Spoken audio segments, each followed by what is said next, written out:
Good afternoon, cricket fans. It is day number 11 here at the European Cricket at Night here in Belgium. What a great series has been so far. We've got 3 matches coming your way. We've got an afternoon match, evening match, and a night match. We can't wait to get started, so let's get into it. The fun starts right now.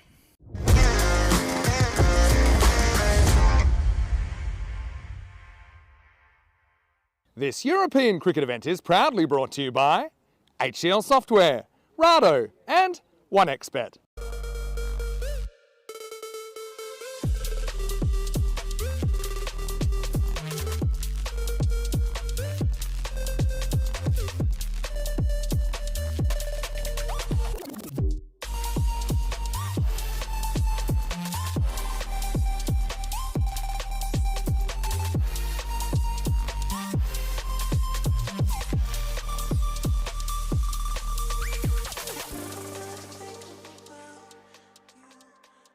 So welcome cricket fans once again to the Stars Arena here. Phil G for you for the European Cricket Network and to take you through the action. These 3 games coming your way in this cricket series at night. We've got 3 games coming and they're great games. We're going to talk about it in just a moment because I want to give a shout out to a very special person watching today, and it is Adora Anand, who is of course the wife of our wonderful tournament referee Shub Anand. He's told me that she's running a marathon on Saturday, and it's a 21-kilometre half marathon at the Budapest Marathon. And so we wish her all the very best from both ECN and, of course, from her loving husband. Dora, go well. We look forward to hearing about it on Saturday, and I'm going to let everybody know how you went as well.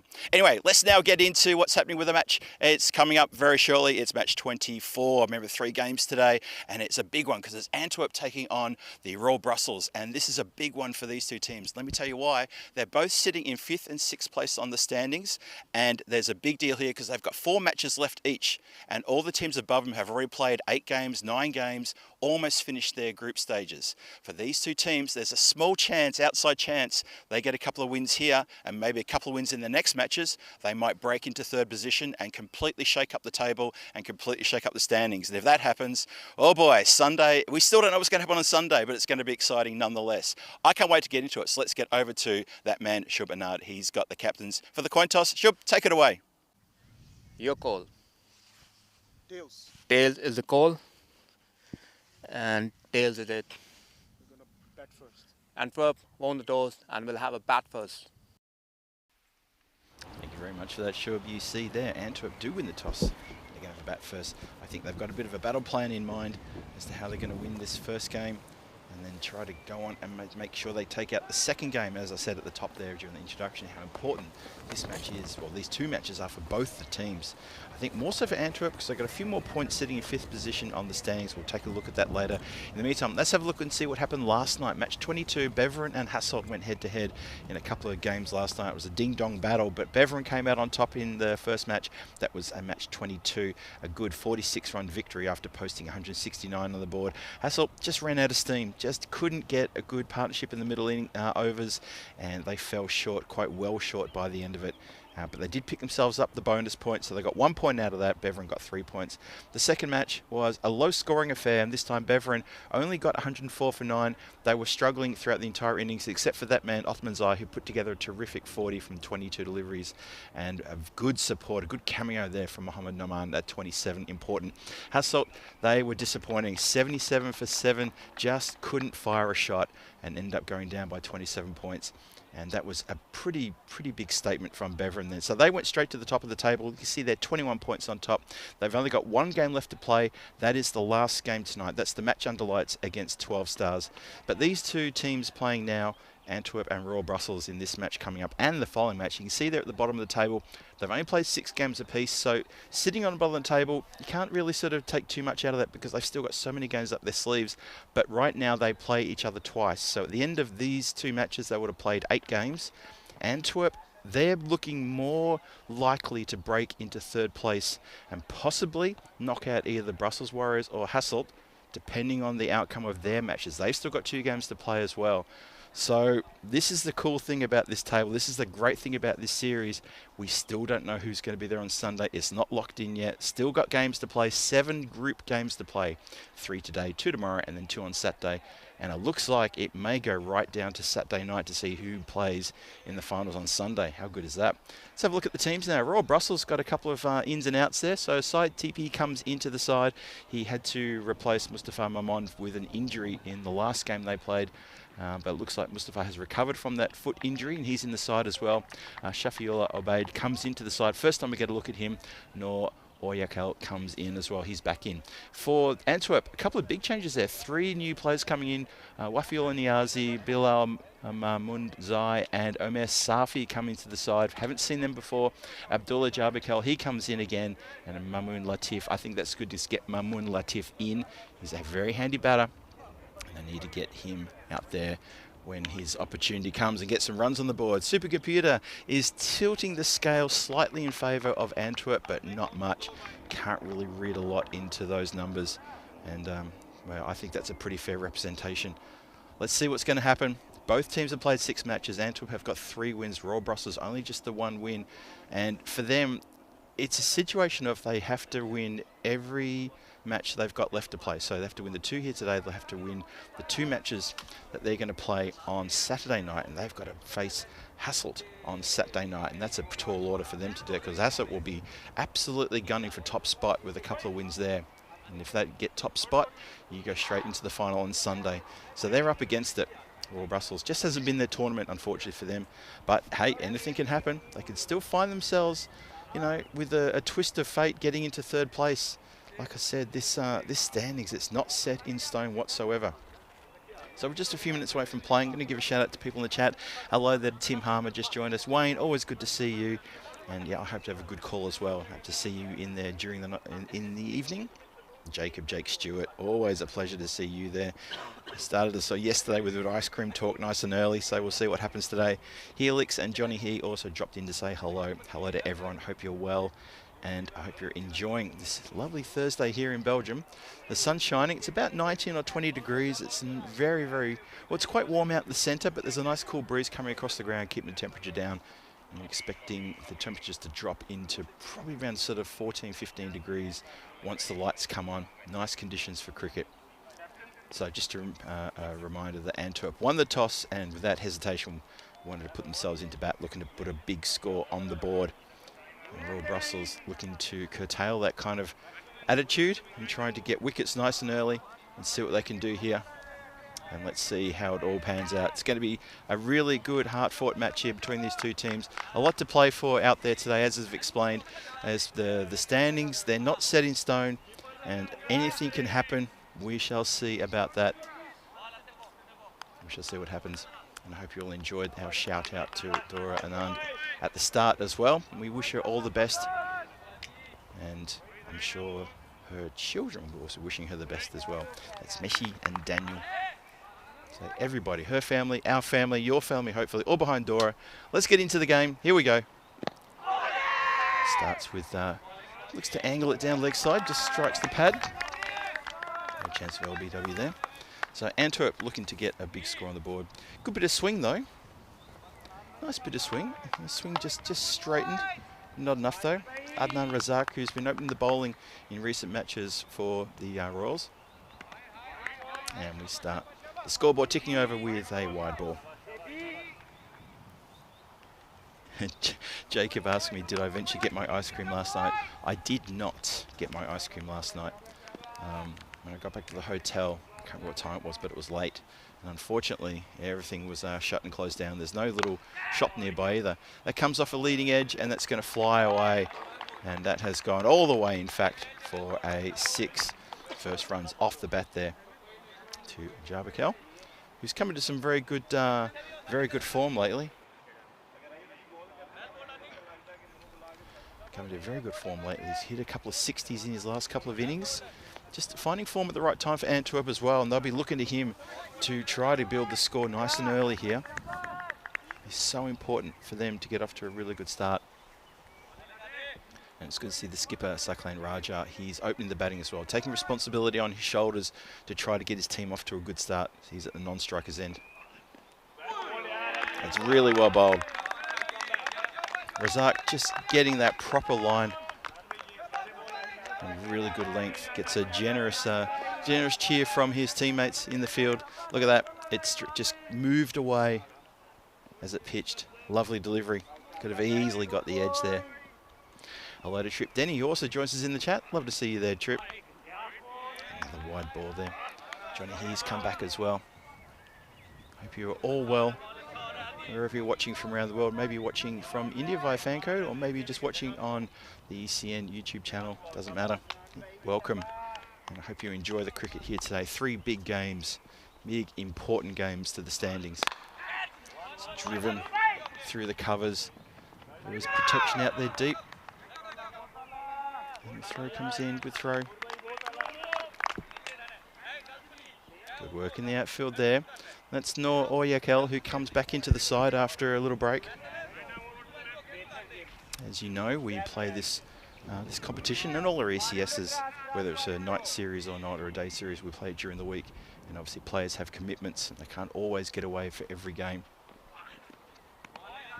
Janawani reaching for that one, doesn't get that one at all. Sakhain Raja looking to motor things along in these early overs.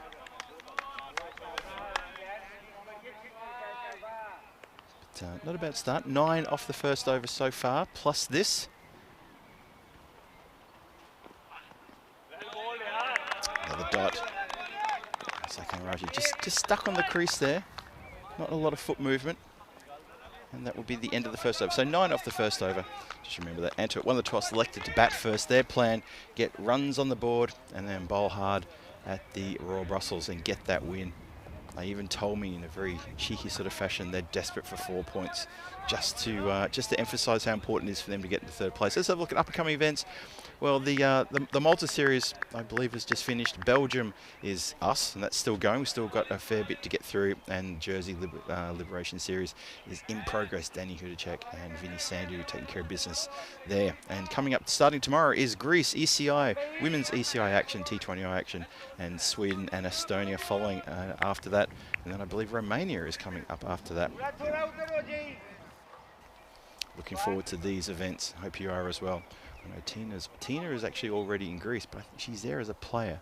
I believe commentating. I think it might be Nish, and I might be corrected on that one. We'll find out. Sands into the pads there.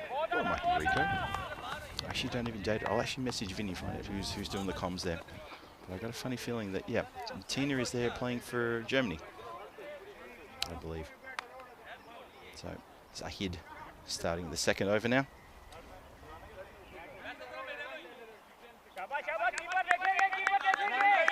So it's not a bad start here from both teams. Steady from Antwerp and good from Royal Brussels. Just not letting too many loose deliveries through. Forcing the players, forcing the batter to make the play here with good bowling. And they need to be really careful here, Royal Brussels. They can't get blasted away. They've only notched up 1 win in this series out of all the games they played, so it's been a little bit tough going for them. They haven't had a great time here, but it's not over yet. Another swing and a miss.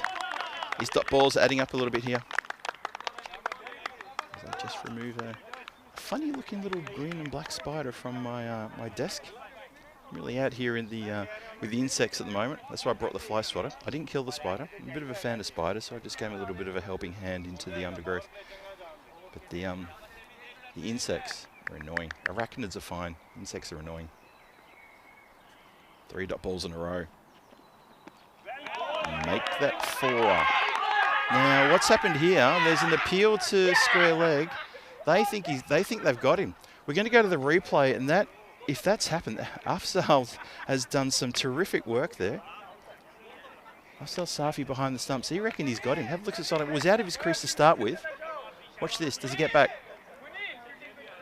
And there it is. He's done. Oh, that's a shocker. That's a shocker for Wahidullah Jabakel because he's been caught out of his ground. That's just a lack of awareness. Oh dear, oh dear. Antwerp, that's not the start you wanted. for Royal Brussels, that's a cracking good start. What a good bit of thinking behind the stumps. Saw it and jumped onto that quick smart. And a very dejected Wahidullah Jabakel strolls off the field. He was already batting out of his crease and then just didn't even think to get back. The keeper just completely onto that. So quick. Very good work behind the stumps. By the time the foot came down on the line, the stumps are already over. There you go. Out of the blue.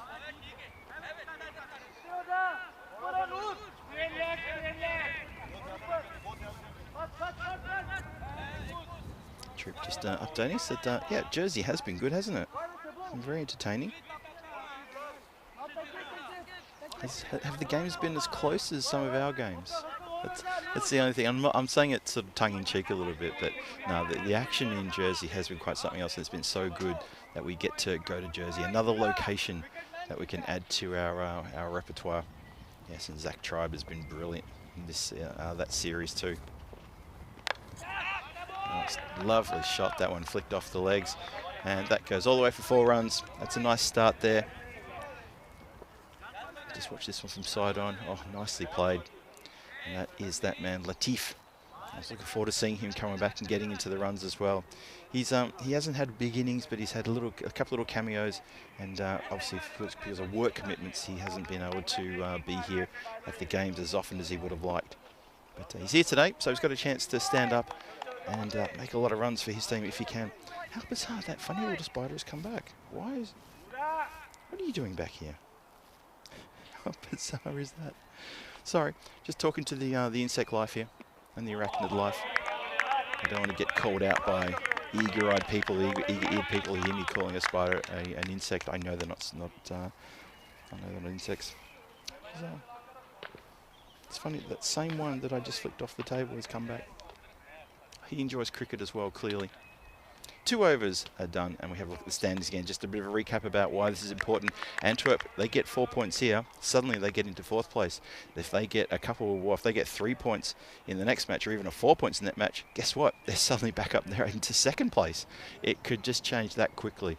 But that's a lot of ifs and a lot of buts. And we're not going to talk about ifs and buts. We're going to talk about what's actually happening. And Royal Brussels are making a very good account of themselves right now, trying to make sure that that does not happen.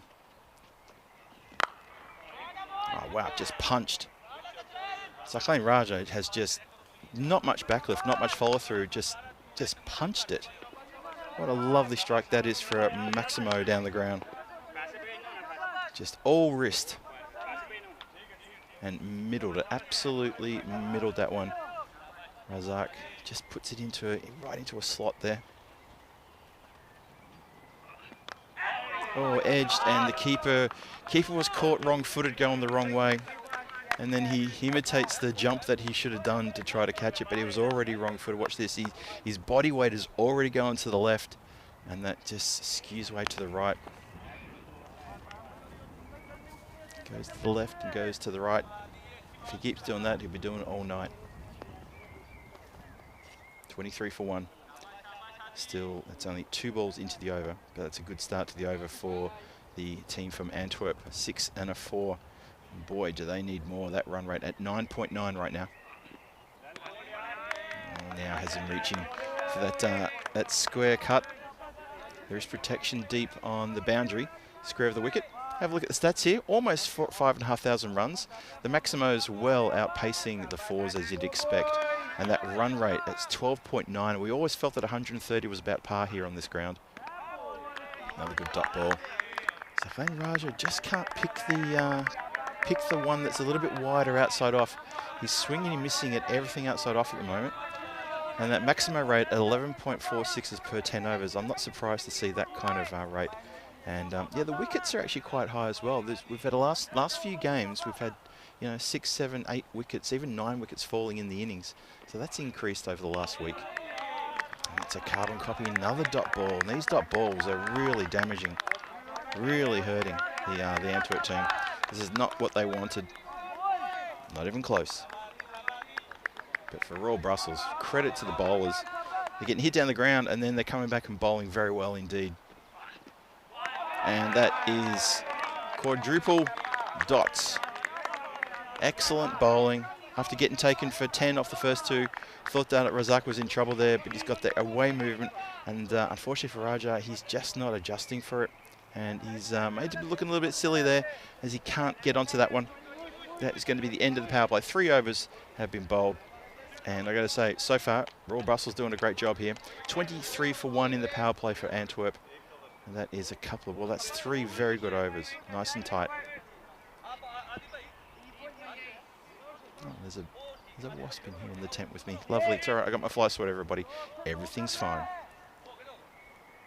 And I've got a player doing yoga before he starts up. Oh, that's because that's Faisal Khalik. Had a good chat with Faisal before he, well, when he came to the ground, he popped over and said hello. He said, I've been listening to your commentary. And he said, for a moment, I thought you were Corey. I said, those fighting words where I come from. Just kidding, Corey. So Faisal having a bit of a chance to roll the arm over. Used to be the captain for Belgium. Back in 2022, I think he said. Just been mishit out into extra cover area for a single. And that's what Antwerp need to do. Need to get this scoreboard ticking. Too many dot balls. We had 4 dot balls in the previous over. I think the over previous to that, there was, I think, 3 dot balls. And these dot balls are going to be absolutely horrendous for the team from Antwerp if they keep letting them go through like that.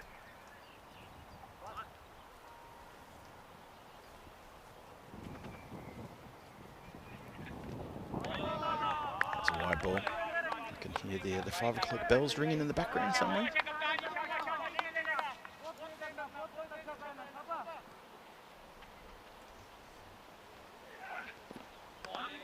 Well, they know where to bowl to him.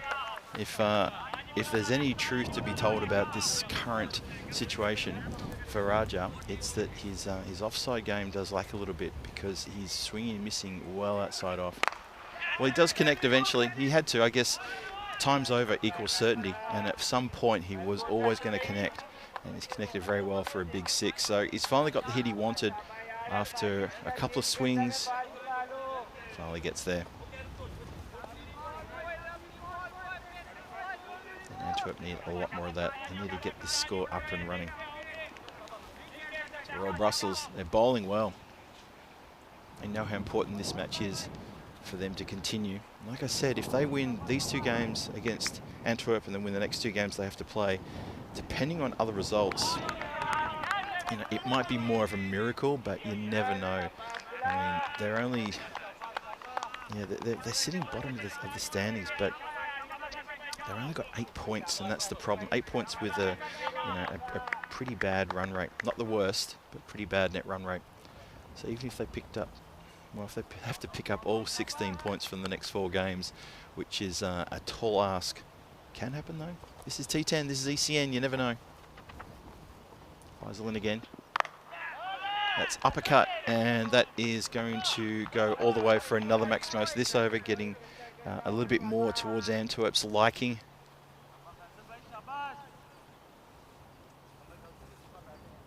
There you go. Nice shot, that one.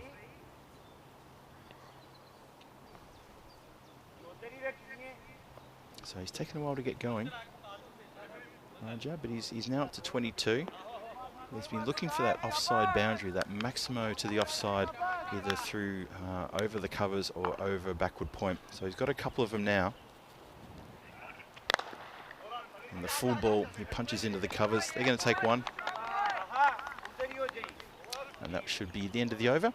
So 4 overs gone, 38 for 1 on the board. And Faisal goes for a few runs. Not too bad though, but still, Royal Brussels want a bit better out of him to try to keep it nice and tight. Manib, the skipper, just walking over him, a bit of a chat with his bowler there. The current run rate is at 9.5, and it's been a bit of a struggle. It's been good bowling. So whilst we may say for Antwerp they haven't put the foot down, true, but the bowling has been good. Lost a wicket along the way, 38 on the board after 4. A lot of work to be done. Jake Stewart with a bit of a nice one there. Yep, if anyone said I sound like Corey, I'd have to use my karate. Yep, that's why I said, that's exactly why I said, Jacob. Them's fighting words where I come from. Here we go, new over starts. Goes the leg side. Has it collected anything? waiting here from the umpire. Nope, that's just got a little deflection. Nor Oyakal comes on. I think it's just maybe just taking the pad. 38 for 1. Now into the 5th. They really need a power here. That run rate's still below 10. It's been struck pretty heavily. That's going to beat the fielder out there. Had a lot of work to do and cannot get around to it. So that's a nice shot all the way along the ground. See out there, that was Sheraz Sheikh, who's patrolling the boundary out there on the offside. When it gets his turn to have the go with the bat, you can be sure that he's going to make a stamp of authority here. Played a couple of good games, a couple of good innings in this series already, and looks like a very fearsome, fast striking batter. But we'll talk about him when it's his turn to bat. For now, it's Raja. He's on 27 from 15, leading the way. Latif, he's only faced 3 deliveries at the non-striker's end. Into the covers again. Just the one.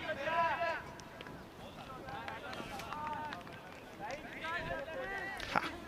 Got my first fly. There we go. 1-0.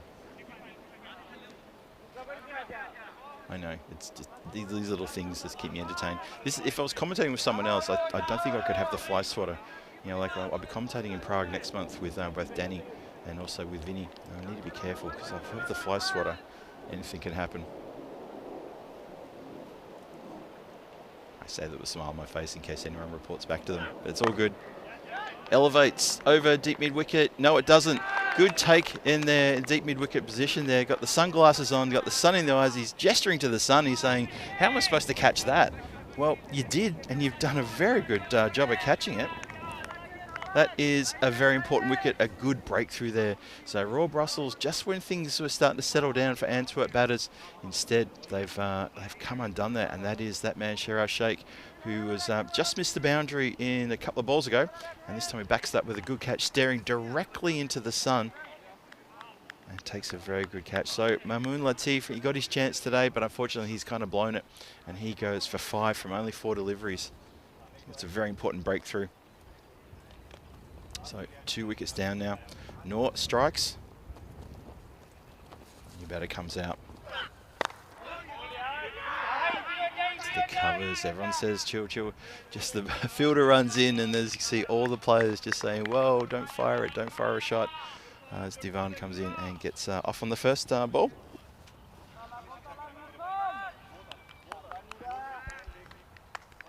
Early days. Hello to Thomas Martinez. Calls himself Mr. Jinx now. That's a nice one, Thomas. I hope you're well.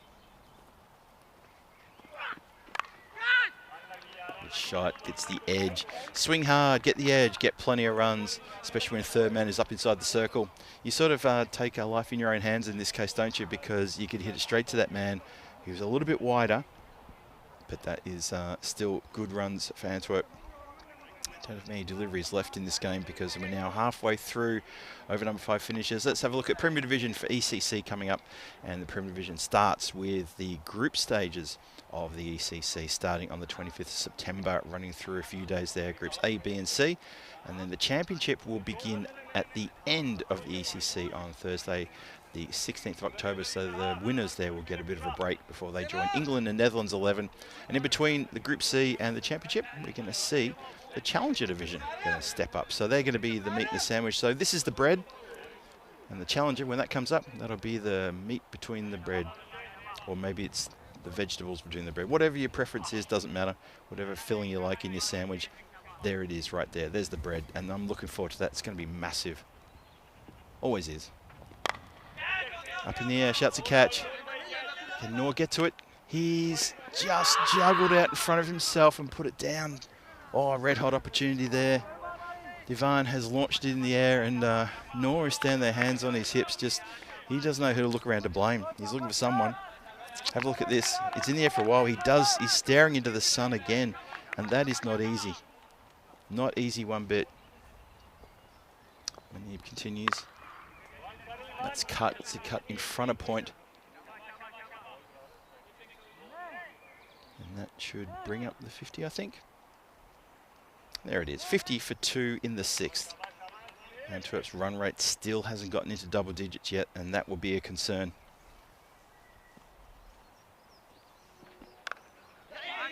Just flicked gently. Not looking to pile on the runs just yet. Just looking to tick that scoreboard over. Something that I really felt was missing in the sort of overs 2, 3, and 4.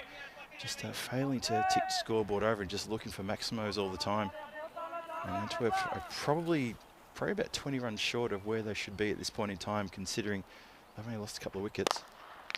Hit straight back to the bowler, who takes a good catch. I don't think it was a bump ball. I think more that Raja is just waiting to hear it from the umpire, just to say, okay, that's it. But he hits it back pretty hard, and that's a very good caught and bowled, as Sakhain Raja, the skipper for Antwerp, has to go. Just really good catch. Probably stung like you would not believe, but hits it, and yep, it does. You might even be looking for, oh, it's just a very gentle sort of low 10 there to the keeper. He doesn't smack the gloves too hard. That's a good catch. That's a very good catch, and that is going to be 3 wickets down now. 51 on the board, caught and bowled for the captain, Manib. And Antwerp in a bit of trouble now. Looking to pile on the runs after winning the toss, and just failing here. Just unfortunately can't seem to get it going.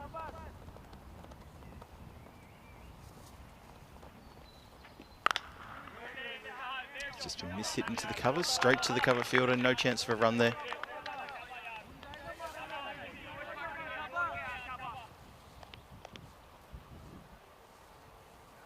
Manib in again. Last ball of his spell, or of his over, sorry, not his spell. Now that one's been hoiked towards deep mid-wicket, and that one is out of the ground, so full value for that shot. Spoils his figures. He'll get 1 for 9 after his first over. And Antwerp pick up the pace ever so slightly, but still, that run rate is still well below 10, well below where it should be. Struggling, but struggling under pressure from a good Royal Brussels attack thus far. I think they've been bowling very well.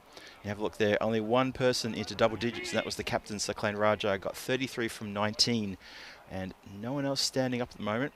So these two, Sultan Divan and Tsawa, they need to step up. They've only got a few overs left. It's down the ground. That is going to beat Noor Oyakhel, the fielder down here, gets straight past him, but reached for it and couldn't quite bring it in. It was a good placement.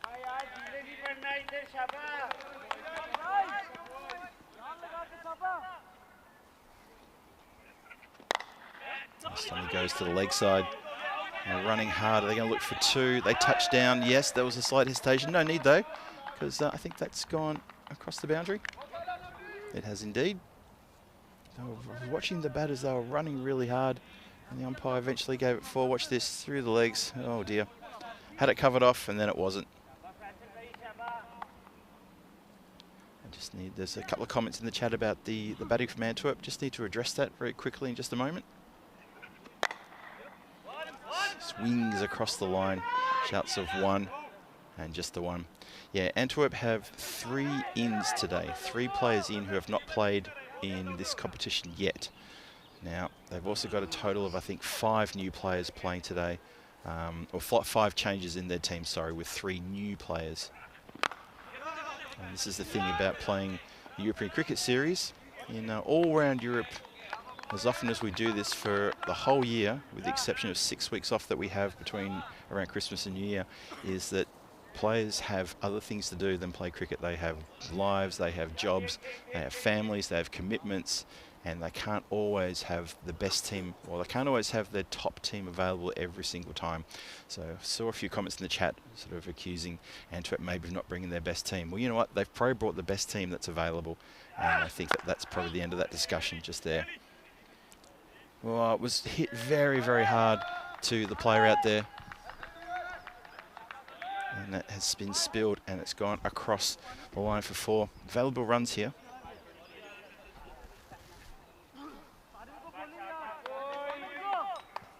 Oh, I found my friend the spider again. How cool. There he is.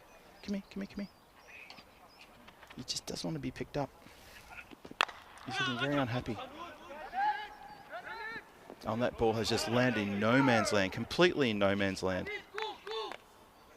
And that is... There he goes. Sorry folks, I'm on spider watch here. We've got a couple just hanging around the area here, crawling across my keyboard and dangling down from the, the tent just above me as well. So I don't mind spiders, I'm okay with them. Hey, let's have a look at Jersey tomorrow. So finals day tomorrow, ooh, what a big day that is. The eliminator, 3rd versus 4th, the qualifier, 1st versus 2nd. And as you all know, if you are friends and you follow the European Cricket Series, you know exactly how we do this on finals day. So that's going to be big action coming up tomorrow. And hopefully, before we go off tonight, we should know who's playing in which games, and we'll bring you that information, even though you're probably also watching it on the other side of your computer screens. It's coming down towards the scaffolding, and I heard a little metallic ding as it slammed into it. And it has eventually come down from outer space.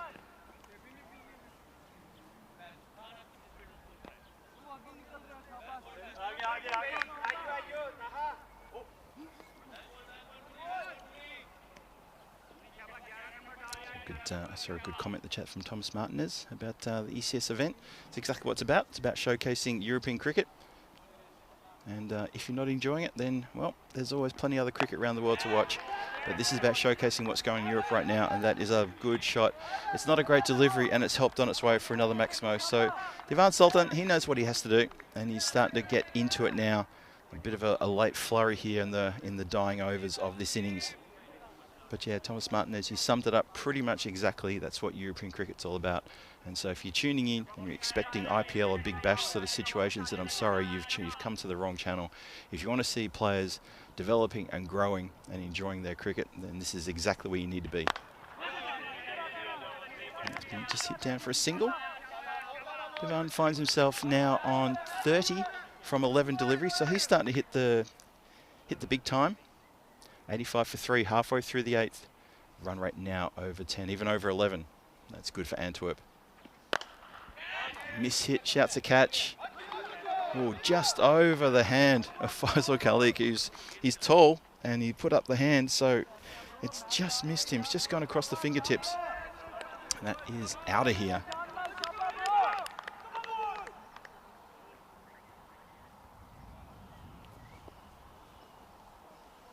And Manib looking to finish strong here. That's hit hard. It's going to find the gap. No one's going to catch that one. It was over the infield, and it was placed well away from long off for another boundary. So this is some good hitting here towards the end of the innings. They were slow to start. Antwerp really struggled to get out of the blocks.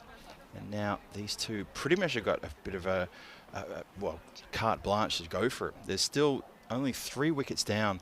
There are probably some other hitters in the dugout who want to get out there if they get the opportunity. Well, he's gone to sort of give flight that one. Unfortunately for Manib, he has done exactly that, but he's also just let it in on the full, and that has sat up and said, where do you want to smoke me to?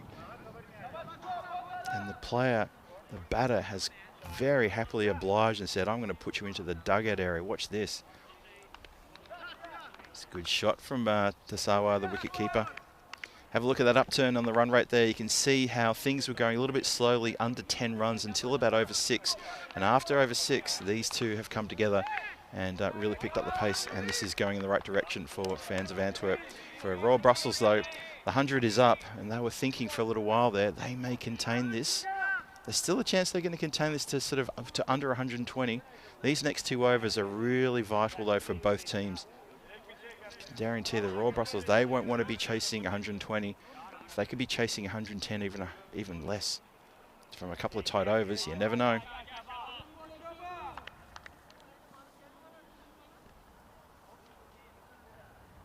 Here we go.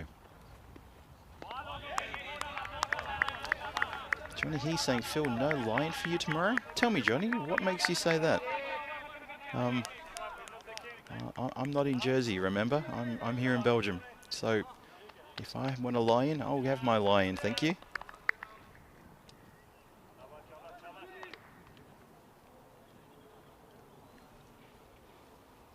Here we go. Zahid continuing. That's going to go to the side of, well, actually it bounces off the scaffolding and flies away into the undergrowth for a Maximo. That's a good strike. Hello to Paul Kempen, who joins us as well. Jacob Stewart reminding Liberation Day Peacock Finals Friday down there. Vinny will have something special. You know he'll have something special. One day he's going to turn up wearing a Peacock outfit. I'd swear I'd put money on that one. He's just that kind of guy to one day just rock up and say it's Peacock Friday and suddenly the whole foliage and everything. As that one has been absolutely caned out of the ground. Good late hitting here in the innings from Divan and Tasawa. Zahid is getting a little bit of treatment. It's a shame because Royal Brussels were really, the bowling was really very, very good. It was really tight. It was if they were getting hit for a boundary, it wasn't back to back, and there was no big overs just until these last couple of overs where things have really picked up. And suddenly, Diwan, he's on 42 from 14. He's eyeing off a half century before he leaves the pitch today. Let's see what he can do here. That's a good ball. That's a much better delivery from Zaid. Just settles down, gets it exactly where he needs it. It's a good dot.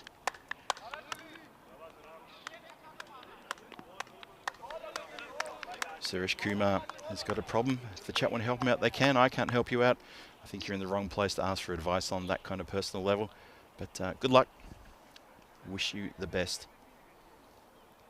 113 for 3. 2 balls to come in the 9th. Wow, just launches. To be fair, it was in the slot. It was there's cheering going on there in the dugout. Oh, they need to be careful there if they want to try and take these sky and catches coming in. The last thing you want to do is to injure your finger, injure your hand, and then you come out to field or even bowl, and you end up so much animation. That's Wahidullah Jabakel, who probably will have to bowl, so he needs to be careful he doesn't hurt himself there going for the ball. 119 for 3, last ball of the 9th coming up. Well, that's come off an edge. It's going to go over the top of third man, who thought he was with a chance of catching that. And then Razak suddenly realised he's in no position to catch it, and he has to just follow it for a boundary. And that is 50 runs to that man, Divan. He has played a really good innings. He was a little bit slow to start off, but just like a good diesel engine, once he got going, couldn't be stopped. And he has played a really top innings here. He sees out the 9th over, and he's getting the score motoring along. That's most important for Antwerp. For Royal Brussels, they're going to feel like they've let the game slip a little bit here, because now they're going to be chasing a score well into the 120s. Have a look at that. Sultan Ivan, that 52 from only 17 deliveries, and 22 runs on the offside and only 29 on the onside. That's not bad. Can hit around the ground. 5 6s in there as well. He's not done though. Still got 1 over to come. 123 for 3 is the score. Tasawa on strike for the final over. Oyokel to bowl. Shouts a catch. Let's see, does this end up in the hands of anyone? No, not even the dugout can get hands on that one, as that carries a boundary line. And so Antwerp, who had a really slow start, this is an innings of 2 halves, to be perfectly honest. Complete innings of 2 halves, because this half of the innings has been absolutely dynamite. But the first half, it was all Royal Brussels. I thought they bowled so well in the first 5 overs. They caught well, they bowled well, and they were up and about. Oh, that's full. That's not a good delivery, because it's right, it's full, it's heading towards middle stump, and what are you going to do with it? You're going to hit across the line and send it out of the ground, and that's exactly what Tasawa does. Look at that. Just goes no and puts it out of the park. What a great shot. Hello there to Tina Goff, who joins us. Greetings from Corfu. Lovely to see you there, Tina. I saw your picture from the park in Corfu where they play, I think, softball cricket, I think it was. Nice picture, that one. I hope you're well. Lofted straight down the ground. That's going to go over the scaffolding, and for another Maximo. These last couple of overs are really tearing it up for Antwerp. And for Royal Brussels, they're going to hurt their necks looking up into the sky to watch the ball going overhead. And I'm worried about that. Their chiropractor bill is going to go through the roof. Oh dear, it's all sort of coming unstuck here. But if you're an Antwerp fan, you are loving this. Manib is having a chat with the bowler, and now Faisal Khalik, former captain of Belgium, also coming over and having a chat. He told me that Royal Brussels was the first club he ever played for. That's why he was happy to come back and play with them in the in this competition. in this series. But also, I think he also plays for Ghent. And he actually came out of retirement. How about that? 3 balls left in the innings. Just been punched down the ground. I think just going to look for a single there. So let's have a look and see what's happened in the last 3 overs. The acceleration has been incredible. So over number 8 was 29 runs. Number 9, 22 runs. And so far, 19 runs off this over. That is absolute carnage. 51, 61, 70 runs off the last 18 deliveries. No, 16 deliveries. Just get away for a single there, so that's a bit better. So at least the boundaries are dried up in these last few balls. That's good. That's something. So it's 71 off the last 17 deliveries. That has really turned things around.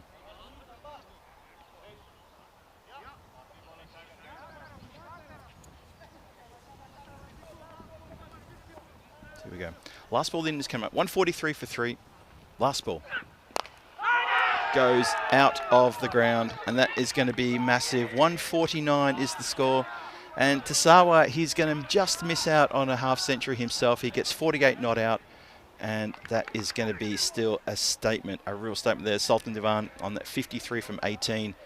But, so, wow, Tasawa's 48 from 11 deliveries. He was on there for such a quick half century. It should have been a 12-ball half century, but he just needed one more ball. Unfortunately, it's not to be. Antwerp, they bank 149 for 3 in their 10. So after that slow start, they have really picked things up here.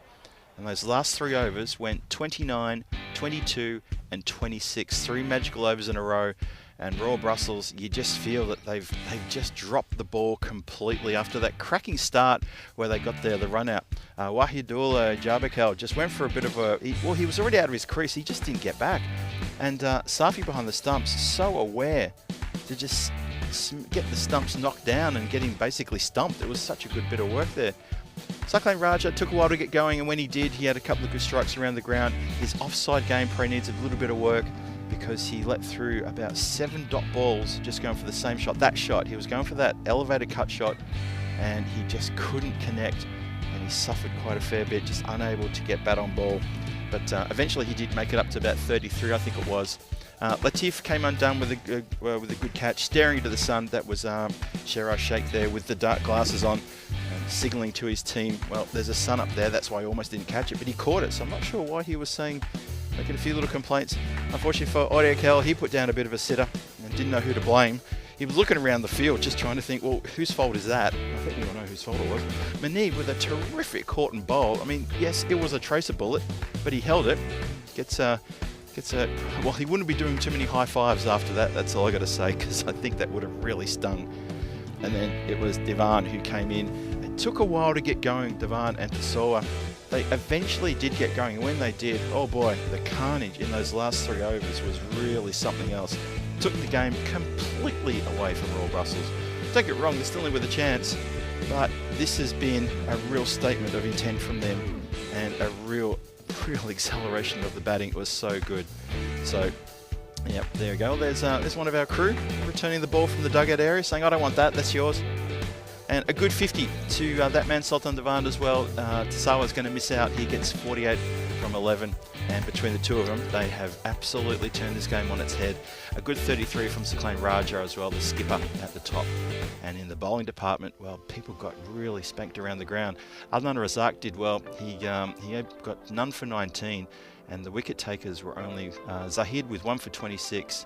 Oyaka 1 for 36 and Manib 1 for 38. So people were getting spanked around the ground, a fair bit of regular monotony. So that's the situation, 149 for 3. That means 150 runs to be scored by Royal Brussels when they get their chance in about 7 or 8 minutes time.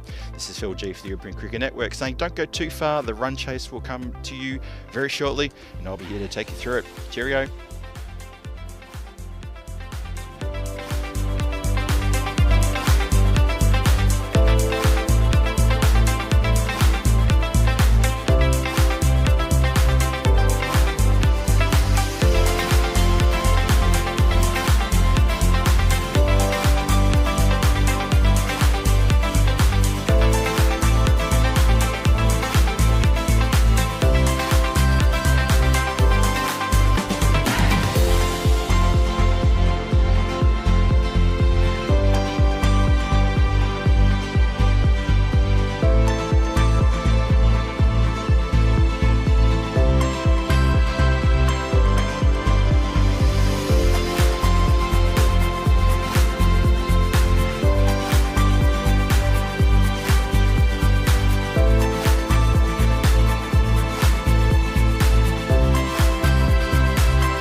This European cricket event is proudly brought to you by HCL Software, Rado and 1xBet. Welcome back everybody to the run chase here in this very important game being played out here during the European Cricket Series night in Belgium, here at the wonderful Stars Arena in Hofstade in the centre of Belgium. Match 24 in the balance as Antwerp pile on 149 runs against Royal Brussels in that innings, in those 10 overs. Very imposing. A tale of two halves that. Those second half of that inning is absolutely incredible. The last 3 overs, 70 odd runs in those 3 overs, just absolute carnage here at the ground. And the Royal Brussels, they walked off. They looked a little bit shell-shocked, a little bit surprised.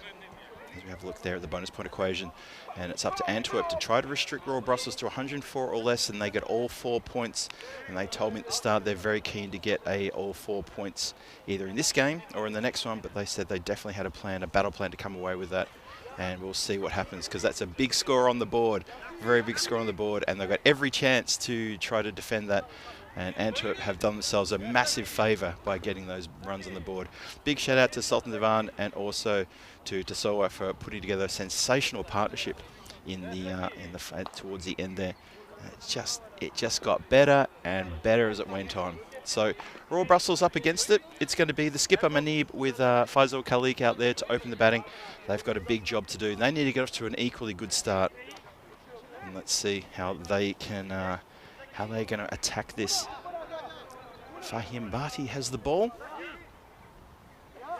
Just marshalling the troops around. Let's have a look and see what we've got. We've got well, one of the deep fielders is covering off the offside boundary, so the leg side boundary for the left-hander. And the other person deep is, it's actually Wahidullah Jabakel, who's actually fielding right next to me, literally right next to me. And it's good to have his company as well. Down here looking after me, looking after the commentary position. We had one rogue grizzly almost come to the comms position yesterday, smashed into one of the protective chairs I've got in front of me just to protect my feet. And that was exciting for all. The laptop got closed, the screen got put down, and my hands were in front of the monitor as well, but it wasn't needed. It was all good. Here we go with the run chase. Oh, it didn't go where it was supposed to go. Looking for a cover drive there. And it goes out to square leg. That's how you know it didn't go where it's supposed to go. So Antwerp, they're going to be very animated in these first 2 overs. The power play, absolutely critical here to see how it goes. So yes, they've done themselves every little bit of favour. But it's Manib and Faisal to really get things going. I'm not fully convinced Manib is an opening bat, but he has had a lot of success at the top. I'm not quite sure he's the one. I kind of think he's a middle order, maybe sort of coming in 4 or 5. But as it is, he's opening, doing what he can for his team. And that man, Faisal Khalik, former captain of Belgium, big hitter. Let's see what he can do here. He's just clipped that one into the mid-wicket position. So just singles, starting with a couple of singles here. Royal Brussels up against it, needing a run rate of 15 per over right from the very start. And that's very hard to maintain. Big scores haven't been chased down here successfully. I think the best, just trying to think of the best chase we've had, probably about a 138, I think. I think Brussels Warriors chased down a 138 last week. So big scores, people just struggle to chase them down. Just have a quick look through my notes, because I've got a funny feeling I may be correct on that one, because I think, didn't Beverin chase down 150 something?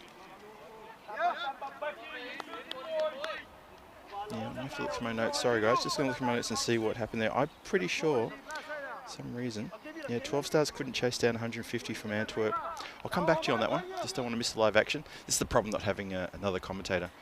Tina Goff, where are you now? Well, I know where you are. You're in Corfu and you're in the chat, so that's right. That's where you are. Swing and a miss. Hits over the top of that. Oh, every dot ball is going to be cheered loudly. Every dot ball is massive.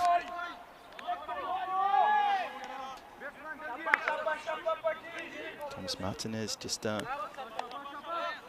a mistake with the Antwerp players. Yeah, the Antwerp players, the ones you mentioned, they're the ones who starred. Yeah, it'd be Sheikh and TP. They're looking for them to make runs for Royal Brussels, and they get the chance. And he pulls that around the corner, goes to mid-wicket, shy at the stumps. Could have been trouble. Hits the batter. He's okay though. Saw an incident last night where a shot at the stumps hit the stumps and ricocheted up into the ribs of the batter. And I can tell you now that he's okay. He got taken pretty hard, but he's all right.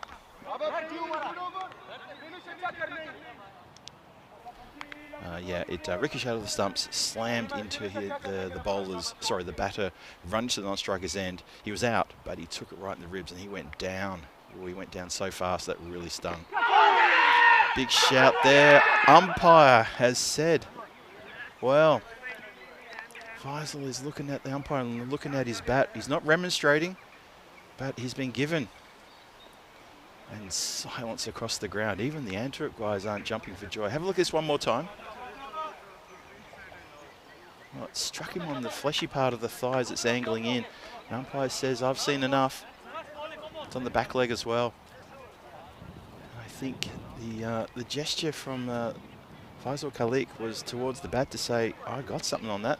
But anyway, it's in the book as out. That is massive. Antwerp, oh, they'll be so happy with that one. He's looking dejected, absolutely dejected. He's walking off. Really hard to tell. I can't say I heard another noise, but it's in the book as out, and that is huge for Antwerp. Absolutely huge. Because that man looked ready to absolutely just burst out of the box and just make a ton of runs here. That's not Faisal Khalik in the middle of the in that picture there. That is a very successful, happy bowler, Bhati. He continues.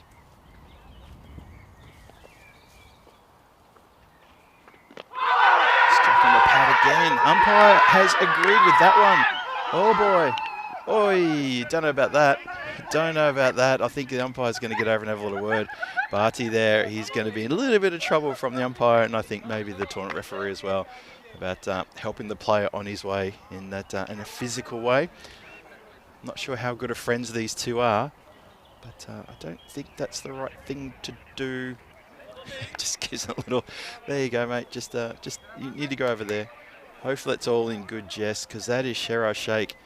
And he's the man who I said he's going to come out, and when he gets the opportunity, he's going to light up the arena, and instead he's gone for a first ball leg before. Have a look at this one. What do you think? Well, the umpire gets one look at it. There you go. Bhati says, off you go, mate. We're done with you. 58 matches since the golden ball.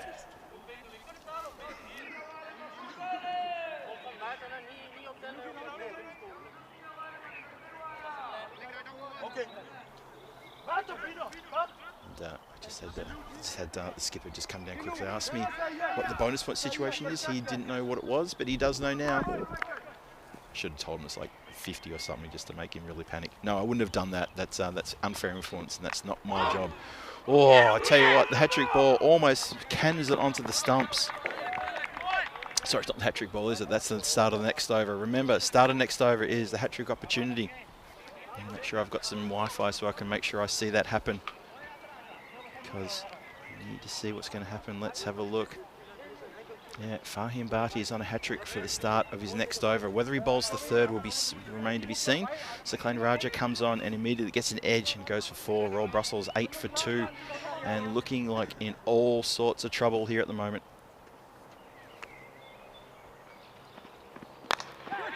Swung hard, and that's going to fly out towards the cover boundary for Maximo. So Manib connects with a beautiful one there.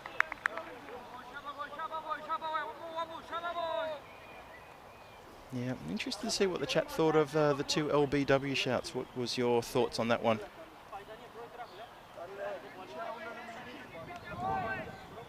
Going on the leg. What about the assistance given from Bhati to Sheraz, the little push? You think that was all innocent and good-natured? I think there's something worth talking about there. That's a good straight shot. Oh, terrific work from Bhati. Gets down, he slides with the knees and stops that ball getting past. If it had got past him, that was 4. Desperate stuff in the field. Watch him in the background, running across your screen there. And the slide, oh, he doesn't hit his knee. He actually slides and then has to put the hand back because it almost went a little bit too far. That's good work. And he's lounging there in the middle of the ground, just looking very casual indeed. Raja continuing 10 off his over so far. Slower ball, miss hit in the air, and that should be a simple catch, and it is. Barty takes a catch, so he's been involved in all 3 wickets thus far, and that's amazing stuff. Antwerp get a 3rd. It's funny watching TP scurrying back to make his ground. Maybe he didn't realise the catch was taken. Now, I think they're going to check for height. I think that's the only thing here to worry about. Yeah, I think height could be a problem. Going to have a look at some side on. Manib is not a tall character. Ooh, that's, what do you think? It's he's a metre out of his ground, and that is fine. But it was definitely worth checking. So good that the umpires and the tournament ref had another look at that one just to be sure. He was, yeah, he's a metre and a bit out of his ground, and I think that's as the ball's coming in, it's almost waist height as it gets to him. So fair call. 14 for 3. Antwerp all over this. And it's just a bit of a conversation going on between the captain and Mamoun Latif, who's escorting him off the ground in style, just saying, "Look, I'll walk with you, but I'll tell you what you did wrong there." Well, Latif can't talk; he only got 5 or 4 deliveries, so he's no expert. Look at this, just having this chat. Yeah, let me tell you what you did wrong. See, this is what I would have done. And the Manib saying, "Well, you went for no runs, mate, so easy." I'd love to know what those conversations are about. I'm sure, look, these players know each other so well. They've been playing against each other for many times. Sometimes teams do swap players as well, depending on the competition. So they do know each other very well. That's nicely played. There is protection there, deep on the boundary line. Can't find the ball for a second though. Going to hustle and make the extra run. Good work there.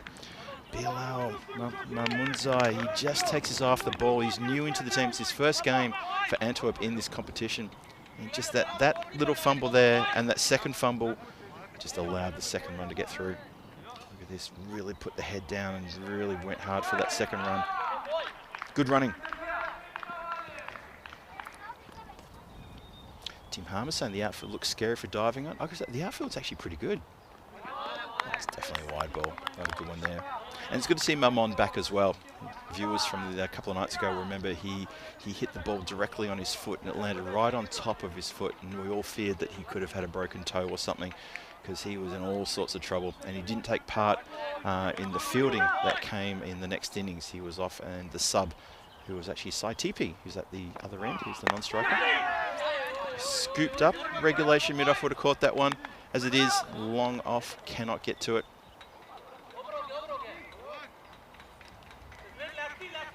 There you go. Ooh, getting my coffee. Just been given my first cuppa for the day. Thank you very much for that.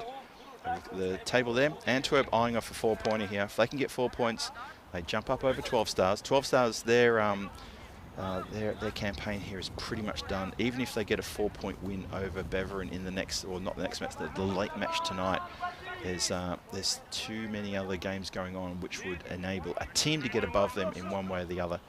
So you don't expect them to take part in the finals on Sunday. However, they've got a couple of very important games on Saturday. We'll talk about that in a moment. So, hat-trick ball coming up for Barty. Took 2 wickets in his previous over. Here we go. Bowls wide. Oh boy.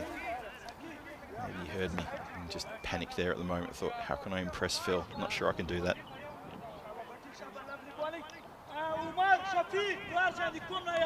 Yeah, just getting back to you, Tim. Yeah, the ground's not that bad. It's actually really quite soft underfoot. I've walked across it a few times. Hit uppishly, just plays out into the covers. And just one there. It's good bowling from Barty. He's got 2 for 6. Armand on 4. And TP yet to face the delivery. He gets his chance now.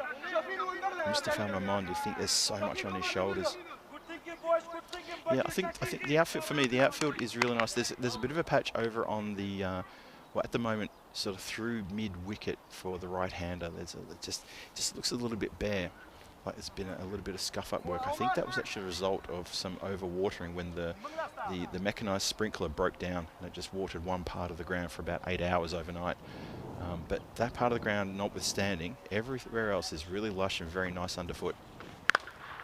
Oh, that's nice and lush. That's exactly that is the epitome of nice and lush, as that has been absolutely punched out of the ground. Look at this, in position early, holds the bat aloft for the photographers and goes, thank you very much, into the forest. Lovely strike. Sai TP getting into the boundaries now. That's his first ball.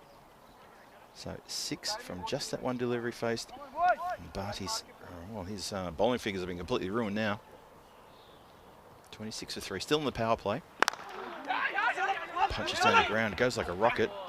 And it's a little bit too hot for the skipper. Sakhlane Raja dives, desperate dive to stop that one. You can see him on the left-hand side of the screen. Watch him run across. There you go. And, oh, it did take a little bounce. It took a little bounce right there at the last minute. Just slams into his shoulder and goes over the boundary line. So fair call to the fielder there. It's exactly what happened.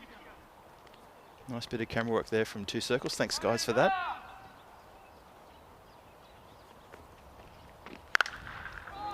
That sounded so good. Wherever it is in the world right now, or even not in this world, we're going to need a new pill, I think. That's a cracking good shot. So Royal Brussels aren't done. They're maybe 3 wickets down, but this middle order, they can fire. I think Thomas Martinez was talking before about the batters who can do well, and you mentioned these two, I think, and you're absolutely right. I mean, TP especially, he's got no reason to hold back here. He was 12th man a couple of nights ago when Mamon got injured, and he only got his chance to be in the field. But he's turning it on here, and Barty's got 2 for 22. Richie Beno,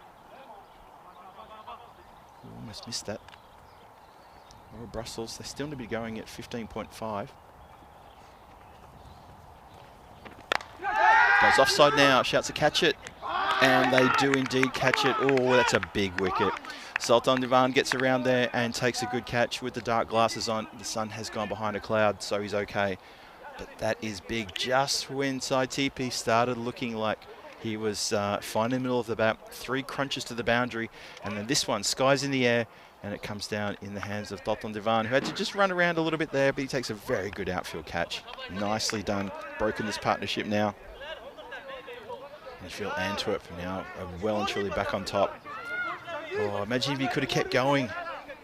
16 from 4, he was looking dangerous. Johnny here asked me, Phil, where is Diana off to next? I'm not too sure. After Jersey, I'm sure Diana's in Jersey. That's right, she's in Jersey. Tina might know, if Tina's still in the chat. I would think that Diana would be heading to Sweden. Yeah, I think Sweden. Possibly Greece. She might go to Greece, but I would think maybe Sweden for the start of that ECS next week. But to be honest, I'm not sure, Johnny. Tucked around the corner, quick run. Oh, that single was always on. I don't think there's 2 there, though. There was never going to be 2 there. So wicket keeper Mohammad Afzal Safi, he's got a bit of a big job to do then. Oh, we don't want to pop your shoulder throwing it hard at the stumps. Just watching the field in the background there. He's still holding his shoulder, actually. Just trying to see who that is. Oh, is that Mamoon Latif out there? It's just, yeah, I think he threw it really hard, and now he's flexing his right arm, so I think he might have done himself a mischief there.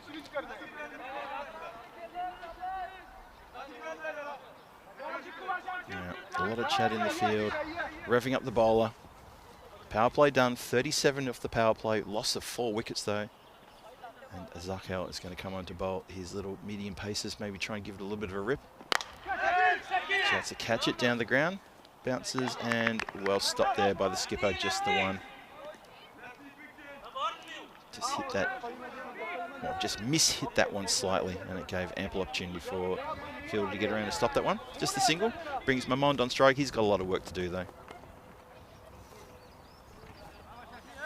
Sort of feel like a lot of it now is on his shoulders.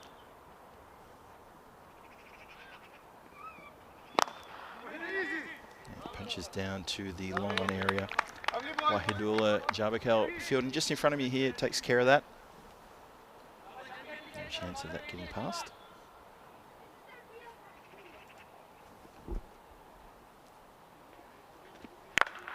bit short. It's been mishit though. Lucky. Oh no, it's gotten through the fielder. Almost to the boundary. I think he may have just got a little brushed a fingertip on that to stop its pace. Oh, that could have been, he could have been under a lot of scrutiny from his captain if you let that one get through.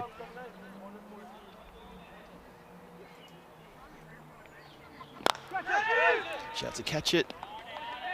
And no one's catching that. That is a Maximo, that's why.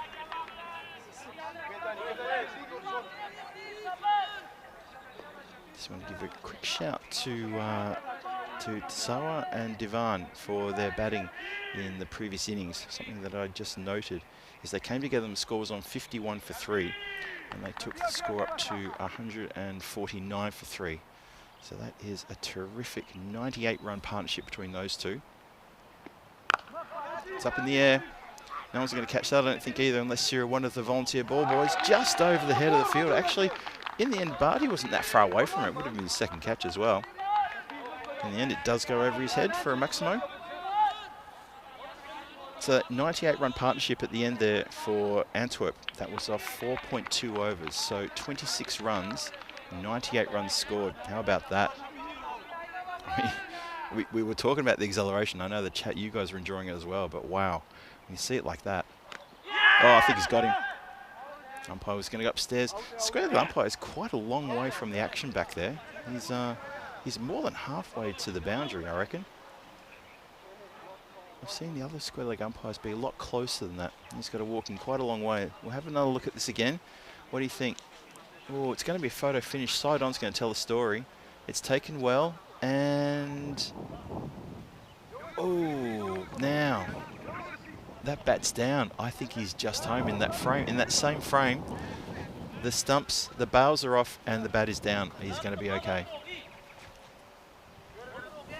I think that is going to be close. I mean, we're talking millimetre close, but I think it's going to be shown as not enough to overturn it, unless there's something else there. If we follow through for another frame, the bat is down, isn't it? Well, the bat then goes flat, but I think it's down on the edge of the bat. So, as indeed given as not out. Good work there from Tur Circles. Thank you very much for the replays there. But that was so close. Good sharp work from the keeper too behind the stumps. Almost brought the downfall of Mustafa Mamond. That's Tasoa behind the stumps. He made a sensational. What did he not make him? 48 off, I think 12 deliveries he made. Yep, 48 off 11 deliveries, including 7 sixes. How about that? Striking at 436. Sultan Divan, he made 53 off 18 deliveries with 4 fours and 5 sixes, striking at 294. And tomorrow in Corfu, where Tina Goff is going to be taking part in that, the Greece women and German women go head-to-head in 3 big matches there. ECI action for women coming your way tomorrow on the European Cricket Network. Make sure you tune in for that. We think it's going to be Nish who's going to be back commentating for ECN too. Exciting. And pulled around the corner, goes very square out to the boundary. Boundary rider all over that one. And just gets away from the bowler. Oh, now. Oh, we're going to have a look at the replay here. I think the batter may be home. He dove and slid the bat, so I think it might be okay. That is really good work, though, from the bowler after spilling it when it came in. Watch this. Just gets away from him. And a real cheeky run here. It's gone. Gone by about 6 or 7 inches there. That is really, really clever. And for Safi, who thought he could steal that extra run, just a little bit of cheek there, and unfortunately for him, well, a picture tells 1,000 words, and I'd love to know what 1,000 words go through his mind right now. And once again, Latif is there to just give the batter a little bit of a congratulations and a pat on the backside. Not that he did that. Watch this again. Good recovery, though. Watch this. The bowler just fumbles it there. The recovery, though, to throw the stumps down from 10 metres away, 8 metres away. Abdullah Jabakal, good reflexes and good throw. Only caught short by about 6 or 7 inches. There wasn't a lot in it, but it's a run out nonetheless. And a run out that probably didn't have to happen too.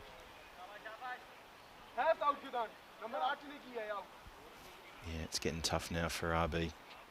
Just saw Thomas Martinez say that in the chat. Completely agrees. It's getting really difficult now.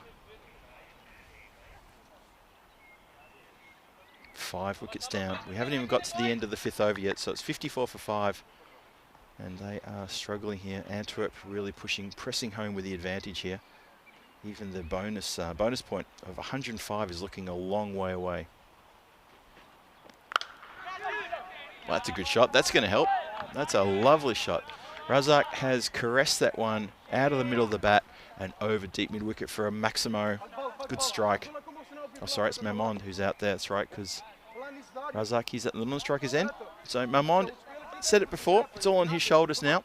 He's probably one of the last of the real recognised batters here. And his quality. So let's see how he goes. Oh, this one goes backward a square along the ground. 4 runs. Nice strike again. So 6 and 4. Show us some more. That's what the crowd are chanting. Look at this. Gets a little bit sort of more upper hand there and twists it around the corner. A bit of wrist work. And guides it nicely around the corner. Also keeps it down, most importantly. 64 for 5 now.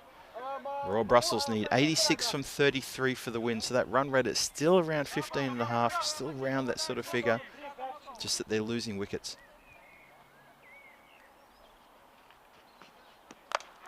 Oh, that's a bad ball.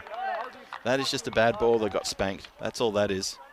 Gundy ball put out of the ground. Nice shot. Rocks back.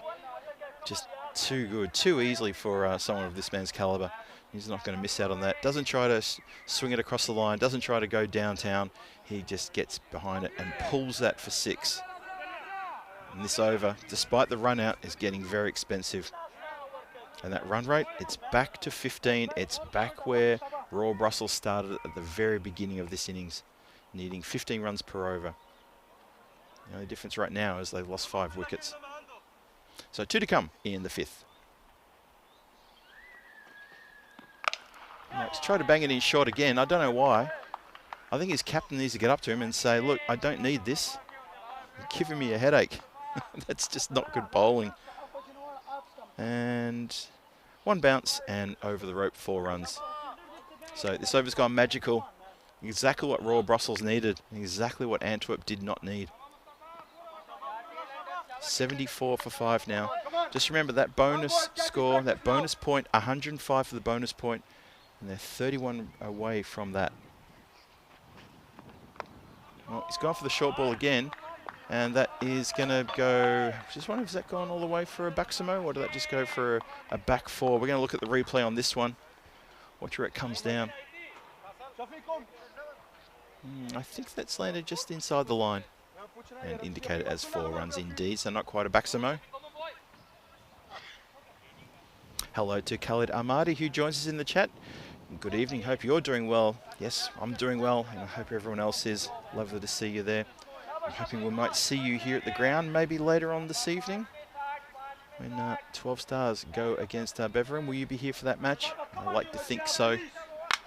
Add a little bit of extra spice and pepper to that game possibly. As we have a little talk about the in-game analysis, thank you very much to 1xBet. And right now, you have to say, this last over has really twisted things a little bit. And Antwerp looking for the 4 points, but that last over sort of swinging that possibility quite away from them. Oh, mistake there in the field. Good backup though. I think Saklang Raja, I think he needs to field a little bit up closer. And he needs to rev up the team because there's been just a little bit of what do you call it, sloppy work. I don't want to be harsh on Antwerp, but just a few moments where you sort of think things could be done better. The bowlers, that last over was not great at a time when you need to be nice and tight. We're in the 6th over now. A mishit and... Oh, that was such an important chance for a catch there. Unfortunately, Sultan Devan, he can't take his 2nd catch for the game. It's paralysingly close though, really, really close. Oh, it actually in the hands and just hits the boot. Probably lucky to hit the boot. It might have gone through the hands and gone away from the boundary. As it is, it just drops down. So close though. Laurie saying an easy win for Antwerp. Poor bowling from Brussels. Yeah, I think that Russell's bowling in those last 3 or 4 overs in Antwerp's innings really tell a tale. Oh, desperate stuff from Zarkel there. Shoves out the boot and stops it getting past him, so it's a dot ball.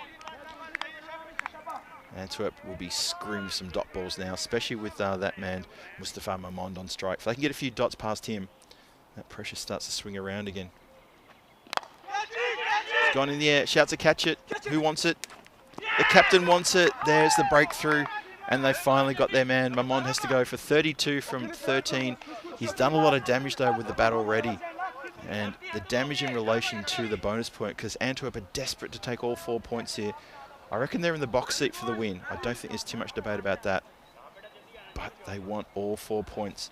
They need all 4 points just to put pressure on the teams above them. A win here puts them into 4th place. And then they'll be looking to try to get another win to try to get into that equal 3rd place.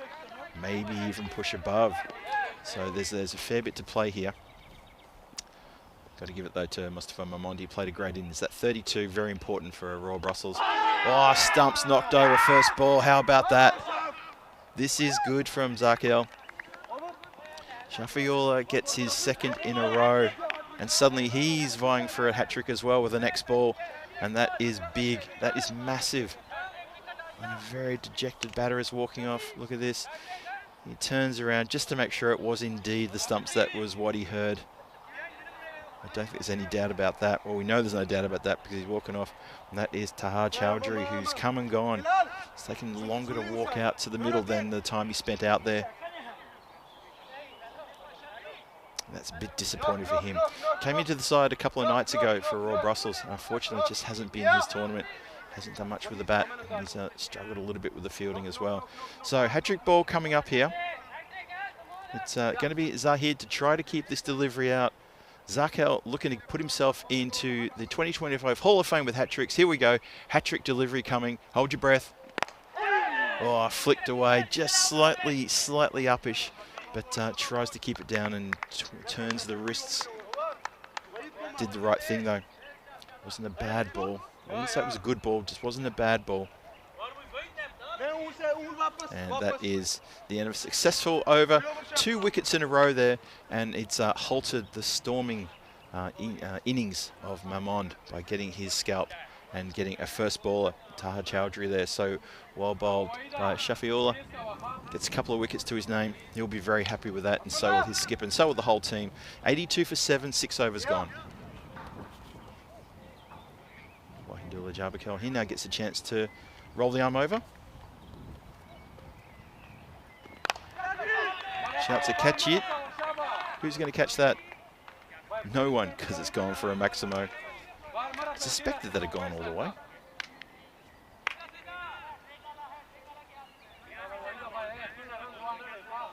Unfortunately, Khalid, would have been a shame. Would have been good to see one more time Khalid here at the ground. You got training, so you can't join the match. Understood. I'm sure we will see you again soon. In fact, you might pop down. You'll be here on Saturday, I think, won't you, Khalid? Hopefully, for the T20 matches. So I was thinking I might try and pop down a bit earlier, try and get out of the hotel and come up to the ground a bit earlier before we have the broadcast. We have obviously the 2 matches on Saturday evening and Saturday night. So I might come up maybe about lunchtime. I'll try to and watch some of that T20 action. I'm sure you'll be playing there. 12 Stars playing against Beveren in T20 action here in the afternoon in the domestic competition. Shouts to catch it. Oh, good work, though, to get his body behind it. It does just bounce in front. Takes it on the knee. Hobbles away and gives it a rub at the same time as well. That would have stung a little bit. Let's keep an eye out on that equation for the bonus point as well. It's just going to be 1 run there. So playing Raja, the captain, on the boundary line, gets it back nice and quick. 105 is the target for the bonus point, and I reckon Royal Brussels are on to get that one. If they can sneak a point away from them, that is, well, that'll be a small win. A win nonetheless, though.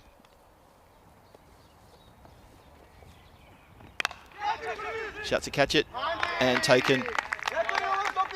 That's a really good catch. That's the second catch for Sultan Divan. Putting his hand up for a play of the match to back up his 53 that he got in the innings with a couple of outfield catches. Holds onto that one, staring into the sun. It went pretty flat and low as well, so that was a bit of a tough chance. And well taken.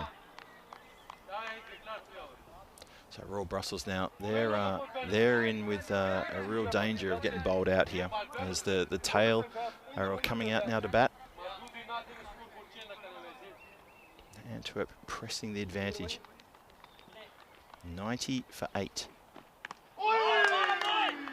Pushes that one wide, but not indicated wide, so it was a good ball.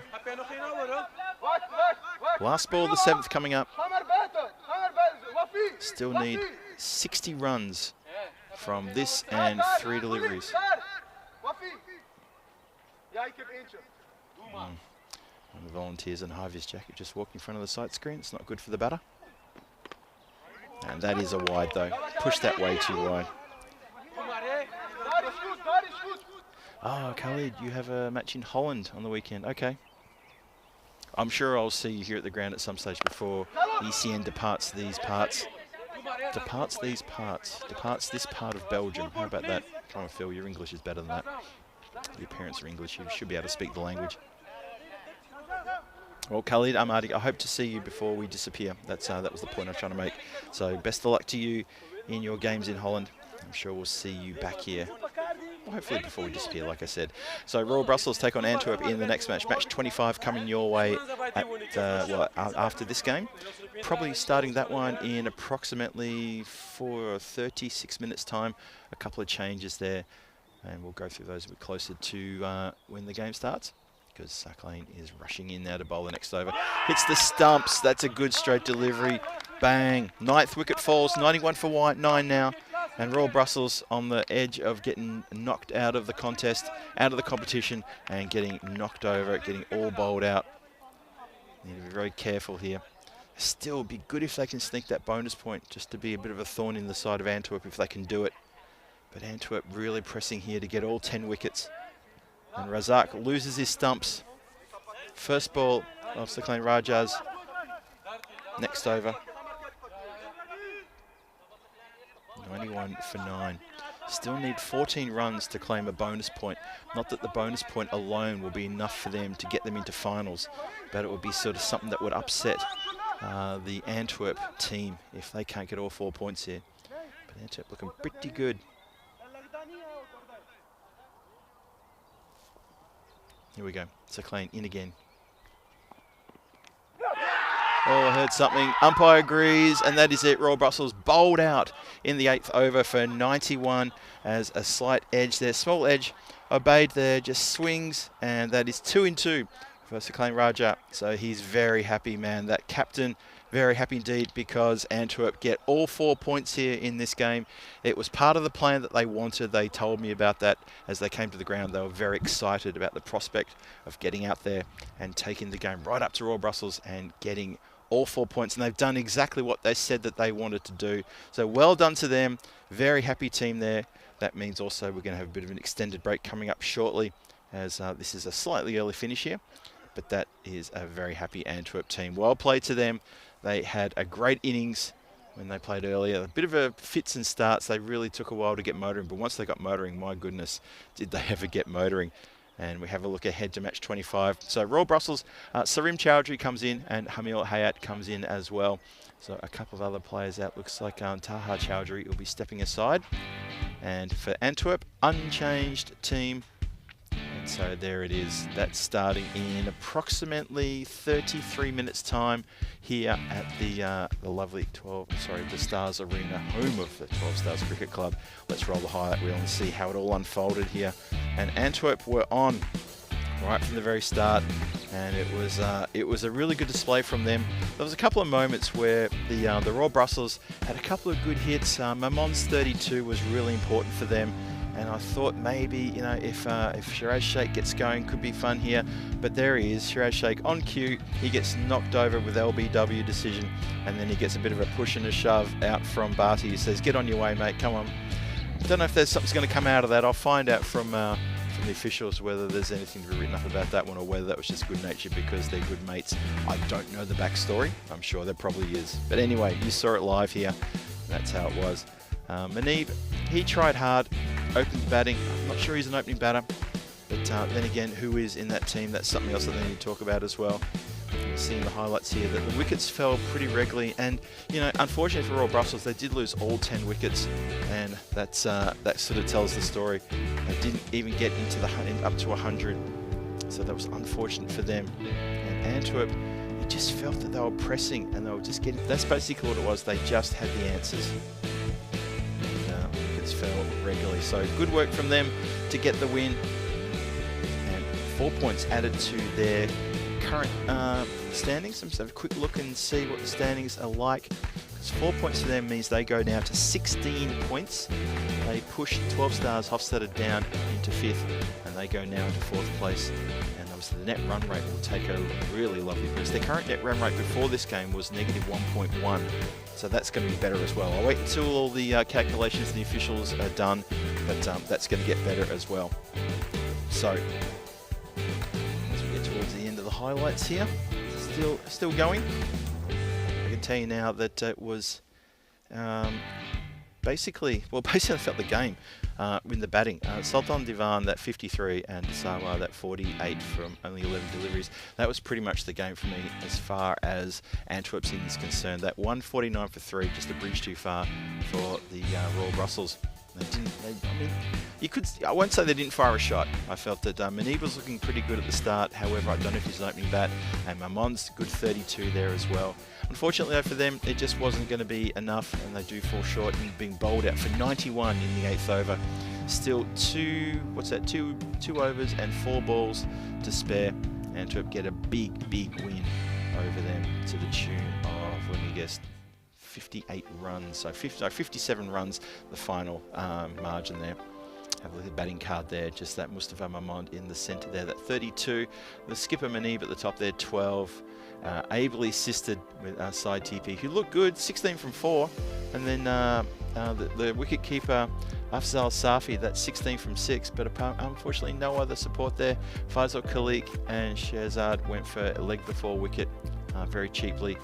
The bowling department, a couple of players picked up 3 wickets, 3 for 23 to Bhatti, 3 for 14 for Raja, and 2 for 20 for Zarkel. Zarkel getting 2 in a row, and that really twisted things around in the middle overs there.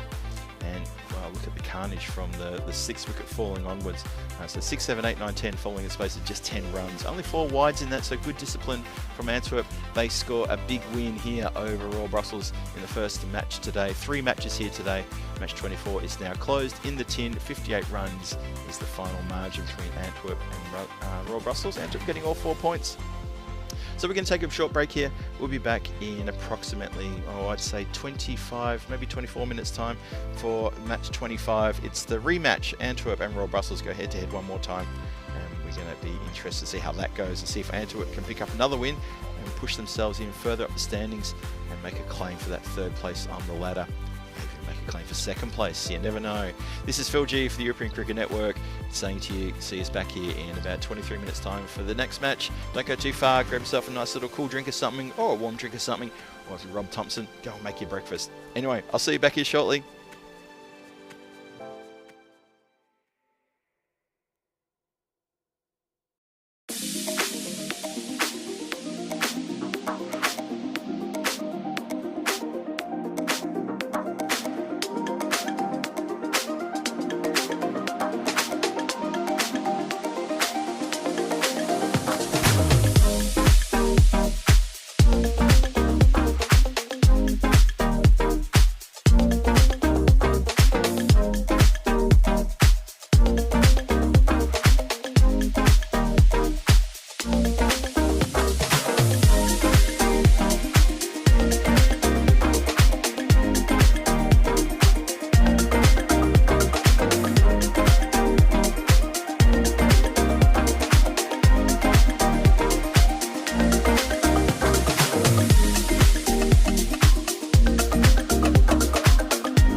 This European cricket event is proudly brought to you by HCL Software, Rado and 1xBet.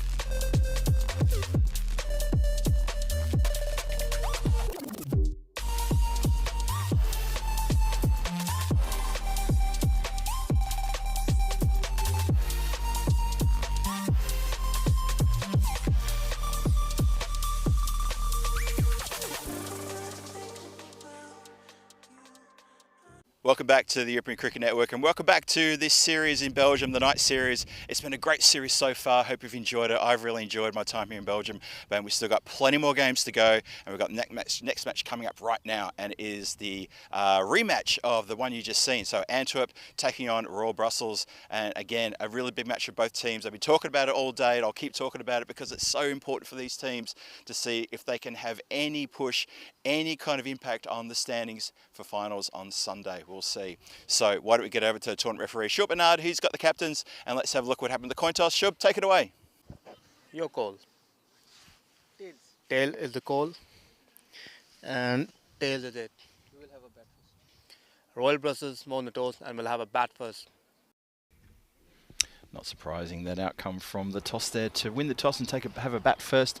That's definitely the right thing to do for mine. I think that's a good toss to win. Royal Brussels do win the toss and have a bat, so let's see what happens in the rematch here. Phil G here for you in the European Cricket Network commentary tent for the continuation of this European Cricket Series at night, Belgium 2025 edition. First time back here for 3 years for ECN, and we're so glad to be back here. Some exciting cricket's been happening the last 11 nights. And this is indeed night 11. We've already had one match. Antwerp took on the Royal Brussels, and Antwerp won that toss, made 149. Royal Brussels barely fired a shot, only made 91, bowled out in 7.2 overs. As we have a look at the fantasy dashboard, a couple of changes here for Royal Brussels. They've got a couple of ins. Sarim Chowdhury comes in, and Halim Hayat is in as well. Unchanged for Antwerp. And I guess, well, if it ain't broken, don't fix it. So they're going to go with the same players that they had in the previous game, where they had a big win over the Royal Brussels team. All 4 points going to Antwerp. Had a quick look at the standings early, and we'll look at the standings a bit later on in this match as it starts. And you're going to see that Antwerp have pushed themselves into 4th place, and maybe with that win, the supercomputer has just put a few extra percentage points in favour of Antwerp here. It's interesting, not a lot, 55% over Royal Brussels, 45% chance for a win. I'm kind of interested to see how this turns out now, because with Royal Brussels batting, Antwerp will be very keen to bowl very tight lines.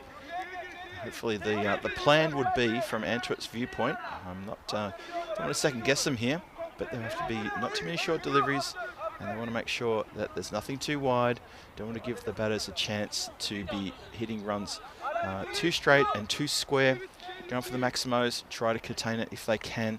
They've just contained the Royal Brussels to 91 of 7.2 overs in the previous game. So there'll be every chance to try to replicate that here for the Royal Brussels. Well, they're definitely out of this competition now. There's no way that they can mathematically make enough points to get themselves up into 3rd place with the games that are left to be played. So for them, it's just for a bit of glory. Maybe upset the apple cart for Antwerp. We start the game. It's been hit uppishly, and it's going to clear the boundary line for a Maximo. How's that for a start? And it's good to see Mamond has been pushed up the order. I think that's a really good move from Royal Brussels to ask him to open the batting with Khalik. It hasn't gone over the boundary line by a long way, but it's gone enough. So Mamond has started with a Maximo, lovely strike that one. And Barty, who bowled pretty well in the previous game, picked up 3 wickets. He did, didn't he? 3 for 23. Expensive in his 2nd over, but bowled a great 1st over. And just pushed away there for a single. So nice little start here for Mamond. Mamond, who got pretty badly injured a couple of nights ago, slammed the ball when he was batting onto his onto his right foot, and he really struggled. Had to hobbled off the ground after he was dismissed a few balls later. Didn't come onto field, but it looks like he's shaken that off. Probably put some ice on it. Probably had ice on it for the last 48 hours, and now he's looking quite comfortable out there. So match 25 now out of 30. So after this, we've still got 5 more matches to come. We're still trying to figure out who's going to play in the finals. It's not set yet. Oh, lovely smash, that one. Right into the hitting arc of Khalik. He missed out in the previous game, was given LB for 1. That was actually to this bowler Barty as well. So he's going to be looking to make up for a lost opportunity in the previous game. See if he can get amongst the runs here in this evening match. No lights on yet, don't need it. Still got a lot of strong sunlight across the ground. For the players on the offside looking towards the wicket, they're struggling a bit. That's up in the air. Oh, there's a chance here for a catch. Looking into the night sky, into the evening sky, and the catch is taken. Khalik is gone. That is massive. He's a big hitter. Former Belgian skipper from a few years ago, and he's come undone. Hit it straight up in the air, gets an edge, and there are high 10s all around as a celebration here. Oh, Bilal, you've taken a good catch. Bilal had a bit of a mare in the field in the previous game. He's taken a ripper there. It's funny, just as I was saying that the fielders, he's gesturing to the sky as well. And I was just describing that the fielders in that ring on the offside, and it was backward point, cover, and mid-off. They were all had their hands up to their faces, shielding their eyes from the sun. And that's when I said, they've got the sun in their eyes, that's going to be a bit of a problem. But the better one took the catch. So Bilal holds onto a good one there. Bilal Mamonzai. And that is a massive wicket. Shiraz Sheikh comes in. He'll be looking to change things up a little bit here. He went for a first bowler, also to Bharti in the previous game. And he was given a leg before on a delivery that hit him full. Let's see if he can change his fortunes here. 13 for 1 in the first. Well, he gets off the mark with a big Maximo. Absolutely belted that one.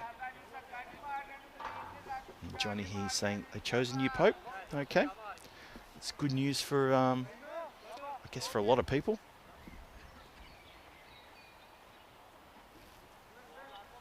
And yeah, obviously some not so good news there. Nadim Ahmed Niloy with some news about the IPL called off due to the border tensions. That's not good. The current situation over there is not to anyone's liking, I'm sure. Definitely not this commentator. 19 for 1. And we have a lost Grizzly just been returned to the bowler now. Bharti, he's gone for 19 off this over, plus this. It's on the cusp of going magical. Can he get a dot here? Can't. Well, he can actually. I thought it might have just got the gap. No, it doesn't. Straight to point. That man, Mamunzai, he's everywhere. He gets that one.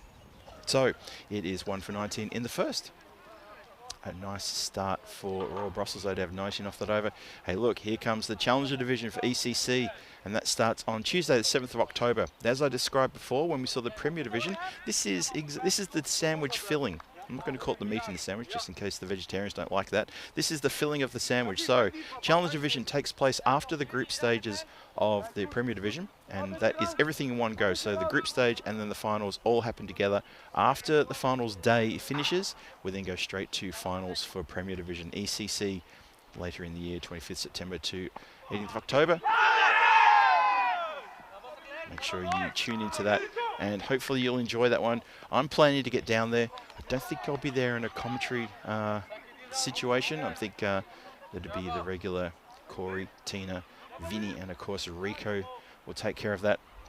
But I'm hoping to get down there just as a spectator and cheer on my friends from the Czech Republic who will be representing, of course. That'll be fun. It's always a good tournament down there too. So if you're thinking of getting down there, please make sure you do. Plan ahead. So nice. Saklan Raja, who picked up the player of the match in the previous game as well too, by the way, just in case you missed that. Did very well. The skipper leading by example, played a good 33 and picked up 3 wickets in the end. I think got 3 for 14 and also belted a good 33 runs. A few players got amongst the runs in that scorecard for Antwerp. Hit uppishly, oh, just mishits that one. Regular mid-off would have absolutely snaffled that one and said thank you very much. Look at this. Yeah, and it's Latif who's fielding just down here in front of me. He now moves up into the circle. And it's going to be, well, let me see, for Shiraz Sheikh, it's a backward point going out of the circle. I think there's someone deep and mid-wicket also out of the circle. Doesn't matter who's out of the circle because that's out of the ground. Bang! That's a massive strike. And that's what he can do. And Antwerp will be very keen to see his back if they can claim his wicket at some stage.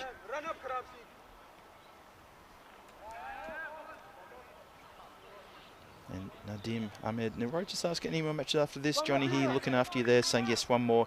Yes, there is one more after this. One more game coming up. Talk about that next game a bit later, maybe during the second innings, because it's going to be a belter. Lifts up and away on the offside. Don't know if they're going to get to this one. They're not going to get to that one. I think that's gone all the way. No, it hasn't. It's just bounced inside the circle, and that is going to be a boundary. So Shiraz Sheikh, he's making up for what happened in the previous innings where he went for a first bowler, and he is hitting high and hard and really putting it down. So that is really good work from him. That's really good work from him. So 30 with loss of 1 wicket. Last ball, the second coming up. Just remember that Royal Brussels won the toss and wanted to bat first. Oh, now here's a catching opportunity. It's in the air for a long time. Keeper wants it. Got the gloves. and takes the catch just at the chest level. That is a good catch, and he is a very reliable catch, is Desawa, after he belted a very good 48 off 11 deliveries in the previous game. Almost put his hand up for man of the match there. He's taken a good catch there, so he's having a good evening. That was in the air for a long time, for an eternity. And unfortunately for Royal Brussels, they lose their second. They lose a big striker as well. Not the time to lose someone of that caliber. Shiraz Sheikh has to go 16 from 5, including those 2 massive sixes. So he's done. His evening with the bat is done here. Remember, this is the second match of Antwerp taking on Royal Brussels, and so the first match went the way of Antwerp, all 4 points to them. And now it's well, there you go. There's the standings. So there you go. That's the revised standings. So Antwerp now on 16 points. And that's why this game is super, super important. They get 3 points here. They're basically equal second place, but they probably will have an inferior net run rate. But we'll find out. Depends on what the victory margin is like. We'll find out that later. But if they get all 4 points, they will go into clear second place. And that will disturb the apple cart, because then it'll be hassle. And the Brussels Warriors have to battle it out for third or even second place, as that is swung away hard and high. That's not a good delivery. It's a bit loose, that one. And it's dispatched. Really good shot there from Mustafa Mamond. He's too good to let that one go. He's very strong on the pull shot. His style reminds me of from Czech Republic. Sorry, just watching something there. Just watch this ball coming in. Just been mishit. It's going to go straight. Oh, it just takes a bit of a spin and a turn and gets away from a diving Wahidullah Jabakal. Just misses it. Only just misses it though. It pitched, and watch this. It bounced and it had a slight turn, and he's just managed to sort of slowly help it across the line. Unfortunately, just gets away from him. So yeah, I was just saying, yeah, he reminds me of Sapawan Divisi in his style. And yeah, just the way he gets into position for that pull shot, that elevated pull shot, when he spins around, he looks effortless. Like, his timing is very, very good, and that's one of our Saba's big strengths. You can also miss him as well, right on cue. Hello, maybe that's a bit of a commentator's curse. I haven't had too many commentators curse in this series so far. I've got to say, I've been pretty happy with the performance thus far. I'm hoping the chat will let me know in case I do drop one like that. Hello to Ian Smullen in the chat. Sorry, just looking down at my little screen and seeing that Ian's joined us. Oh, shouts to catch it. Can anyone grab that one? No. It bounces inside the circle, but unfortunately there's no one back on the boundary rope to take that catch. Someone back there. Have a look there. That is the skipper who brought himself up in the circle. If he had been back, could have taken it. Could have, would have, but didn't. There you go. So Ian Smullen, some good news there from you regarding your pension paperwork. Well done. That's going over the top of the commentary position, and that's crashing into the trees somewhere behind me. That's a long way back. I don't think we're going to bother chasing that one right now, though, because a new pill will be dug out. Yeah, that's gone a long, long way back. You can see just coming into camera shot there was our volunteer ball boy, and he was told, don't bother. That's out of here. That'd be 3 overs gone, and that over does go magical in the end. So the 50 up with that strike as well. 50 for 2 after 3. This is a really good start here for the Royal Brussels. Putting the foot down, accelerating here. Looking for a big score. Try and upset Antwerp so they can't get 4 points here. However, for them, for the Royal Brussels, their series is pretty much done now. This is just restoring pride and a little bit of something into the standings, into their scores, or the scorecard for their series here, which hasn't gone their way. That's another good strike up in the air. TP this time. He's a good clean striker of the ball. He came in and belted 16 off 4 deliveries, or was it maybe even 3? No, it was 3 deliveries, 2 6s and a 4, and then he went out the very next ball. But just he did it in 1 over and looked like really in a bit of a mood. Unfortunately for Royal Brussels, he couldn't kick on. Let's see what he can do here. There's 1 6.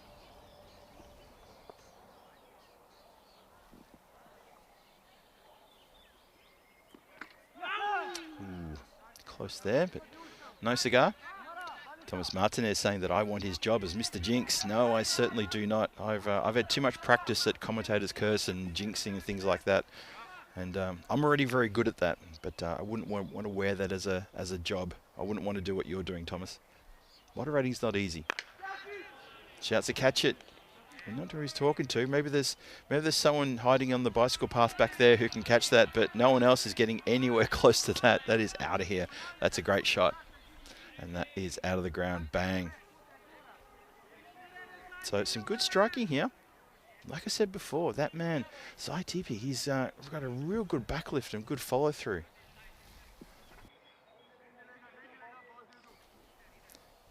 Getting the deliveries of the coffee and the water to the commentary tent. Thank you very much to our hosts here for looking after the blue crew. Doing a good job.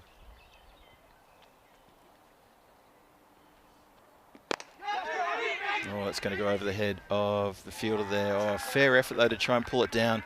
Doesn't in the end. In the end, it was pretty close. Probably about 40, 50 centimetres away. Hope he hasn't hurt himself on the way down.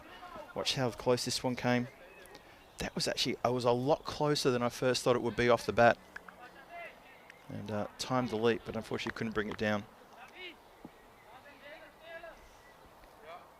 So TP really smacking the ball hard at the moment.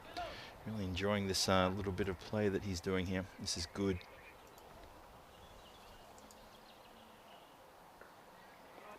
So hello to everyone in the chat. Hope you're enjoying your Thursday wherever you're watching from around the world. Ian, Thomas, Johnny He as well, and everyone else, whether they got a spanner or not. It's lovely to have your company as always. You guys obviously make it a lot of fun for me too. And that's what's important, especially when you're commentating by yourself. Ooh, close. Good work. Abdullah fielding back there. Gets a good save in. Prevents any runs there. Just comes off the keeper's pad there.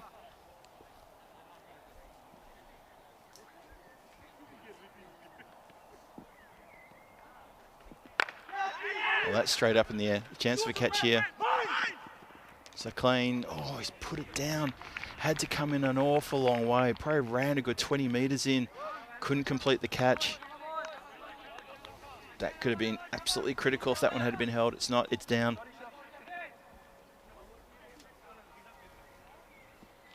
And Raja just putting a hand up and apologising to the bowler for gets the false shot, but unfortunately can't hang on to that hot chance there. It's 69 for 2 after 4. That run rate is going at 17. And Royal Brussels have come out with a real attitude in the batting, and it's showing. And they're executing it perfectly. Doing very well indeed. So the 5th over is going to start. It's going to be, looks like Wahidullah Jarbakel. He comes on. Gets a dot ball through first. Nice. Nicely bowled. Wahidullah, they're looking for him to score well with the bat. He's a very talented individual. With the bowling, however, he's getting spanked. Absolutely caned there. 75 for 2 now in the 5th. Well, Brussels are doing very well here in this game. It's a bit of a comeback for them.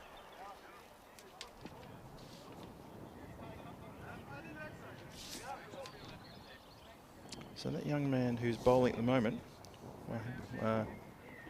Wahidullah Jarbakel, he was the youngest player to ever score 100 for Antwerp at the age of only 16 and 225 days. Yeah, youngest centurion happened in 2019. He hit 101 not out. So there you go. He's talented. Hasn't really got amongst the runs too much here. There's a couple of 60s to his name. That is just over the head. Almost a carbon copy of a delivery and a shot we saw in the last over. Just over the head of the fielder. They're going to have to put someone taller here, I think. I think that's what the problem is.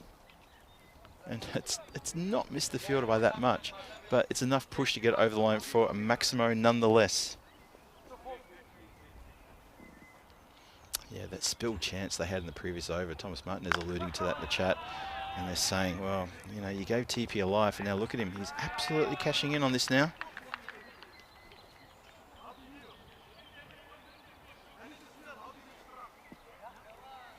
And Poor Wahidul, his hands on his haunches there, just sucking in the deep breaths, thinking, well, what can I do now? Because that Royal Brussels batters are really getting on here. This is a cracking innings from Sai TP. 37 from 10, he hasn't finished. 2 to come in the over. Goes out the offside, shouts at catch it. Oh, now that's stung the fingers. Now, I'm not sure if the fielder's... Oh, and I think he's hit the knee too. He's going to need a bit of attention. So if the medics can come out with a magic spray, that would be good. And also maybe just check and make sure he's got all his fingers in the right place. And, I think umpires are getting over to have a check with him as well. He's going to need a little bit of attention. Hope he hasn't split something there that he shouldn't. Let's have a little look at that then. Yeah, they just indicated the fingers. I'm not sure. Umpire's just standing in front there. I don't think I want to see if there's any really big injury there, but they're looking over to the dugout. I think he may have to go off for a little bit of attention there. Thomas Martin is saying that you thought your announcements were ridiculous, Mr. Kumar. Yeah, I'll be Kumar just having a bit of a laugh about the Pope's election. I was thinking that maybe, well, you could almost put anyone's name into that and make it a funny comment. Have a look at that again. I think it's bounced just in front of his fingers and it's cannoned into the fingers, and also maybe he's taken on the knee as well. So everything's sort of wrong. They're staring into the sun. Very difficult to take that, and he's gone off for a bit of treatment. That's Divan there. And, yep, just going to go get a little bit of help. Sultan Divan. So we have the 12th man coming on then to sub. And that's Shazam Iksan. And that catch is taken on the boundary line. So Latif holds it up high in the air as well to say, yes, I've caught that one.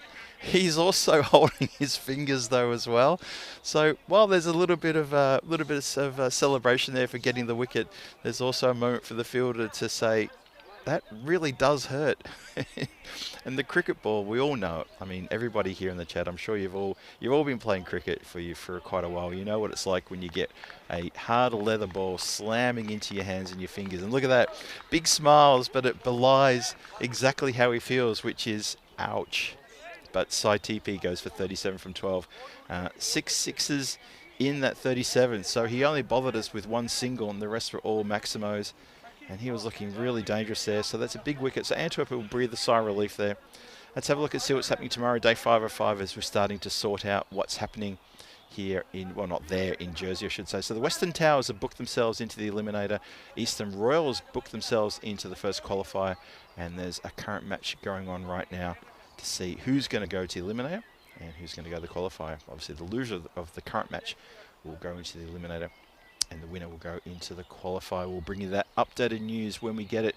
Danny Hudacek and Vinny Sandhu taking care of commentary there, taking you through the action there in Jersey, while I'll be still here in Belgium, talking you through the rest of this game and the next game that's coming afterwards too. So we've still got 1 game to come after this. And Sultan Divan is just walking past me. He doesn't have any bandage or covering on it. I got a funny feeling though that maybe he's taken a bit of damage to the nail. He was just showing the finger to Wahidullah on his way to the clubhouse. Oh, Sultan, look out, it's going to come close to you. There he is, and the number 5 just walking away with one of our volunteers to get a little bit of treatment at in the clubhouse. He's still staring at that finger. I think it's the 4th finger next to the little finger. He was just gesturing to it as he walked past and sort of pointing towards the nail. So I think he's taken a bit rough one there. But that's a lovely strike for Maximo as well. Wahidullah looking at Sultan saying, why don't you field that? There's another one for him. Oh, he's already off the ground. And that is a lovely strike. So that is really good. This is Manib now. I like to see Manib coming out at about this time. In this part, he looks a lot more comfortable than opening. And he's sort of, with a score on the board, he does look a lot more comfortable with these big strikes. He's a good timer of the ball as well.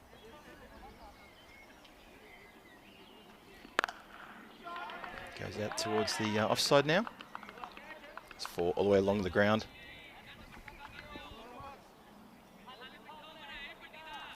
Yeah, Kuma, just giving the chat a little bit of a helping hand with someone in the chat who's spoiling it for everybody by posting the score. Just for those people listening for that, and obviously the moderators are all over this, but I'll just say just one time, if you post the score ahead of the stream in the chat, you will get knocked out. Nobody likes a spoiler. And you don't win any points for spoiling the chat.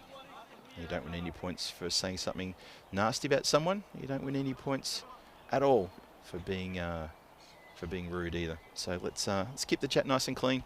And let's enjoy the cricket. That's swept around the corner. Just the one.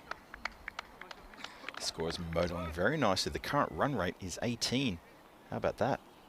106 for 3. 100 up with that previous strike in that over to the boundary. So have a look at the scorecard there. That's a lot healthier than it was the last match. Mustafa Mamon's still there, 30 from 13. And that 37 from Saitipi, only off 12. Wow, really good strike in that. And now Mohammed Manib, the captain, he's out there looking comfortable, 17 from only 4 deliveries. And like I said before, I think it's really good that he comes out at this part of the game. It's going to be so much more comfortable for him to be scoring runs when there's already runs on the board and not feeling that added pressure of having to get runs on the board from the very start. Having said that, he's at the non-striker's end. But Mustafa Mamon swings hard. Sultan Devan just walked past me again. He's got a pack of ice and he's got his finger stuck in that ice. So it looks like from that, I would say there's no break. I think he's just maybe overextended, maybe a muscle in the finger or something like it, or the very edge of the finger. But at least it looks like there's no break, or else he probably would have gone towards the A&E and get some help. I hope there's no break. Anyway, we don't have an X-ray machine here at the field, so I can't tell you that for sure.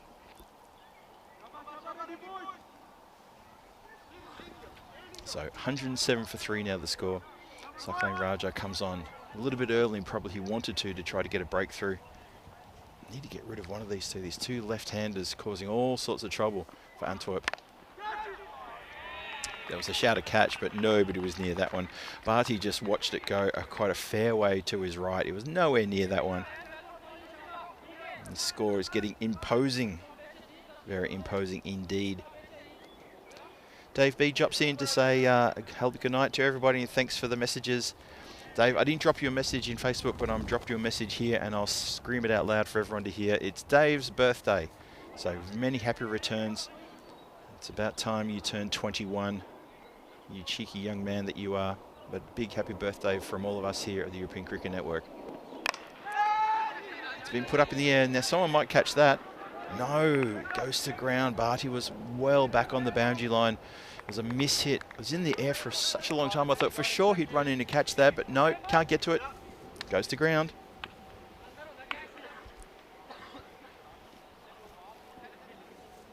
Nice one, Dave. Good to see him giving a shout out to everybody again. Hope you have a good day, Dave. It's going to go backward a square. The race is on and fancy footwork can't cut that one off. Marmanzai can't get around. And this is a really good innings. This is really going. This looks like the kind of innings that we saw in Antwerp's innings in the previous game. 116 for 3 now. That run rate at 17. Such a healthy run rate. So the idea that Antwerp had, which was to bowl these guys out, it's the slower ball and it brings a miss hit, and it's a good slower ball. He'll keep that in the back of his mind. I'm sure he won't try another slower ball because that's the end of his over. That's the end of his 2. So ends up with 1 for 21. That's not bad. That's economic considering that the current run rate is at 16.6. So Antwerp's idea was to try to bowl Royal Brussels out and then chase the score quickly in 7 overs. I'm not sure that's going to happen. Hey, look, tomorrow, Greece and Germany, women's ECI action coming your way. 3 matches tomorrow. Looking forward to that starting at 8 o'clock in the morning GMT or 10 o'clock Central European summertime, or 1:30 in the afternoon Indian Standard Time. So that's going to be good. That's going to be fun. And Aaron Tindergoff will be playing in the Germany colours against the Greece women. So look out for that.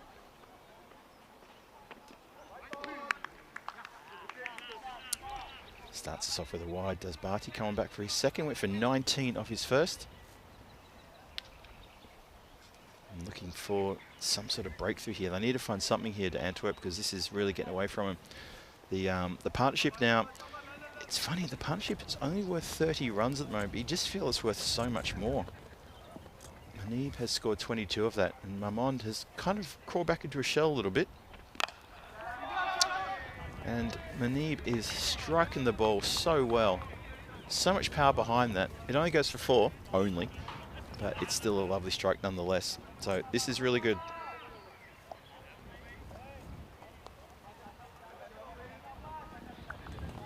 So, nice shot, that one.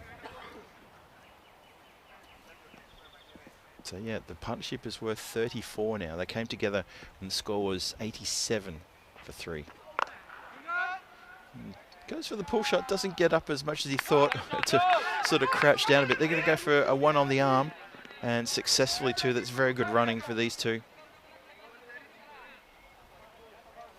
So these two have been together for, what's that? They came together at the end of the 5th. So it's been, what, 14 deliveries, I think? Or is that 15 deliveries now? 14 deliveries.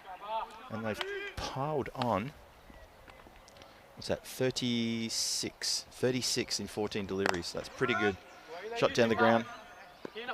Just going to be cut off here just in front of me. Doesn't get through.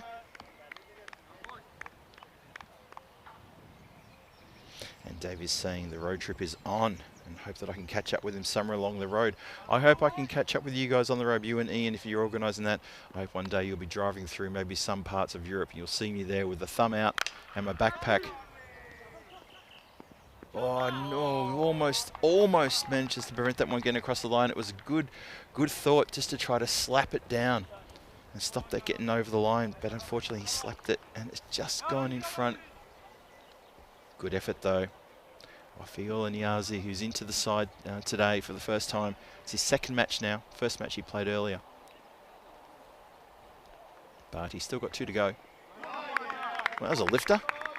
Unfortunately it was wide. Oh, Barty now doing the double-handled teapot stance. He's not happy about this one. Have a look again.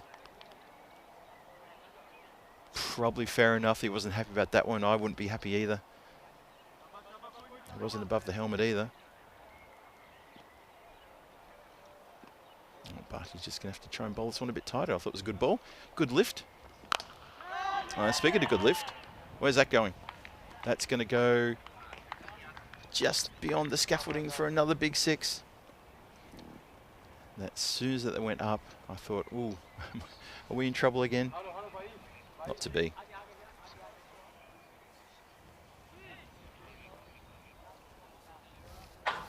$135 for 3. This score completely getting away from the Antwerp team. They're going to have to regroup once the innings is over and have a talk about how they're going to chase these runs, because it's going to be very, very tough indeed. Got a lot of work to do. A lot of dust on my legs. I don't know why. Sorry, I'm just talking to myself now. That's cut nicely. Just for 1 though. And that will end the over. And it's getting in at 136 for 3 after 8. And have a look at this delivery again. Nicely cut. So it's a bit of a square drive, that one. So 8 overs are now done. And let's have a look at the run rate. Is it going along at 17 exactly? So since they came together at the end of the 5th, you can see that big red dot there. The score has really accelerated quite nicely. And they've taken it from 87 for 3 to 136 for 3 in 3 overs. So that is massive acceleration for these two. Doing quite well. Wahidula's going to come on to try to get a breakthrough here. Well, he's not, because that's Maximo. And that has gone a long way back too. That's almost cleared the fence for the football field. And that is a 50 up for Mamond. And that's a well-deserved 50 as well. Enjoyed this innings, really have. 52 from 21, striking really well around about sort of that 250 mark. Just below 250 he's striking at. Hasn't finished. So good fielding out there. Niazi gets the body right behind it there and doesn't let it get through him. So just the 1 run. So moved to 53 from 22. Manib, the skipper, he's on 29 from 9. He must be seeing the ball like a watermelon right now because he's striking it very well. Antwerp staring down the barrel of a big run chase here. Oh, just strays onto the pads, and that is not a good ball, and that is put out of the ground. This is the thing about that man Manib. He's very quick to spin and get in position and play that pull shot. He's not a tall person, so his actual reach is quite small, so he can very quickly get in position for the square shot on the leg side.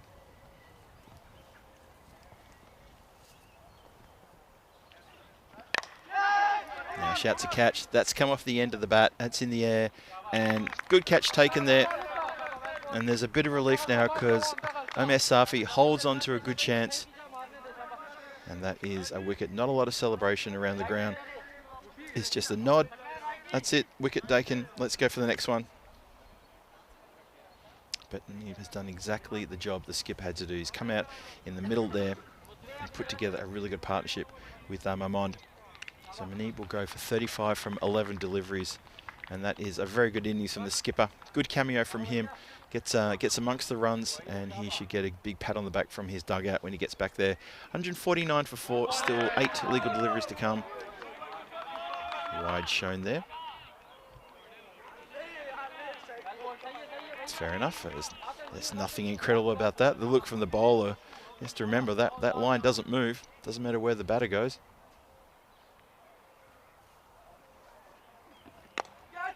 Comes off the edge, should be caught, and is caught.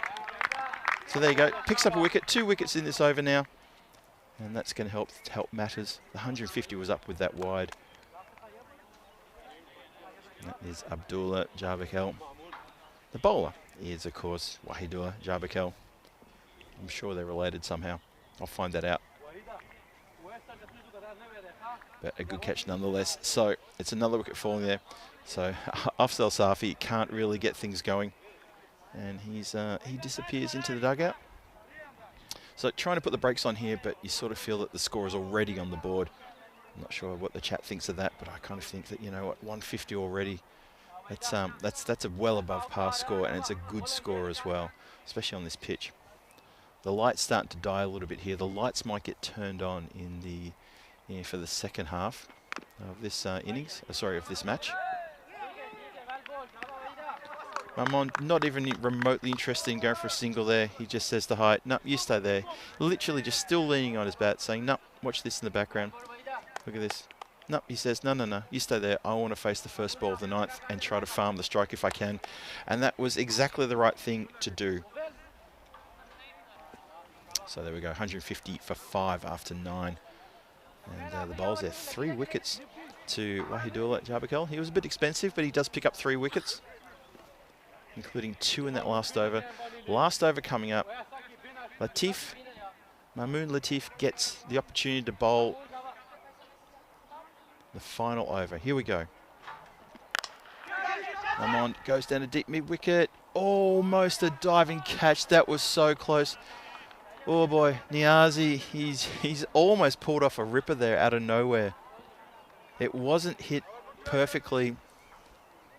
And he slides on the ground, and I can tell you now, sliding on the ground from the player's viewpoint, it's actually quite nice and soft out there, so no chance for injury there. Latif was expensive, he went for 20 off his first over. Let's see if he can do better now. Mamond 57. That's a wide ball. Just remember, Royal Brussels won the toss, elected to bat first, and they lost a few wickets early on. And we actually thought, oh, you know, is that according to plan, or what's that about? Because he win the toss, he's losing some early wickets, not good. But the middle order has stood up. Shouts to catch it. It's going to be 1, 2 bounces, and Barty will be fielding there eventually. Gets the ball back. Just a bit of a juggle there. Yeah, thank you, Thomas Martinez. Just explain to people here who might be new to the chat, not too sure. In some competitions in cricket around the world, the white line moves with the batter. Here, the wide line does not move. That tram line belongs to the bowler. So as long as the bowler can hit some of that tram line that you see the striker standing in that box, then it should not be called a wide. That's pretty much how the rules are. Pretty straightforward. And Thomas Martinez has explained that perfectly. Thank you for that, Thomas. So 3 to come. This is why Mamond wanted to stay on strike and didn't want Hyatt on strike. So he's had 3 dots, and this is just a little bit too easy for the bowler here. You must be tempted to bring the field in, really, just for this batter, wouldn't you? Well, he swings at that one, and he connects, and it's up in the air, and that has been taken. Watching the body language of the fielder as he takes the ball, and the skipping and the dust kicking up and all that bit of animation was quite funny, and he sees the funny side of it with his fellow fielder there. Watch this. It's in the air, and it comes down into the hand. He's running backwards, then sideways, then bang, I'm done. And he sees the rope and says, I'm glad I didn't go any further. Gives it a couple of little funky dance moves as well. Good work there, good catch. Nicely done indeed. That's Amir Safi, his second catch of this game, and he enjoyed that one a lot more. Yeah, it was just sort of that twisting, turning, and I'll stop then. Well caught. So one more ball to come in the innings. 156 for 6 is the score, and Antwerp looking to chase a mammoth score here in just a few moments. Yeah, just wondering what they're checking here. I think, not sure what they're looking for here. We continue. Last ball of the innings coming up. Swings hard at that one, and Zahid cannot get anything on that one. And keeper doesn't even bother running him out. Just says, yep, that's it. The over's done. So that is the final score then. 156 for 6. That is a really good score from the Royal Brussels to get up to that score. That man, Mustafa Mamon, that 58 from 24. Well done to him. A very good innings from his blade. Good to see him getting some runs after an injury he suffered a couple of nights ago. Sai Tipi, 37 from 12. And Mohammed Manib, 35 from 11. All contributing there, all striking over 300. Let's roll the highlight reel and have a look and see how it all unfolded here. While the bright sunshine was out, it was all about sort of skied shots here. Good catch there, staring into the sun, and taken nonetheless. And then it was Shiraz Sheikh, who came in, tried to shake things about a little bit. Only managed to fire up to 16 runs before losing his wicket. So that was a little bit disappointing for him. Keeper there, Tasawa, takes a good catch, running around, says, I got the gloves, let me grab this one. And then it was that man, Mustafa Mamond, who took over control. Sai TP at the other end there. Between the two of them, they really pushed the scoring up, having lost 3 quick wickets in the early stages, and it was really good display as they continued on their merry way. End up putting together a really good partnership. Have a look at this. They came together at the end of the 5th. The score was 87 for 3. They took the score to 149. So that is a 62-run partnership in 3.4 overs. So what's that? 18, 22, 21. So they're striking at 300 all the way until the partnership was broken. A few quick wickets at the end there, and things sort of started to slow up, but the runs were already on the board at the start of the 8th, sort of already into the 140s. So ending up on a score around about the 156 mark. No, exactly 156 for 6. That's really good work from them. And they love a little bit of juggle there and the turnaround, and then give us that little dance move. There it is. That's a little, I don't know if that's a celebration or just thank goodness I didn't step on the rope one way or the other. It was just a funny little moment. So that is how things finished up there, and we have a look at the batting card. It will confirm what I've just said about the batters. And Mustafa Mamon, not out 58 of 24 deliveries. Ably supported by, well, Shiraz Sheikh, that 16 was important. The 37 from Sai TP off 12, and the 35 from Mohammed Manib, the captain, off only 11. And sort of fell away a few ducks there towards the end, but just those batters did so well. And for the bowlers, well, wickets to most of the bowlers except for Zarkel, and 3 for 32 for Wahidullah. Jabakel did very well for him as well. So there's the score on the board. It looks like it's going to be a bit of a tough ask for Antwerp to get all 4 points here if they can. They have to get the run chase firstly under control, because 157 chasing that is going to be tough. You see those the ducks towards the end there. But it was all academic. The score was already on the board, so well done to them. Only 4 wides in that as well, so disciplined on that level, but unfortunately just too many short deliveries. And the bowlers, I felt that they really bowled into the hitting arc of TP and especially Manib, just giving him exactly what they wanted, and they couldn't really pull it back. But well done to Mustafa Mahmood. You need to go over and give him a pat on the back, considering he got injured so badly a couple of nights ago, was unable to take part on the in the fielding. Anyway, that's how it is. 156 for 6. The bowlers came into a bit of stick. Good economy though from Saklan Raja though. Only one for 21 from his 2. So we are now halfway through tonight's festivities here, tonight's games, as that's the mid-match summary. Match 25 hanging in the balance as Antwerp need 157. And if they can get the win, then they get 3 points. And if they get 3 points, they go on to 19 points in the standings, and that will make them equal second place. It just remains to be seen how the net run rate is. But second place in the standings, we're still a couple of games to go. We'll talk about what they've got left and whatever the team's got left a bit later on. And for now, though, we're going to put a pin in that because we're going to take a 6-minute break and we'll be back with the restart very shortly. This is Phil G for the European Cricket Network during this wonderful ECSN Belgium 2025 edition. First time back here for us for 3 years, and it's been fantastic. Hope to see you back in a few minutes for the run chase. Don't go too far.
This European cricket event is proudly brought to you by HCL Software, Rado and 1xBet. Oh, they say time flies when you're having fun. I must be having way too much fun there. Didn't realise we were almost going to be back, and we are back. And back in time for the run chase. Because Royal Brussels have put together a pretty good innings there, 156 for 6, and thrown down the gauntlet to Antwerp and said, look, if you want the points, you are going to have to absolutely bat your whatever's off to try to chase those runs. That is a big ask. And if they can do it, well, they're going to earn all 3 points. I'm not sure about the third, but getting all 4 points, because that to chase that down in 7 overs or less would have to be absolutely crazy. You see the bonus point equation on the screen right now. So Antwerp, if they want to get all 4 points, 7 overs or less, as I said, for the fielding team. If Royal Brussels can restrict Antwerp to only 109, then they get all 4 points. However, when you look at the standings, Royal Brussels now sitting there in 6th place with only 8 points, and they are 5 points behind 12 Stars, who are in 5th place. So even a 4 point there, we're only getting to 12. Won't get them off the bottom of the standings. And they have 2 more games to come, the Royal Brussels. They're going to be here on Saturday night. They've got to play Hasselt. So imagine they've got their work cut out for them. However, even if they win, beat Hasselt and get all 4 points there as well, I kind of feel that they're going to fall just short of trying to push into a possible 3rd place. You never know. It could also depend on the outcome of other games, and you know, anything can happen. That's the thing, isn't it? Anything can happen. So Hasselt are currently sitting in 2nd place on 19 points. Brussels Warriors sitting in 2nd place on 19 points. Their run rate a little bit more inferior. Antwerp are sitting in 4th place on 16 points. So if they get 3 points here, their net run rate, well, let's say they win only by a few runs. Say it's a close game, but they do win. They'll stay in 4th place, but there'll be 3 teams on 19 points. And that's going to be fun to see how that goes. Anyway, ifs and buts are not what's going to make it work. What's going to make it worse is exactly what's going to happen. And we are just moments away from the run chase, and see if the Antwerp team can even get that win, because they've got a lot to do. It's going to be a very, very tough chase indeed. A few people in the chat. I can sort of see some of the comments in the chat. People not happy that Antwerp are going to make the chase here. Some people saying they will make the chase. Oh, it should be good. I think it's going to be really exciting. Down to a few players, a few key players to get going here. And for Royal Brussels, early wickets and a couple of tight overs, it's very hard to chase big scores in T10, because you need to get ahead of where you want to be just to account for any overs that don't go in your favour. Just one of those things. And we're going to find out shortly how that goes. It is indeed a decent total on the board. Just reading some of the comments there. Tahir Jut saying a decent total on the board. The batters have done their job. And now it's on the bowlers to do their job. I completely agree with you, Tahir. Thank you for that comment. That is indeed how it's going to work. As we're just about to get ready here. It was just a little bit of a technical sort of like thing to be ironed out. I think it has now been ironed out. And we're almost good to go. Just looking around the ground, I think we're okay.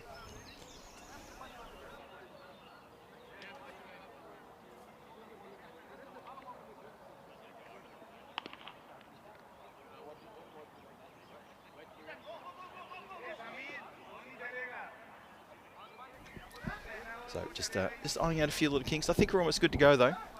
Just having a look around and making sure the officials are happy. But I think we're good, as we say. The score is on the board. And if you are a Royal Brussels supporter, tell me how much you enjoyed that innings from Mustafa Mahmoud and Sai Tipi, putting together a great partnership and a terrific couple of innings there as well. Really important that they got things going. So I'm just trying to understand what the delay is now. Just bear with us a second. Oh, I see. I think there's some players just on the sideline, the youngsters, and I think they need to be moved off. I think that's what the delay is. I'm not sure why we have some juniors out there practicing cricket on the sideline. They're very slow to move off as well, and that's probably why the players are just coming on now.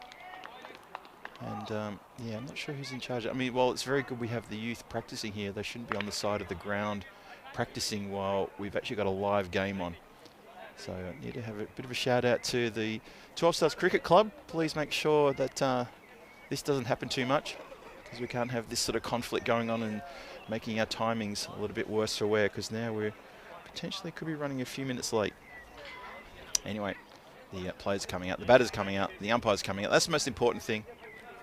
And the kids practicing on the side of the field are slowly picking up chairs, and they're picking up chairs and making their way around the ground. Obviously, they're going to be the volunteers who are picking up the chasing the ball now.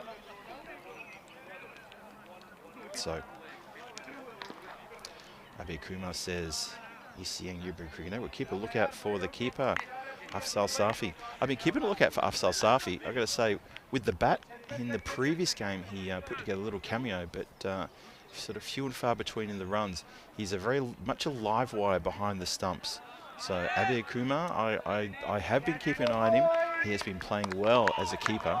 He even effected a very good stumping when it was Wahidullah just batting out of his crease and took a little bit too long to get back in, and he effected a very good stumping in the last match. So yes, noted.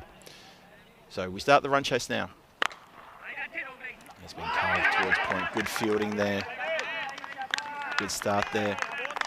It's Shiraz Sheikh with the save. It's nice work indeed. Adnan Razak with the duty to open the bowling as he usually does.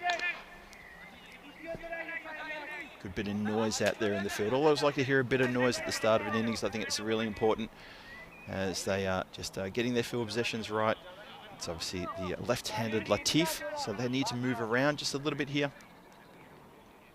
There's a long on outside the boundary line. Who else is outside the boundary line?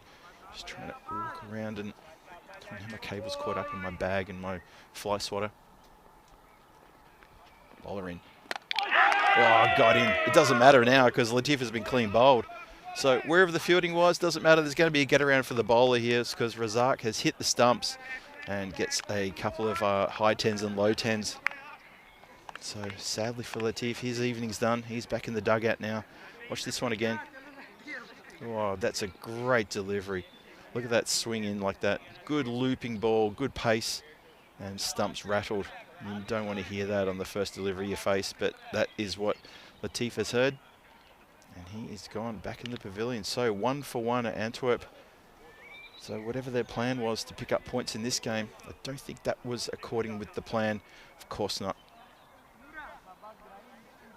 Trouble. Johnny, he's happy. He just got back with his cheese on toast. Well, that restores a little bit of sanity into the Antwerp batting. Sultan Devan comes in and just goes crunch, goes downtown. So if he has any kind of injury to his finger, which it looked like he did, he had a massive ice pack on it when he came past the commentary area around about the 7th over, coming back from the clubhouse. He, he's struck that one beautifully indeed. Yeah, it's just a bit of a conversation now between the bowler and his captain, and also Faisal Khalik came over as well to have a couple of words, just to try to settle the bowler down. It's only just the Maximo off the 3rd ball of the over. Don't think there's any panic stations just yet, but they felt the need just to have a little chat. The run rate required is 15.78, so it's a tough run chase coming. It's that kind of run chase where you almost wouldn't mind the occasional 6 every over. You just think, okay, well, you know, they're going to need 3 of those just to get ahead of us. So I'm not saying they should take it easy, but it's just one of those run chases. But it's going to be a bit tricky for the batting team. Shouts of yes, yes, yes. They take on the fielder and succeed. So Sultan Devan, he played a great innings in the previous game. Picked himself up at half century, got 53 off 18 in match number 4 that took place just earlier tonight. And he's got a chance here to make a really big score. A lot of runs here to be scored, so every opportunity for him. And every opportunity for that man as well, Jarbakel. He's only got 1 from 1, but he's got a real chance here. Both of these players got a chance here to make a good score. And I say that because I haven't seen a number of... Well, we've seen a couple of good scores from Jarbakel, only 2 scores in the 60s. Apart from that, he's kind of struggled with the bat. Even by his own admission, he struggled with the bat. And for Sultan Devan, he came off that 50. Let's see if he can back it up. That's up in the air, and it's going to get away from the fielder. Running down, it's going to be a goal. It's into the goals. And that is 1-0. It's also a big strike for a 4 as well. Just bounce inside the circle, inside the rope there.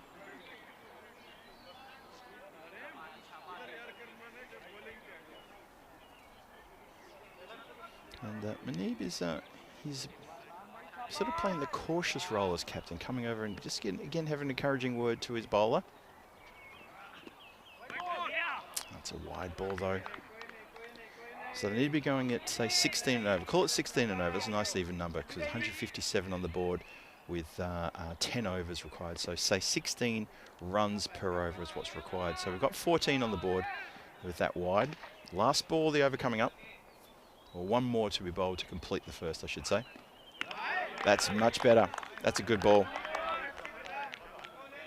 And you think about the first ball, well, not the first ball he bowled, but the wicket ball that he bowled here, Razak, was an absolute ripper to the left-hander. Latif had no answer for that. It was full, it was Yorker length, and it smashed into the stumps. It was a really good one.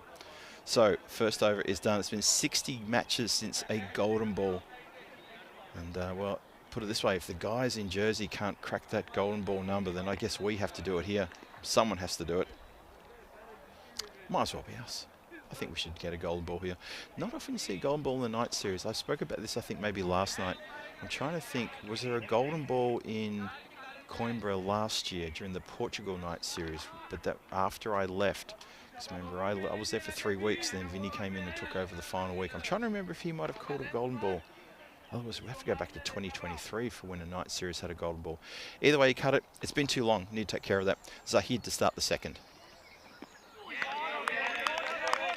Good bowling. Very good bowling indeed, that one. Sultan Divine, look, he was in two minds there, what sort of shot to play there. Ends up playing just, I'm not sure what that shot was, to be honest. He says, no, should have got that. He got himself a bit of a finger injury in the field.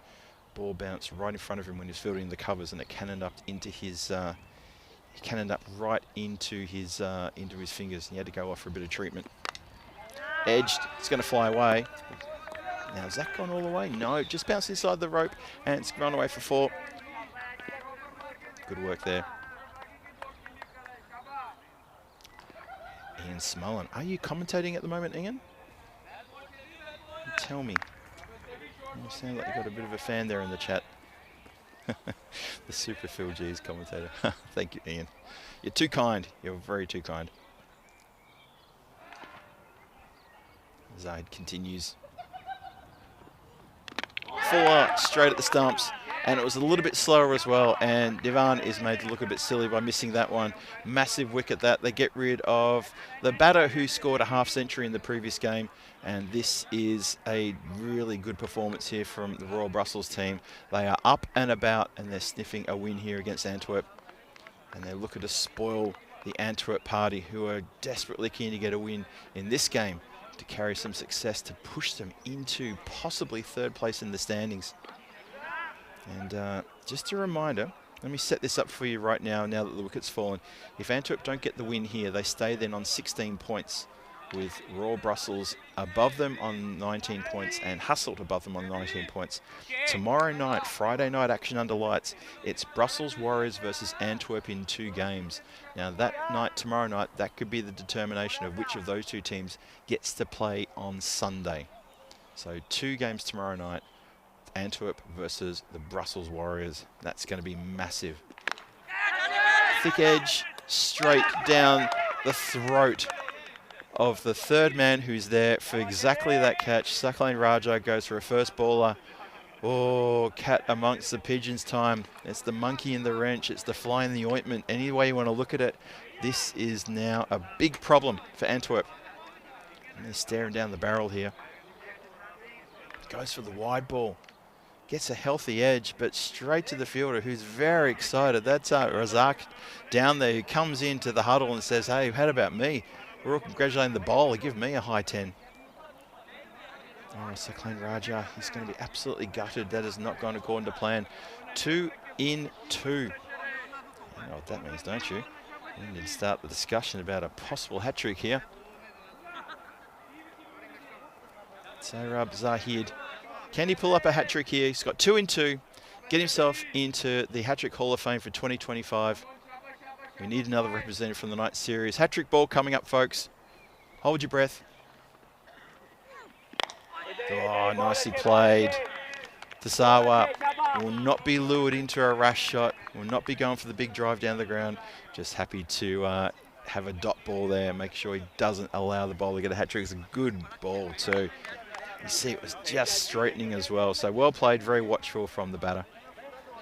Gets a smile on his face, gets a little tap on the hand from his fielders there.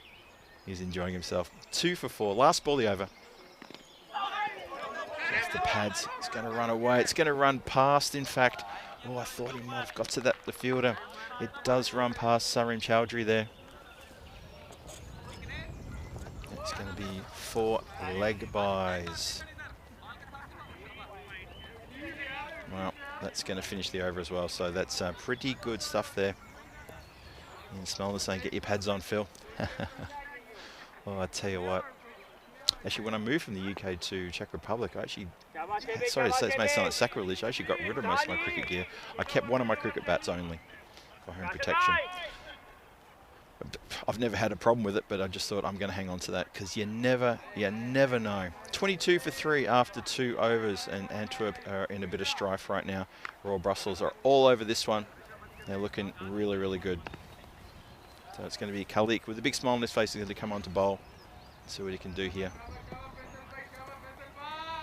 He spoke to me earlier and said how he's had a few injuries and he doesn't bowl as fast as he used to. He used to be very, very quick bowler. Let's see how quick he can get up here. Well, I've got to say, that's the fastest I've seen him bowl, and I've seen him bowl for a couple of games now. That was quick. The run-up was a bit longer. When he bowled in the previous game, his run-up was probably just that light green section of the pitch there, maybe about 2 metres behind the umpire.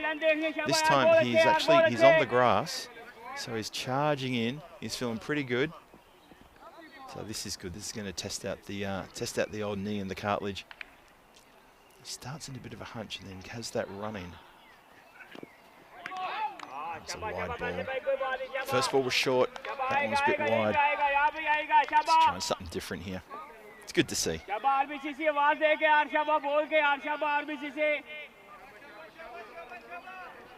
Sabir Kumar saying, I don't want to show off, but Sabir Zahid follows me on the gram. That's a good shout.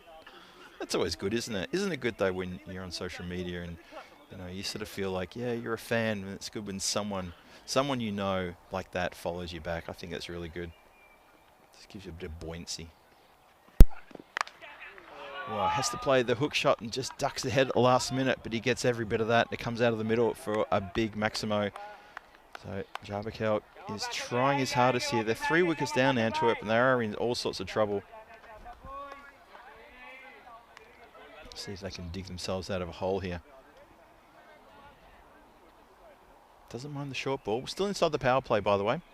It's only not even halfway through the 3rd over.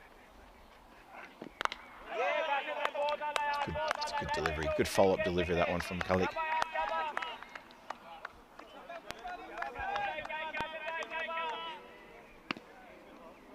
Paul Kempen's got the Mercedes on standby, he says. Ooh, I'll tell you what, you'll be looking for the car keys on the side table in a few minutes, because there's a lot of runs needed and not many balls left now. Haven't even got out of the power play and already we're starting to think about calling it. Antwerp needed plenty of runs by this stage. Shouts a catch. No one's catching that. That is going to fly away off the edge. And that is going to go from Maximo. Jarbakel leans into that one. Score's going to race up now to 35. Kind of feel, though, that they need to get at least 50 in the power play. I'm not sure they're going to get to 50. The score is up to, what, 35? 2 balls to come in the power play. That man Jarbakel, he's on 17. Sawa, he has only faced 2 deliveries, yet to trouble the scorers. A lot of work to do in this second match of this evening. It's a good ball. Too hot for the keeper as well. Afzal Safi's always got a grin on his face, that keeper. Always got a grin on his face. That's Mohammed Afzal Safi. He's fun to watch. He's very handy with the gloves, very competent keeper. He's small in stature, but he has a big heart for Royal Brussels. And he's always having a good time. Lovely to see that smile. So 13 off the over. Last ball of the over coming up. Jarbakel facing, he's on 17 from 8. Just chop down into the covers, just going to get one there. So it's been not a bad over, probably one of the more expensive ones. Power play's done though, that's the important thing for Royal Brussels. 36 from the power play, and I think that's pretty economic and pretty good. As I said, I would think that Antwerp would have wanted to have 50 plus on the board after the power play, and it's not going to go their way. And they've lost 3 wickets. That is really damaging for them. As we have a look at the tower block situation here after the power play. It's going to tell a story. Look at the wide shot there. It's a lovely looking ground too, by the way. I know you've seen all the drone shots and the wide shots. It's a very nice looking ground, very well looked after by the hosts here. And as I said before during some of the conversations in the previous match, it's quite a nice soft outfield as well. See players sometimes like sliding and skidding and leaping around the ground. They're not hurting themselves. It's a nice surface. So we're not going to see the tower block display, but that's okay. We'll go straight into the 4th over. It's going to be Adnan Razak continuing. That is hit with real emphatic style as that goes way over the cover boundary for a big Maximo. That looked good, sounded good, just a real sudden swing of the blade. And the scene is set here for Jarbakal here to get on for a good 50 and take it on even further if he can. Antwerp want to play in finals. This is the kind of scoring they need to do. That's going to be a wide. Good keeping though. Stop that one from getting away. 43 for 3 is the score. Shout out to everyone in the chat. Hope you're doing well wherever you're watching from around the world. I know we've got a few people in there. Paul Kemp and Johnny He, Thomas Martinez as well. Been with us for a few overs now. How about that for a shot? Kids out there, beware. There's still some kids on the field, and I don't know why they're allowed on the field out there on the offside. I've said this a few times this week, and I don't understand why the kids are allowed to practice so close to the action here. They're not even looking at the game, and that Grizzly could have easily cannoned into one of them. And I'm going to have a chat with some of the officials here because I'm not happy about that. Someone's going to get hurt, and it's going to be on the officials. 49 for 3 is the score. So the run rate to win is 16.2. That is going to get away. That's going to go on the ground for 4. So Jarbakel's doing his job here. He opened the batting. He's hitting the ball very nicely. And he's starting to get a little bit sort of loose here. So the Royal Brussels need to tighten things up. Look at that. Takes it from leg stump and swings it away. Goes all the way along the ground. Nice shot.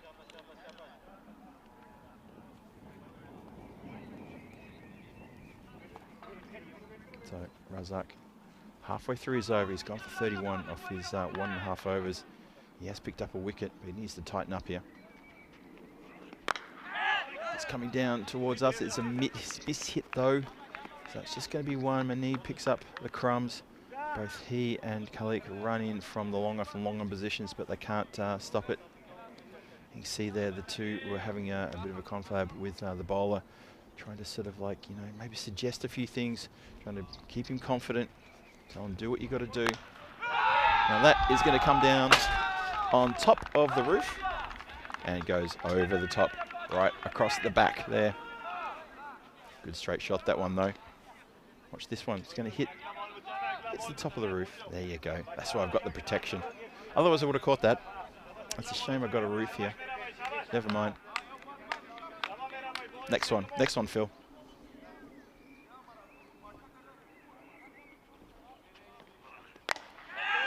Goes out towards the dugout area now, and this time the catch is taken. So the big hits finally come to an end, and that is Tasawa who is undone there. He goes for 6 from 4 deliveries. Good catch from the skipper Manib there. So Razak, he was getting punished around the ground, but this time it's Tasawa who cannot elevate it over the top of the fielder there. Nice catch indeed. Patrols that part of the boundary every match. Sawa goes for 6, so he fails here after getting a really good 48 not out in the previous game. He's gone for 6 in a quick time here, and that is problematic again for Antwerp.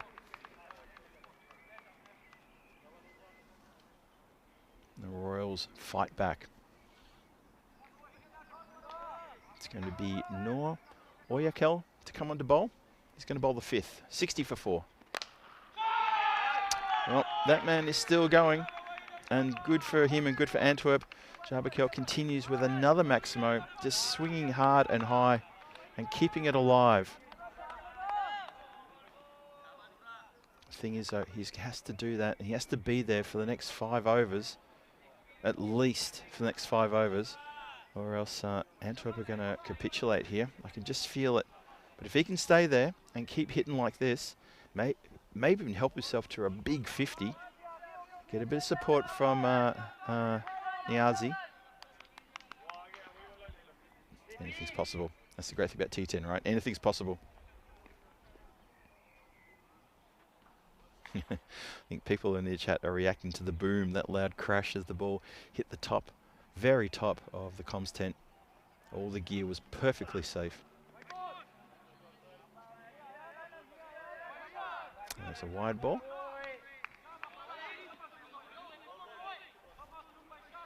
I'm just looking over to the offside there at the backward point area. There's still a couple of kids playing there.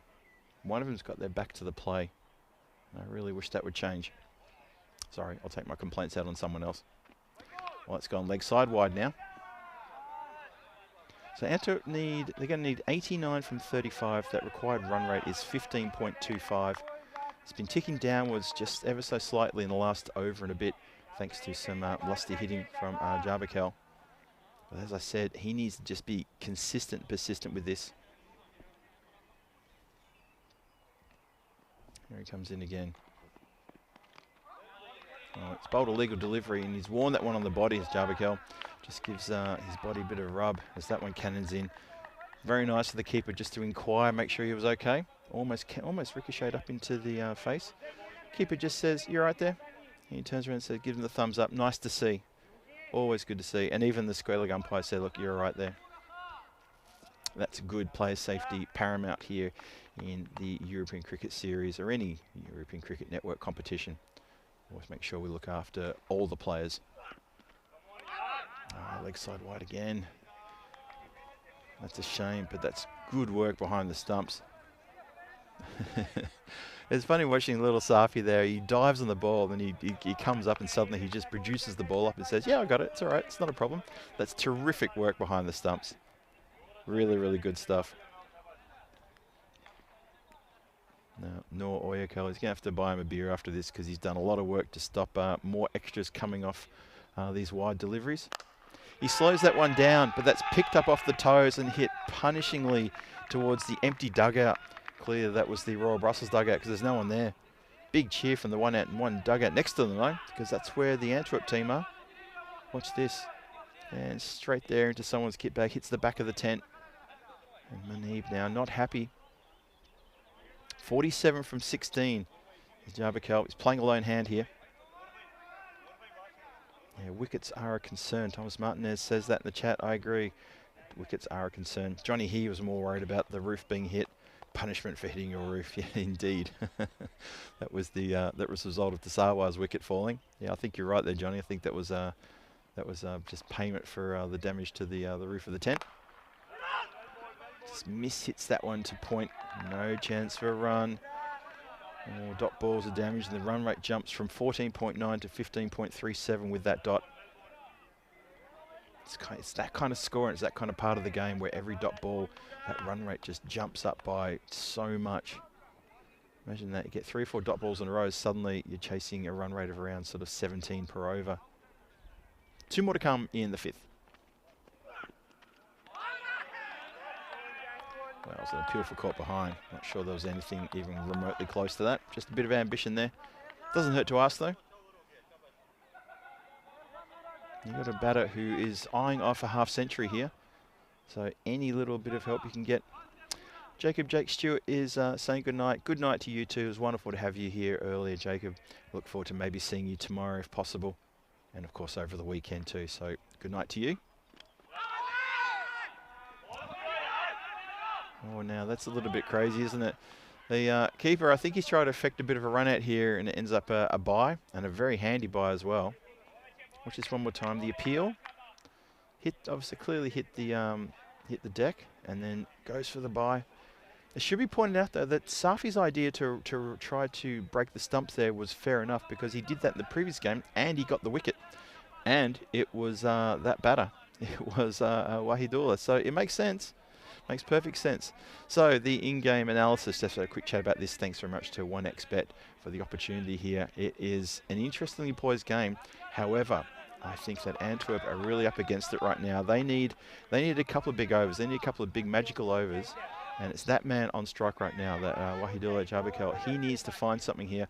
He's eyeing off a half century. If he can get his half century, then kick on with another 30, 40 runs to his name and get good support from Niazi, who is the non-strikers there, not yet faced one delivery. See how we go here. Oh, hits that nicely. That'll be his half century. That's over the fence there. And so he goes to 53 from 20. Another half century. His third half century for this tournament. Well batted to him. Gets the good cheer. Good cheer from the dugout. He's not big on the celebration because he's still got a massive job to do here. He's got a huge task in front of him. And I tell you what, he's someone who could absolutely really do this. Royal Brussels, that's probably the concern of Royal Brussels. They're thinking, look, if we can remove him, then we're going to feel a lot better about ourselves, get into this middle order of Antwerp, which may not put up a fight. But right now, with him still there farming the strike, it's looking good. Well, it's looking tight, really tight. 75 from 29. Run rate required is 15.51. There he goes, a dot ball. But every dot ball is, whoa, it just makes it so much tough. There you go, the run rate jumps up to 16. So it goes from 15.5 to 16 in the blink of an eye with a dot ball as we're here in the 6th over. Iqbal Safar joins us in the chat. Hello there, Iqbal. I saw you, I think last night joining us, so wonderful that you've joined us again. There you go, swings it around. And that is one bounce to side TP, who he gestures in front of him, says, I couldn't come in and catch that. It was too flat. Now, this is going to be interesting. This is Niazi's first chance to face a delivery. And he's had a bit of an encouraging word given to him.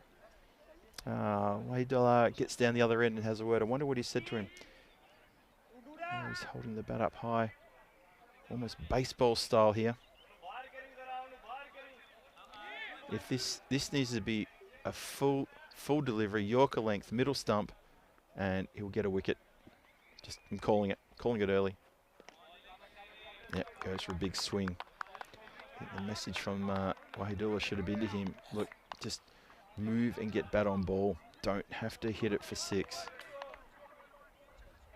But it's good they're giving the youngster a chance here. So at least he's finally faced the delivery. He was at the non-strikers end for what felt like an eternity. So now he's got a chance here. Let's see what he can do.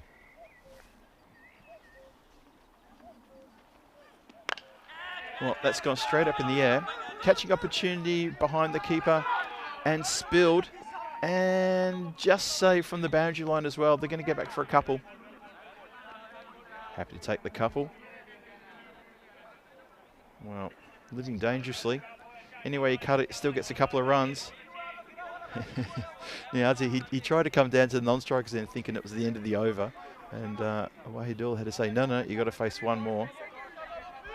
So 72 from 25, that run rate required, now pushing into 17s. Once it gets over 20, well, it becomes a bit of a bridge too far because then you've got to go completely magical every single over. Whoa. He's hit that up in the air. Is that going to be caught? That is gone all the way, and the Antwerp bench have exploded there. Have a look. They jumped out of their seats. They're so happy about that.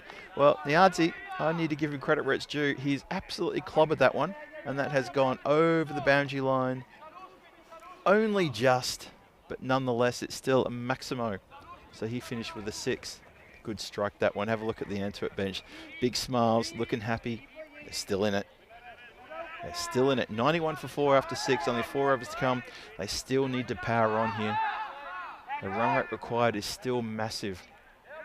Wahidullah Jabakel, he's on 54. He hasn't had a lot of support. There's a couple of ducks there. Mamoon Latif and Saklain Raja getting first ballers have not helped Antwerp one bit.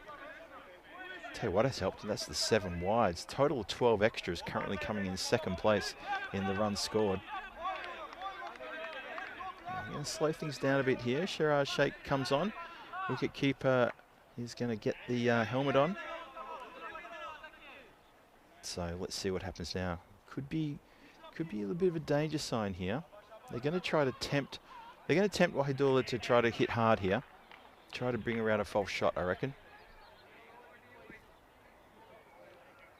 So let's see how this works. Maybe looking for a stumping as well. Shouts a catch. No one's catching that one. I reckon that's gone all the way. It has. That has gone all the way.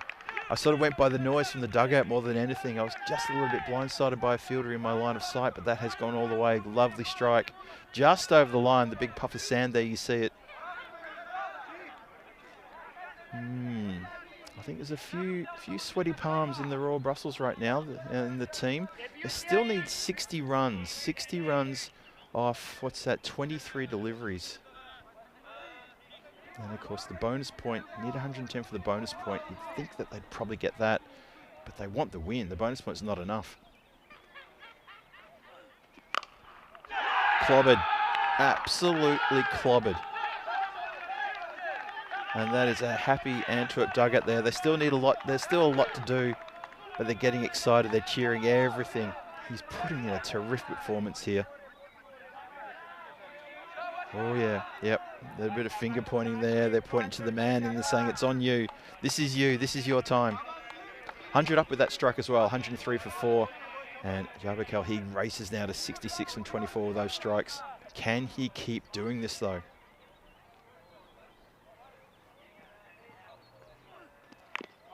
Oh, just can't get that one away. They're going to run a single. That's probably a single they probably didn't need a run. Interesting. Thought maybe he might try and hog the strike there because there's still a few balls left in the over.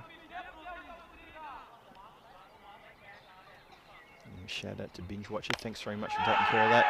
Well, down on one knee. Well, I've got nothing to worry about because now he's just gone and belted that one out of the ground. And Sherrard Sheikh is getting a little bit of his own medicine here because he's a big striker of the ball. He loves to hit sixes. He deals in sixes. And right now he's being dealt with. As a jet goes flying overhead. There's a big jet flying overhead. And there are grizzlies flying around, so that jet better look out. 50 partnership up in 16. That is over for another one. Wow, how about that?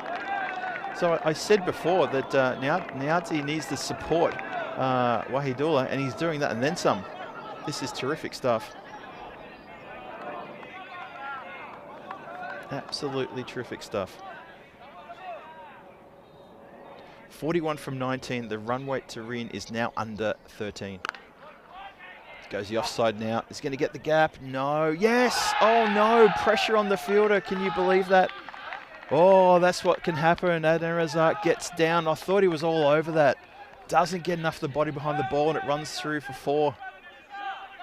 Oh, pressure mounting on Royal Brussels.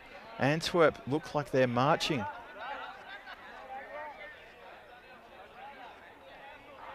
Oh, nice comment there from Johnny here. Thanks for letting me know for your daughter that you wish happy birthday. Just popped in to keep you company. I'm glad to hear that, Johnny. I hope she had a terrific birthday as well. Hey, this is the match coming up after this. It's match 26, 12 Stars Hofstadter versus Beveren. A few changes there for 12 Stars. They don't have everyone that they would have liked to have had for this match. And for Beveren, they got a couple of new ins as well. So that's a big match coming your way. Beveren looking to secure a top spot with a big win over 12 Stars. And 12 Stars, well, their competition is done. So for them, it's maybe a chance to maybe try out a few new players. Maybe practice a few things maybe for the weekend tournament that's coming up. They've got a big weekend, and we'll talk about that a bit more as, well, a player runs on to give the batter a drink, and the umpire just walks over and says, "What are you doing? I didn't give you permission for that. Get off." You need to check with the umpire. You just can't order a drink at the ground. Not sure about that. Well, anyway, it's Faisal Kalik. He's going to come on to bowl the 7th. To bowl the 8th. It's 7 overs gone, 120 on the board, still 37 needed from these next 3 overs. Goes and plays the edge, doesn't try to belt the cover off it. Instead, he's picked that delivery perfectly. That's a good shot. That is a really clever shot. Look at this. Just close to him, plays the upper late cut. And Noor Autocal just points to the ball and says it's over there. It is indeed over there. Oh, Royal Brussels. What a great finish we've got coming up for you folks. Please stay tuned for the next 10 minutes. This is going to be a really good finish coming. Tell me who you're supporting. Chris Ron, you look like you're supporting Antwerp in the chat. I can see you there with your comments. Who's everyone else supporting? Let's keep it sane. Let's keep it clean in the chat. But tell me who you're supporting here. 126 for 4. 31 from 17 is what's required. Must be a miss hit. We're going to scamper through for 1. So it's 30 off 16. That's the equation. 30 runs off 16 required. Jarbakel's up to 74. Niazi, he's got 24 from 6. Kalik, he's an experienced campaigner. How's he going to deal with this? Let's see. Oh, went to launch that one and just got a bottom edge. And it goes along the ground. And TP is going to pick that one up. Sai TP. And I can hear a cuckoo bird somewhere in the background, bizarrely enough. 128 for 4, 29 from 15. There's the equation. So a bit of pressure now on the fielding team.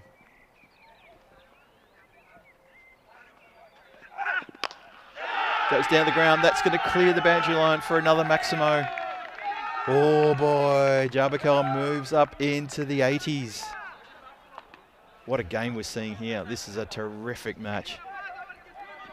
This is a really, really good game. I hope you're enjoying the game wherever you're watching.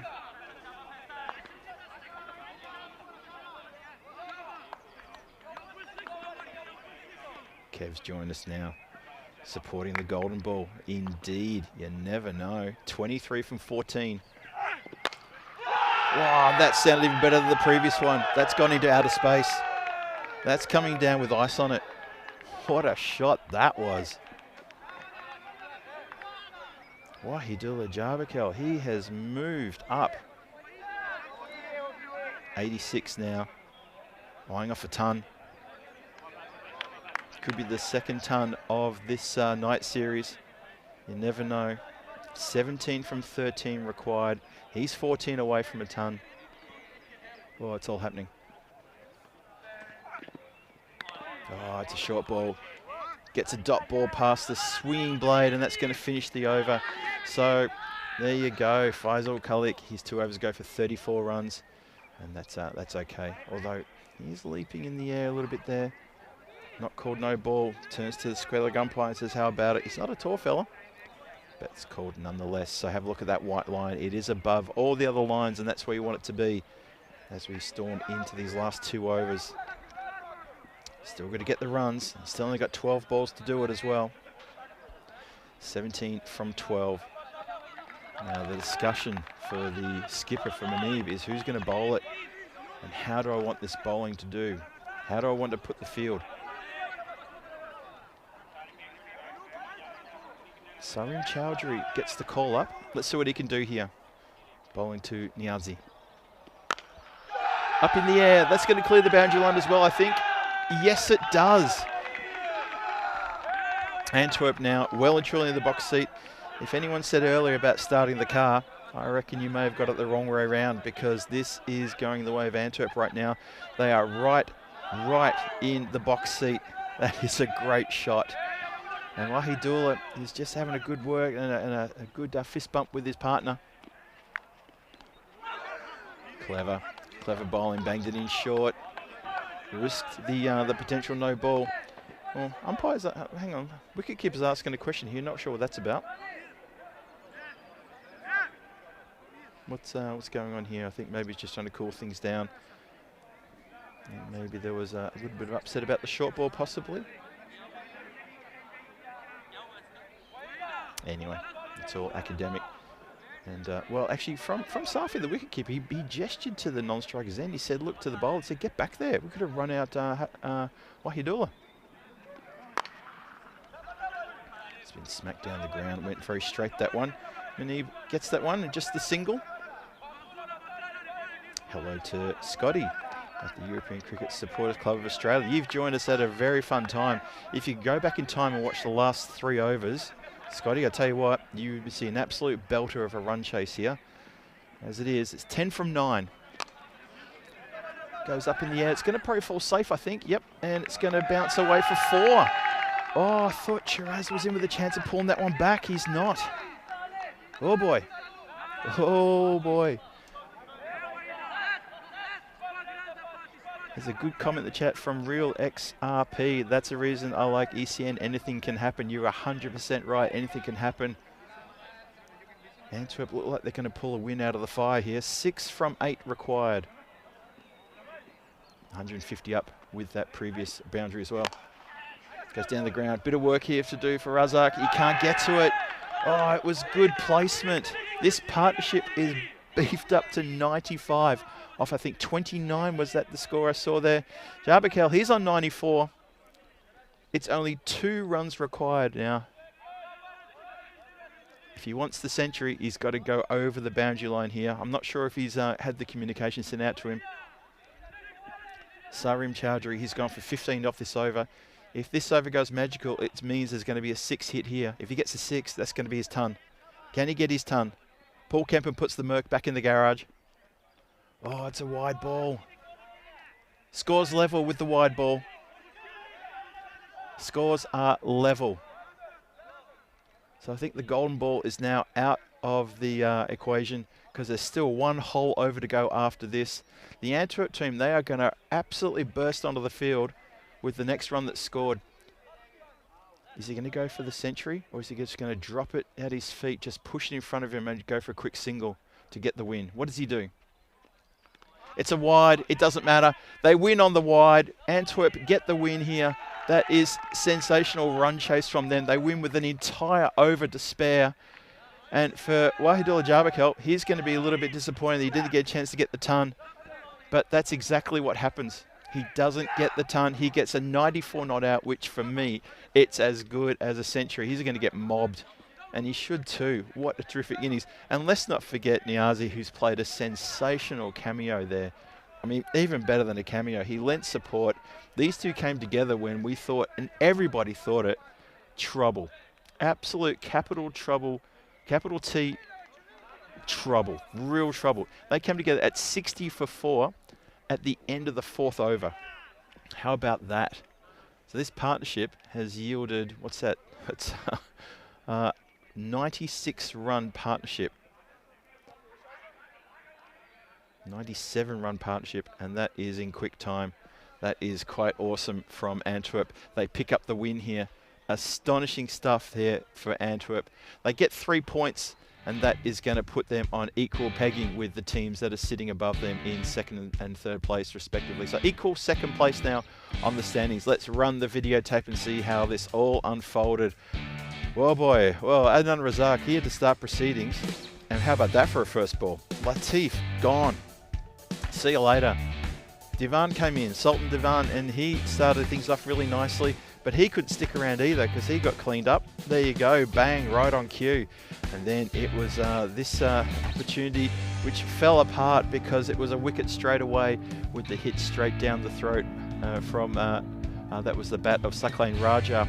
And when you're 3 down, staring down the barrel, as the Antwerp team were, at 18 for 3, not even outside the power play, in all sorts of strife. And there was a catch down the ground there. That was nice. That was the dismissal. And it was Tasawa who hit 6 and out. and then these two came together. But that man, Wahidua, what a terrific innings from him. 94, 12 sixes, count them, 12 sixes, 4 fours of 32 balls, deserved a century, doesn't quite get there for the century though, but a 94 not out. He seemed very disappointed when it was announced that the runs were scored with those 2 wides bowled at the end.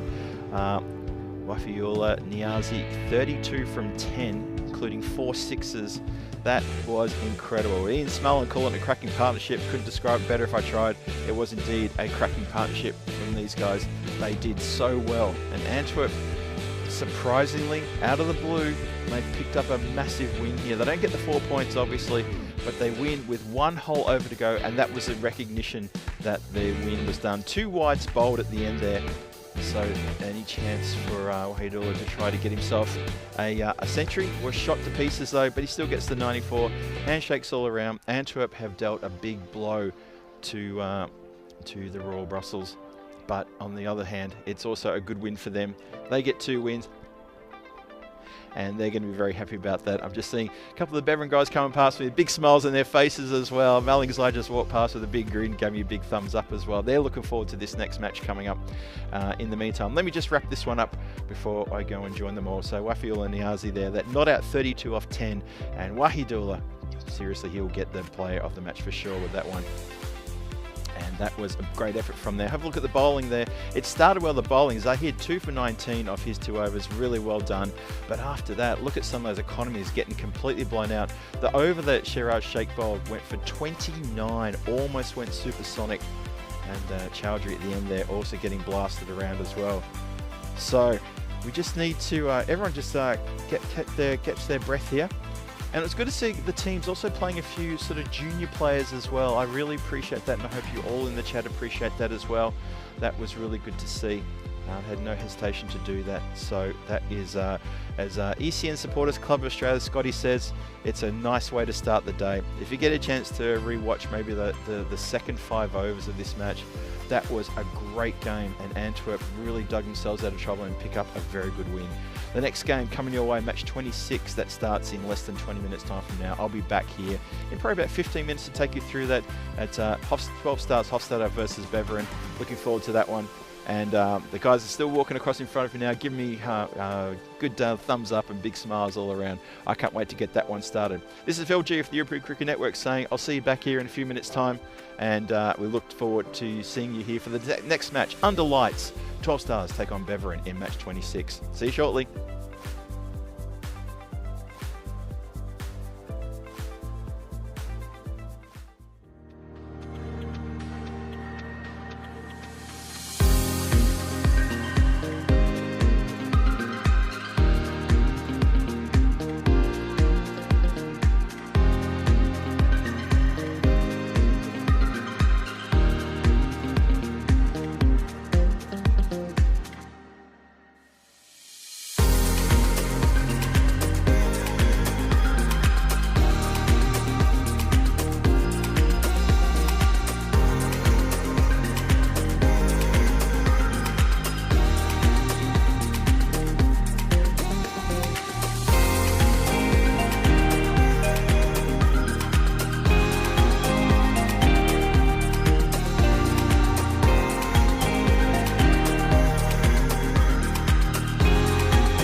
This European cricket event is proudly brought to you by HCL Software, Rado and 1xBet.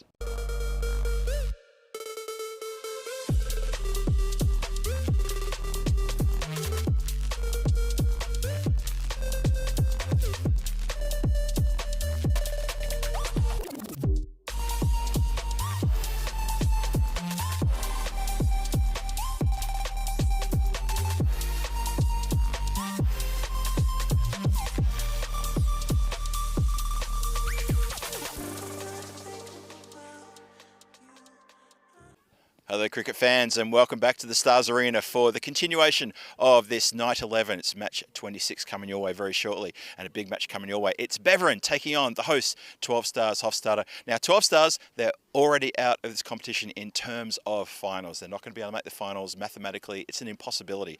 Beveren on the other hand, they're top of the table on 21 points, 2 points ahead of the teams that are coming in second right now. So they would love a win right now just to solidify top spot and make it a little bit harder for those teams to knock them off. So imagine if they get 4 points here, they go to 25 points, but there's still a chance that either Hasselt or Brussels Warriors could still get wins and knock them off top spot. This is the great thing. We still don't know in the finals who's going to be where, but if Beveren get the win here, we know they'll be playing in the finals. We just don't know the qualifier or the actual final. Can't wait to get into this game. A lot to play for here if you're a Beveren supporter. Let's see how we go. So it's over to Shub and Nard for the coin toss. Shub, take it away. Your call. Tail. Tail is the call. And head it is. We will bat first. Beveren won the toss and we'll have a bat first. So welcome back everybody to the 12 Stars home ground. This is the Stars Arena where you've got the next match coming your way. And it's going to be the 12 Stars taking on Beveren. And Beveren won the toss and elected to bat first against a understrength and unfortunately undermanned 12 Stars team. You can see they're fielding only 9 players today, led by his new captain. First time he's played, Judson Daniel. I suspect he's probably one of the youngsters getting a chance to show his quality here. Beveren, they've brought a pretty strong side, and I kind of think this game is going to go pretty much one way. And 12 Stars, as I said in that introduction, they're not in the hunt for a finals position here. And they're going to be fielding with 2 less people than they need out there in the centre. So they're on a hiding to nothing. I'm going to be protecting all the gear here because I'm sure the commentary area is going to be under assault. You see there, well, the supercomputer gives 12 Stars a 27% chance of getting a win. And we're going to see whether that comes to fruition or not. And 73% chance of Beveren getting the win. I think that's slightly giving a bit more favour to 12 Stars than probably they'll have. Because I think this is going to be a little bit tough, really tough indeed for 12 Stars here. They've got a lot of work to do. So it's they're out in the centre now. Ravi Thutlial, who's usually the skipper, he's just looking like he's going to open the bowling. And the Beveren batters are out there too. It's going to be Hadis and Malingzai, the 2 regular batters. Now Beveren, as I said at the top there, looking for a big win here just to make sure that the whole competition knows that they are going to finish on top spot and hopefully get a berth in the finals, depending on the outcome of the games that happen tomorrow night and the night after. So Friday and Saturday night actually still happening. The lights are on. We're about to get things started here. There's a lot of gaps around the ground as I look around. This is, well, I don't want to put 12 Stars down, but this is going to look like a bit of a training drill for Beveren when you've got only 9 people out in the field. Here we go. As we start match 26 here in this night series. And we start with a dot. Just a reminder that Beveren won the toss and elected to bat first. And in preparation for some big hitting, I'm going to get all my gear as close to me as possible because I reckon I might be under a bit of assault here. Just get the feeling this is how it's going to play out. There's one. Go straight to Sharif, who's fielding down there in front of, not quite in front of me, but just around the corner a bit there.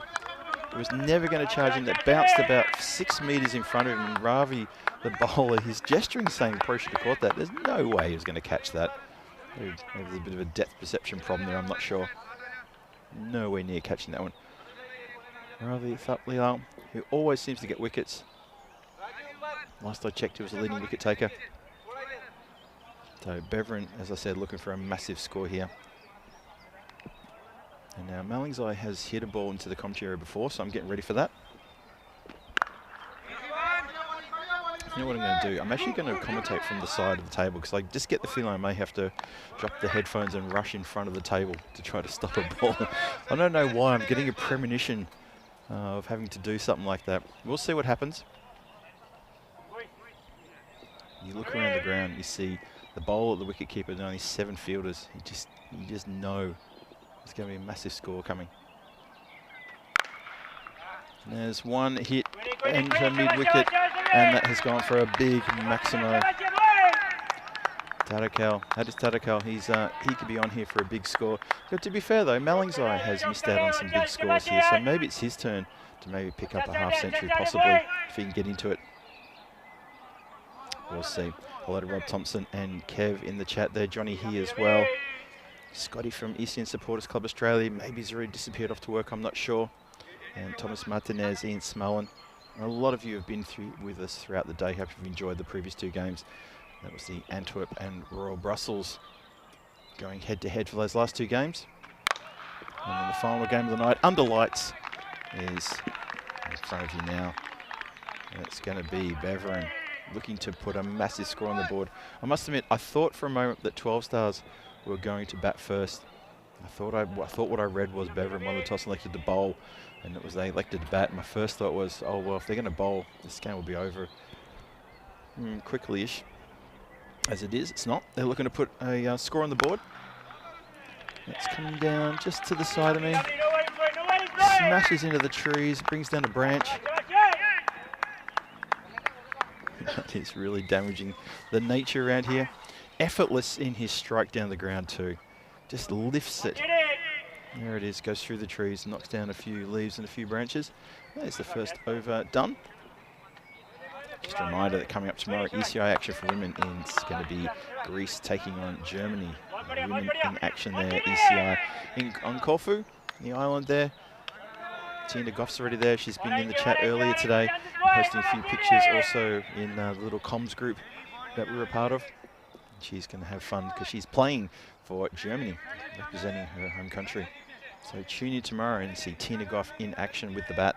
No pressure on her now to score a lot of runs. Apologies, Tina. The first over went magical, by the way. 20 off it. Now Malingzai gets to face. Just tucked around the corner. It's going to run away to the boundary line. Not sure if it's going to get a goal. I think it just misses the goal. Any eagle-eyed people would have noticed earlier there was actually a goal scored. There was a nice little tickle around the corner and actually went into the goals. This one is just going to miss. Oohs and ahs from the crowd as it just misses.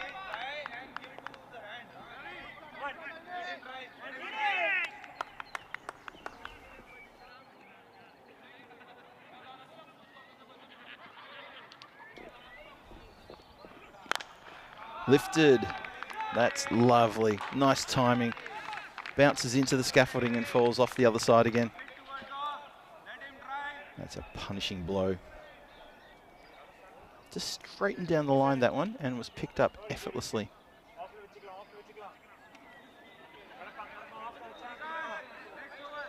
Now,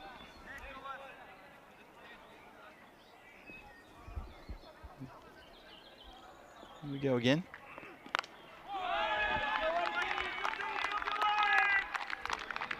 And that's another big strike. So it's going to be raining Grizzlies this evening under lights. Now I'm counting 1, 2. Oh, there's the geese. 1, 2, 3. I count 8 people on the ground. I think they're 1 short. I thought I saw there was going to be 9. So there's looks like there's 1 short. Maybe still waiting on 1 to come to the ground. Either way you cut it, there's 8 out there. Bowl it, keeper. Third man, point. 2 on the cover boundary. And 2 on the leg side. And that's it. So yes, there are actually 8 out there right now. Clearly, they're still waiting for 1 more to turn up, which is not good. And Beveren should, well, they should.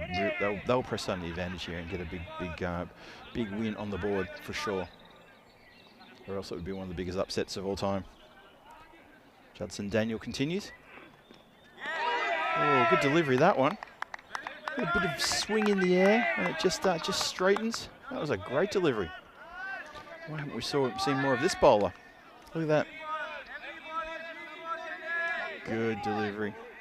Shouts of everyone keep positive. I like that.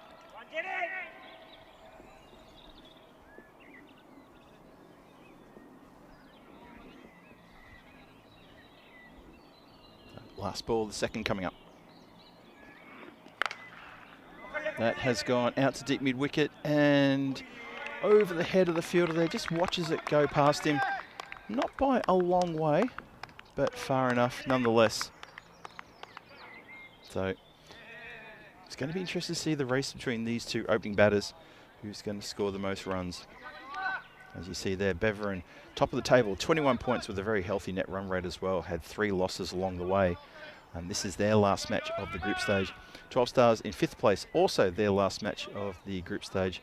And their net run rate is pretty much almost the mirror opposite on 13 points in 5th place. And as I said at the start, no chance of getting into the finals action on Sunday. That's not to say that they still got a game to play here. Still got a bit to do. There's a fair bit of work to be done. So Srikant Venkata, he's going to come on to bowl the third. Power play now. Last over coming out for the power play. 43 on the board. Shouts to catch it. That's going to be just out of the field of play, I think. No, it's taken on the line. I think, just let's have a close look at this. I think it was actually taken just inside the boundary rope. So one more time. Launched by Malingzai. Watch this come down. How good a judgment's this? There it is. And that's a really, really good catch. Well caught. So there you go. Malingzai falls here in the third over. He skies one. He doesn't get enough of it. Again, can you believe one of the 6 outfielders has caught that one? Close attention from his friend there. That's Sharif Salazar. Sharma holds onto a ripper. I mean, literally inches from the boundary line. Really good.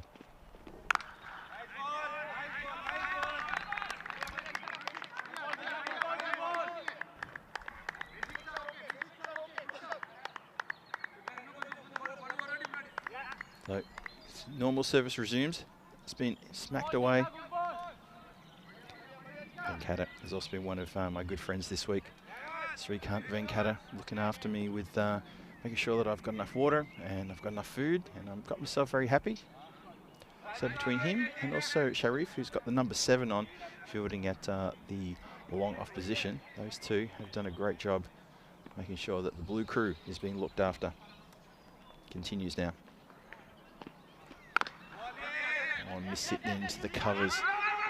Cover races in, has a shy. There is back up.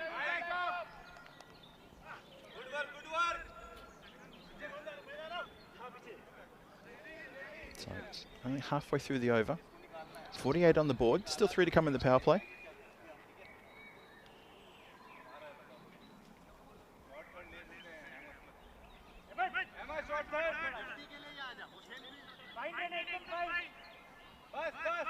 Just give an update on that current match in Germany. It's in Jersey. Looks like it's going on. Southern Spitfires set 172 on the board. That's a slow one. That's going to come just to the right of me and bounces straight past. There's a ball boy or a volunteer just sort of leaning on a post next to me, and he waited for it to go past before he took off. I was kind of hoping he'd be a bit more reactive to that, make sure it didn't go anywhere near. You see his legs at the top of the pitch, they're just coming into shot. Kind of hope he's going to move a bit quicker if it comes into the commentary area. Yeah, Southern Spitfires put 172 for 1 after 10. What an amazing effort that was. And the Central Commanders, they're 92 for 3 in response, still in the 5th. So it's a good run chase going on there. That's going to be an exciting match. May have to flick over to that a few more times. Just the back foot drive, doesn't quite get all of that one. It's going to pick up a single. By the way, the 50 came out with that last strike for 6, 55 for 1. One more to come in the third. And Srikant, it's okay, he's gone for 12. Picked up a wicket.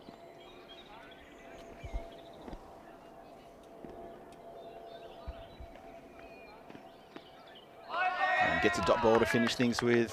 Finishes a pretty good over for mine. That is going to be 55 for 1 in the power play. And Beverin scoring quite freely here, quite nicely indeed. That's a pretty good result there.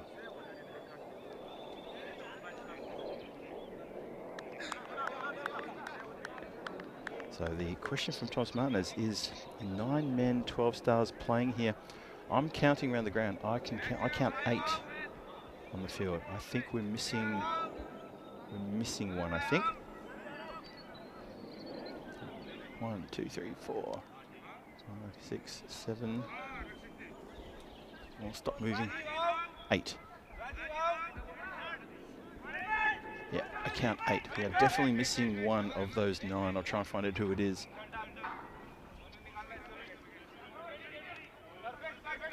So change of bowl. Bowl the 4th over. Oh, it's going to be Rana. Rana's also one of the young chaps here who's been looking after the food and the water situation for the commentary team. Yours truly. He's bowling to Hasdullah.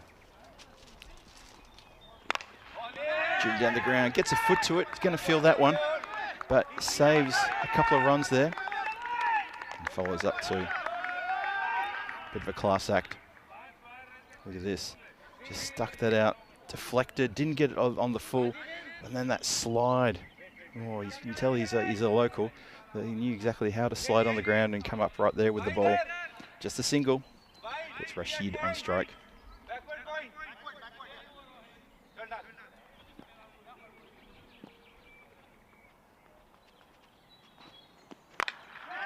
Oh, it's a miss hit. Can you believe it's just popped up to a regulation mid-on position. No one there. So Beverin with a chance here to maybe try a few things, maybe hit out, good scores, things like that.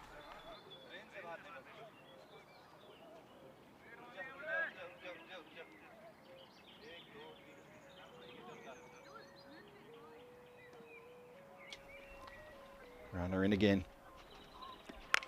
Well, this time that's really in the wrong place to bowl to that man, because he will do that all day, every day, and hits a massive 6. That goes backward a square, crunch, just bread and butter stuff. It's a learning curve for this youngster and for a couple of youngsters out there as well.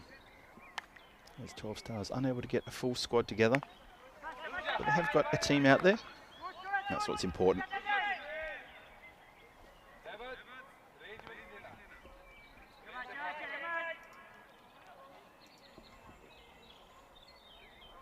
Rana in again. Slower. Shot to catch it. Taken. Lovely taken. Sharif very comfortable with the outfield catch there. Takes the ball, throws it back to the umpire. Big grin on his face. And he gets lifted off the ground by his good mate. And that is really good to see. Hit it straight down his throat. Just had to hold his nerve and hold the catch, and he's done exactly that. So that is 2 down, Beverin. 2 down here, and 12 stars. Look at that for a bit of excitement. Couldn't lift in too high too often, but there you go. So they're in a bit of a huddle here. And when they're in a huddle, I can count 1, 2, 3, 4, 5, 6, 7, 8. Yes, only 8 out there. So there's a few hugs around as well, which is good to see. Just checking some details here. Okay, yeah, it's Kamal Singh, who's not out on the field, was named in the squad, has not come out.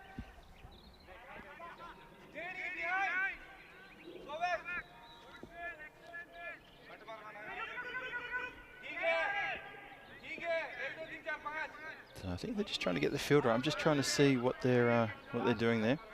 You make sure they don't have a lot of players, so they've got to make sure they don't have too many out. That would be really important. So Zakil facing. That is given no ball, as that does not hit the deck. That is just wide of that.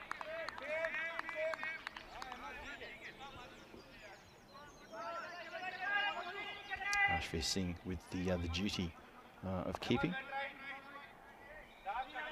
Yeah, it's a pity 12 stars couldn't get their main squad out here. I know Khalid Ahmadi. Thomas Martinez has just explained that now. Khalid Ahmadi was in the chat earlier today, said he had training tonight and he's got games in Holland. So unfortunately he's out of Belgium for a few days. And also there's a few other people who can't get in here as well. Hello to Sim, who's also joined us. Good to see you tuning in all the way from Canberra.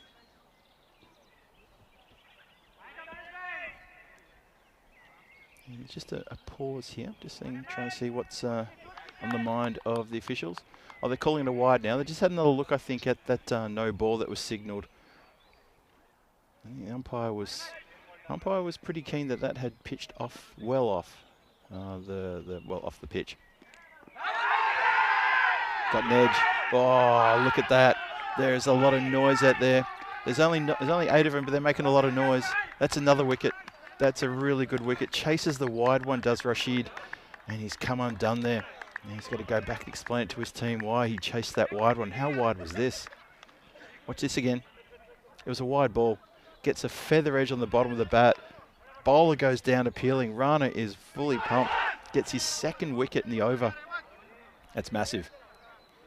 Massive. And that is a very happy team. A very close-knit team of the 12 Stars, and they're very, very happy with that result. All players coming in for a bit of a get-around there as Abdul Rashid has to go. It's a shame. He came to the ground with a little bit of food for his team, a little bit of cake, and he shared some with me. It was very nice. It was sponge cake. Lovely stuff. And unfortunately, he's going to have to go off and have some of that sponge cake now because he's lost his wicket. 65 for 3, still in the 4th. That's wide. Shouts to catch it. Can we get another one? Oh, so close. Really had to hustle for that one. Just goes to ground though. Effort. Real effort there. Watch this. Rana almost gets the 3rd.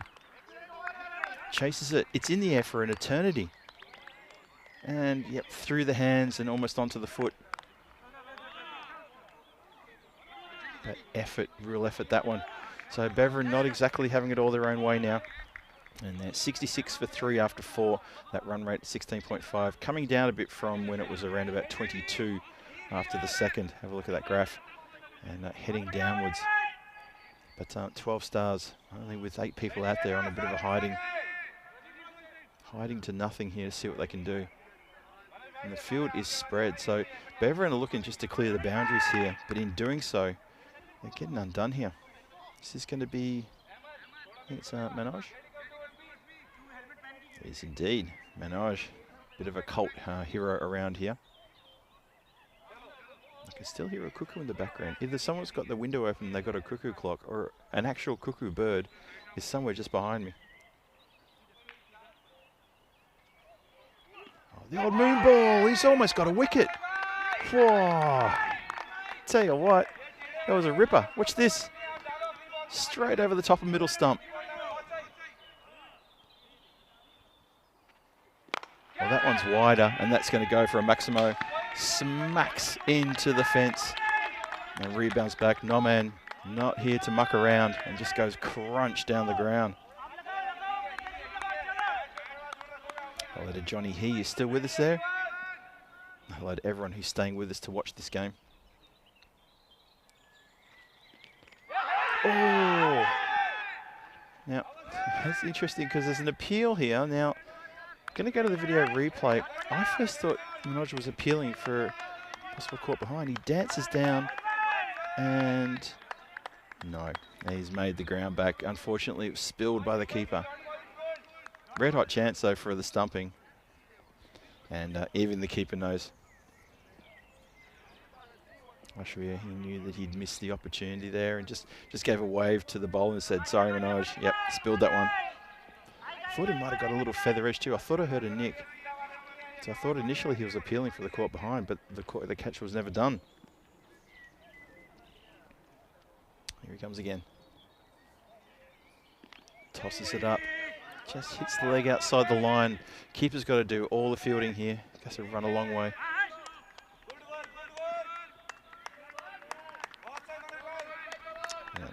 Back for a couple. Just had my eye on Zahil. Sabir Zahil at the non-strikers end. I thought he was just moving a little bit rough there. But keep an eye on that. He hasn't faced the ball yet, so I hope not. Noman's faced 5. He's got 9. 2 to come. It's clubbed nicely down the ground straight. And that goes straight to Ravi Thaplial, who's patrolling the boundary there straight. And just the one. So one more to come in the fifth. Score is 75 for 3. The run rate very healthy, 15.5 per over at the moment. Tosses it up. And only gets a miss hit down to deep mid-wicket. Well, Rana gets a rotten bounce. And he saves himself from copying an injury there. Does well. So Manoj has bowled a pretty good over there. Yeah, just that little Tortuga. That's probably the roughest area of the field, just in that little part of the ground, that deep mid-wicket. You can see just on the right side of the screen. Everything else is looking pretty good. Hey, look, let's have a quick look at Jersey. So Western Towers have booked themselves into the Eliminator and Eastern Royals have booked themselves into the qualifier. It's now the Spitfires who are taking on the Central Commanders, and that game is coming to a thrilling conclusion. It does look like the Spitfires have got the edge, posting 172 for 1 after 10. Central Commanders 130 for 5 after 8. So 2 overs and 52 runs needed. Yeah, I think the Spitfires will book themselves into that qualifier. It's hit out pretty hard. Picked out the fielder perfectly though. Couldn't find the gap. And this is an opportunity for the Beveran batters to really try hard to try to find the gaps, because there's gaps everywhere. And they've managed to pick out the players pretty regularly. Rana in again. That's a wide ball. Chases the wide delivery. Keen to get something on that, but just misses it completely.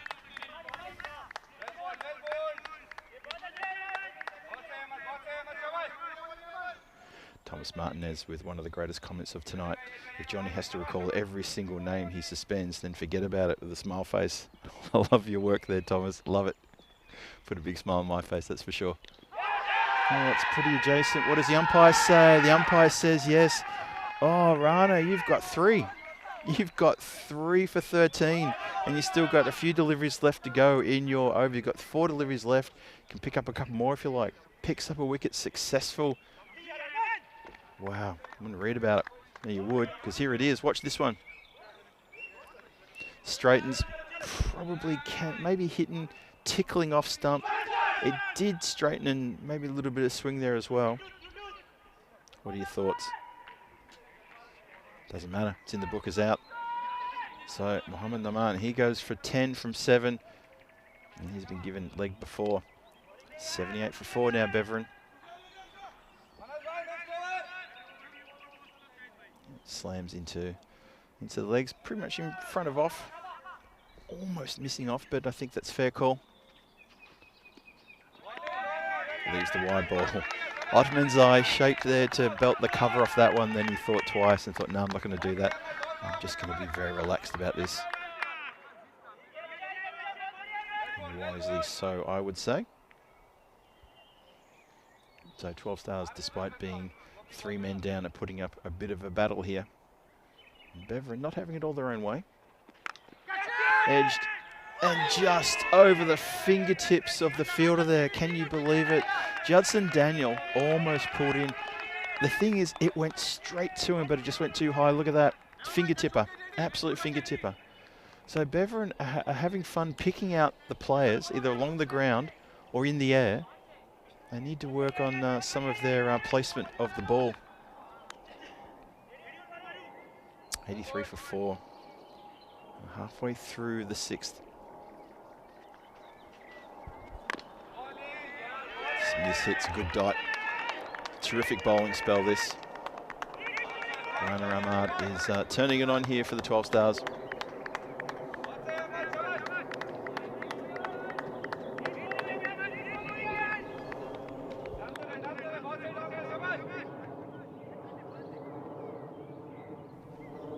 See what he can do here. Still got 2 balls to come.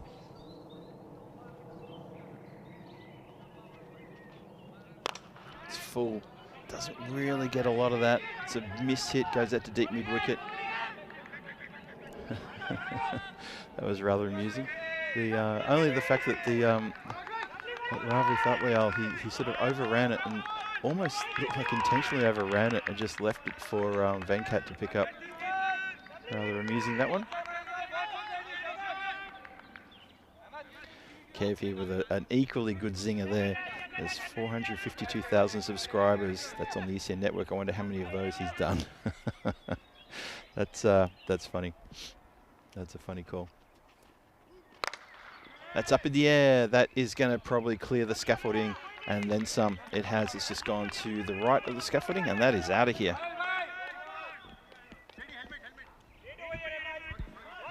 Crashed out of the ground. Good strike though.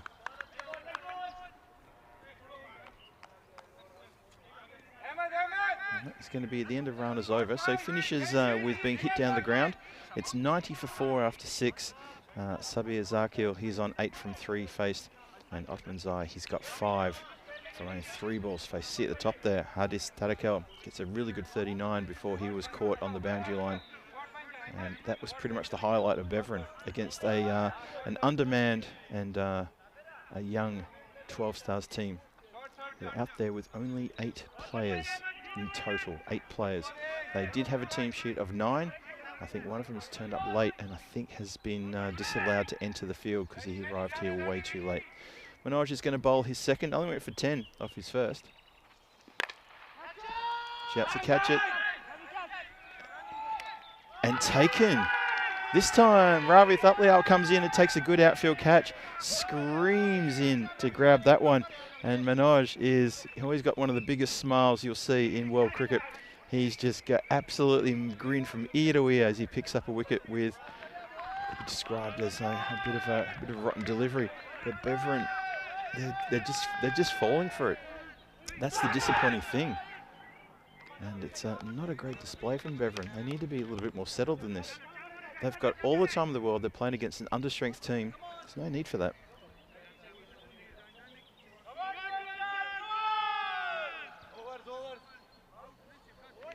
But the good news for Manoj is he gets a wicket. And Ravi Thuplial gets a good catch. He's a good fielder. So 90 for 5. Hard to believe I lost 5 wickets here in the 7th. The moon ball. And it's a miss hit. Chance of easy.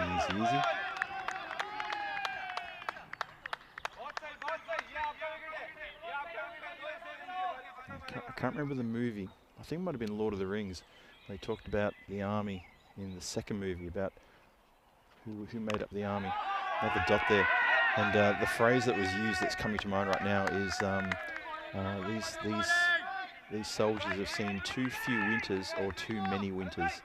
And I kind of feel that's what we're looking at now, seeing a spread of young and old out there. And for 12 Stars, they're making a real fist of this. Oh, did you get a little something on that? The exclamation from Manoj as though that was almost going to be a catch. I'm not sure if got a little tickle on that. I think if it had been held, there would have been a massive appeal. It's coming down the ground. It's going to be cut off though by Sharif. Gets around and keeps that one from the boundary line. Good backup though.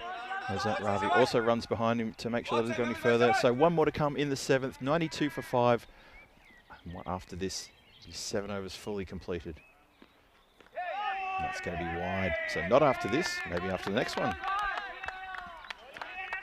The good thing for Manoj is he hasn't left himself in any shame. He's only gone for 13 and he picked up a wicket.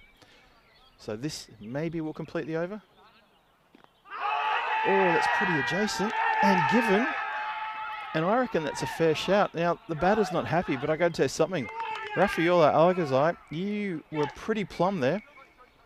He'll look at the replay at some point and he'll say, you know what, I just didn't do that as well as I should have. Have a look at this one again. What do you think? That's smashing into middle and leg. That is a fair shout from the fielder for the bowlers to appeal, and also for the umpire to give it out. I can't see that doing anything else. Raffaella Alakazai, well, it's what smile of face. When he first arrived at the ground, he gave me a big smile and a wave as he marched past the tent here. But he will not be happy to see that again. He is plum pudding. There's a happy man.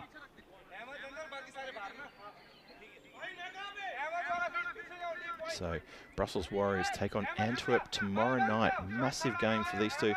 Talking to a couple of the officials here before, and we're all in agreement that that is going to be the game, or the games, to determine who could play in the finals, who will take third place. I think we're all pretty sure that Beveron will get a win here, and if so, then they will be top of the table. Probably shouldn't be disrupted unless, say, Brussels Warriors get 2 big wins or Hasselt get 2 big wins and maybe knock them off. But that's going to see whether Antwerp can sneak into third place. So big one tomorrow night. So join me here for the continuation of this night series.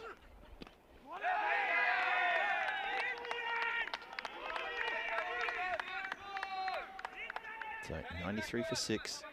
We started the 8th now. And Sharma gets a chance. It's hard to believe that Beveron haven't got the 100 yet. Astonishing. So Zarkil's out there. He's going to try to get things moving. And not far. It was a red-hot opportunity trying to pull that catch in. Not to be, though. Went like an absolute rocket. It was low and flat. That was a real crowd killer. And the score now goes to 99 for 6. And Sharma just strays there.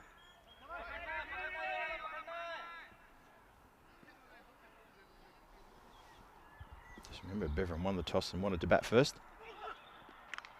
Edged and sticks the boot out, does Minaj. It's too far down for him to bend down to pick it up, so he sticks the boot out in the hope that he can stop it, and he doesn't. That's going to go away for 4. So runs coming off the bat pretty thick and heavy. Gets a slight little assist there. He can't find the goal. And in fact, it's gone well over the line. So there you have it. 103, the 100 up. 103 for 6 in the 8th. We're halfway through the 8th. And Zakil now is he's up to 19 from 9. I'd be surprised to see him kicking on here.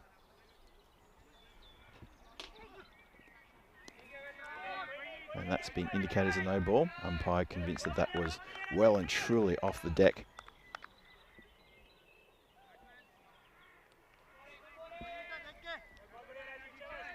So 104 the score now. Still 2.5 overs to go in this innings.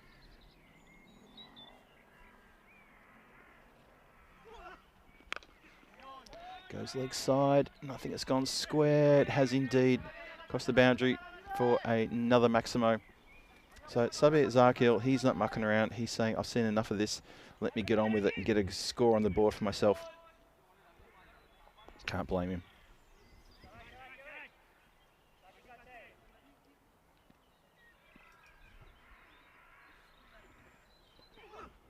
Oh, I think that's going to be called no ball. So it's already no ball. Catch won't count. It just is a miss hit. And that means that's going to be a free hit coming. Have a look at how high this one was. Oh, yeah. Big time. So it's going to be a free hit for the batter. That's not Zarkil, because he's got himself off the strike, and he'll be a bit upset about that. But he's off the strike, so it's going to be Jabakil. Jabakil gets to face his first ball. It's a wide ball, so we'll try that free hit one more time. Gee, speaking of Jabakil, when he gets a chance to bowl, he is an absolute speedster. He's a speed demon. That's the reason. He's the reason why the word speed demon was invented. When he comes into bowl, I'll be surprised if he cleans up the 12 stars, pick quick smart. So 113 for 6. This is still the free hit. It's a wide ball, so it's still a free hit coming. Still trying to work on that.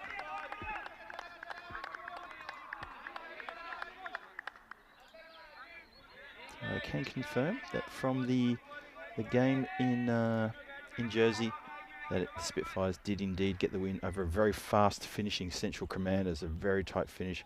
Only won by 9 runs in the end. How close was that? That's going to just go past the commentary position here. And unfortunately, I didn't have any protection here, but it went nowhere near anything. It just went straight past, right between me and the scaffolding. So 118 for 6 is the score now. One more to come.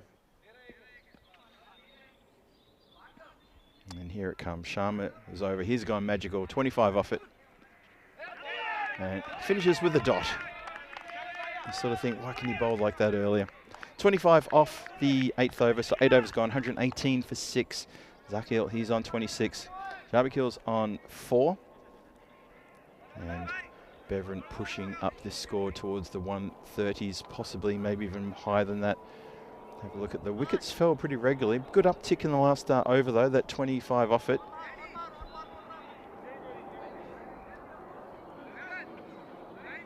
So a lot of work to do here. Now I think Sharif is going to get a bowl. The big 07, not the 007, just the 07 on his back. Still good chat out there. All that chat, that's coming from 12 stars. All the noise that you're hearing out there, all the chatter around the ground and the clapping and all that sort of positive talk, that's 12 stars. Beveren are gone a little bit quiet. 118 for 6. So 12 balls to really push this score. Well, expected score says 148. We'll see if they can push up with a couple of big overs here. Gets around the corner. It's a long chase for a backwards squarely to get around to that one. It's a good throw, but always going to be home. Watch this one come in. And indeed, it was a good throw. Plants the bat on the other side of the line and gets back.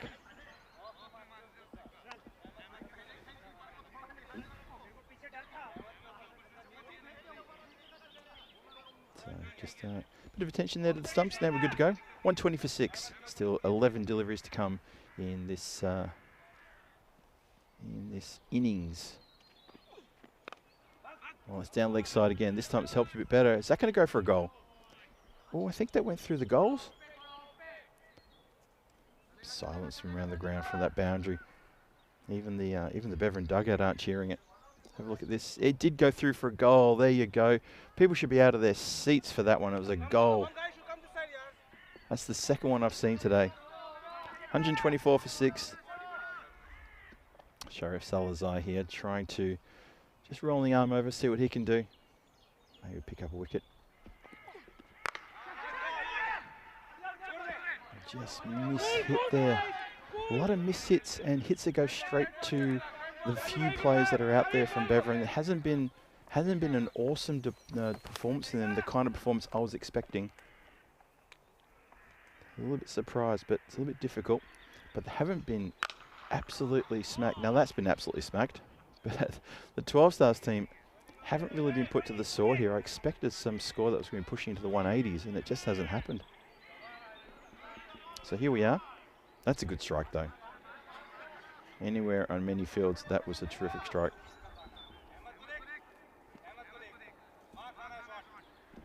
So Sharif has still got a couple to go. It's short. That's up in the air.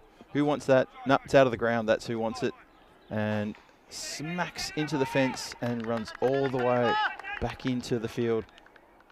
So Sharif's over is going very, very expensive right now. Look at that. Bounces straight back off that metal fence. It protects the football from going behind. 19 off the over. And this one goes all the way as well. This time on the leg side, did pass dip mid-wicket, so 25 off that over as well. So just when they were trying to be a little bit tight with the bowling, unfortunately for 12 Stars, they've had a couple of overs go for 25 apiece, overs 8 and 9. And now we're looking at the 10th over about to start. Unfortunately for Sharif, he has been absolutely spanked across the ground here. There you go, 2 overs. Rajiv and Sharif there, both going for 25. Manoj, of all the players, of all the bowlers in the world, he comes to this ground and he gets 2 for 13. How good was that? That was really good. And 3 wickets for Rana as well. Really bowled well. So the score now is up to 143 for 6. This is getting closer to the score that we expected from Beveren against an understrength and undermanned 12 Stars team. And it's going to be Ravi Thaplial, who's the regular skipper for the 12 Stars team. He's going to bowl. No, I think he's changed his mind. What's going on here? I think he has indeed changed his mind. Yes, he's not going to bowl. He's decided to make way. And it's going to be Shrikant is going to bowl the 10th over, Shrikant Venkata. He gets a chance to bowl his second. And that's very nice from Ravi to step aside like that and let someone else bowl.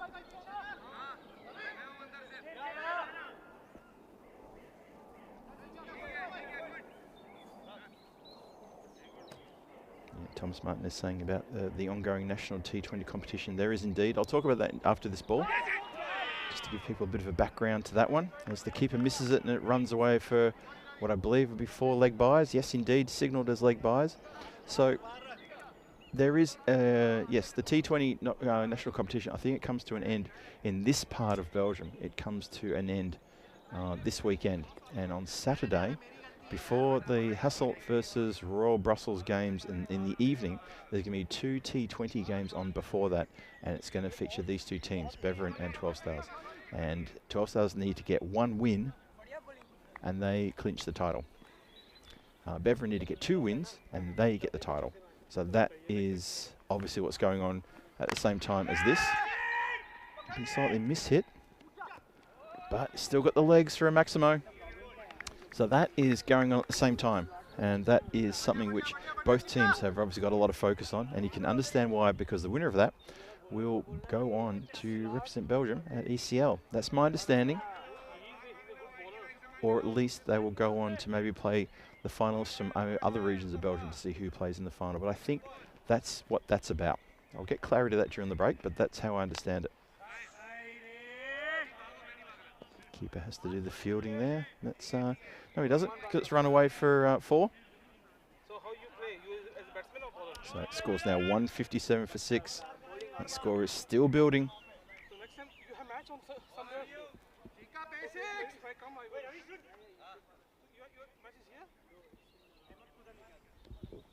Kev saying they are trying their best with only 9. I think Kev, though, if I can around the ground, 1, 2, 3, 4, 5, 6, 7, 8. There's only 8. So they had 9 named, but unfortunately the 9th player turned up late. So they've actually done this with 8 players.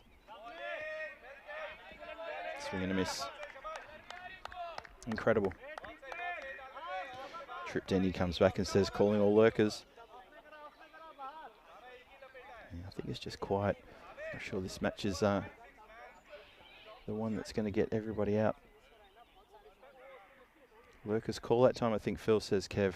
Well, I could call the lurkers out. I've been trying to. If you are lurking, raise your hand.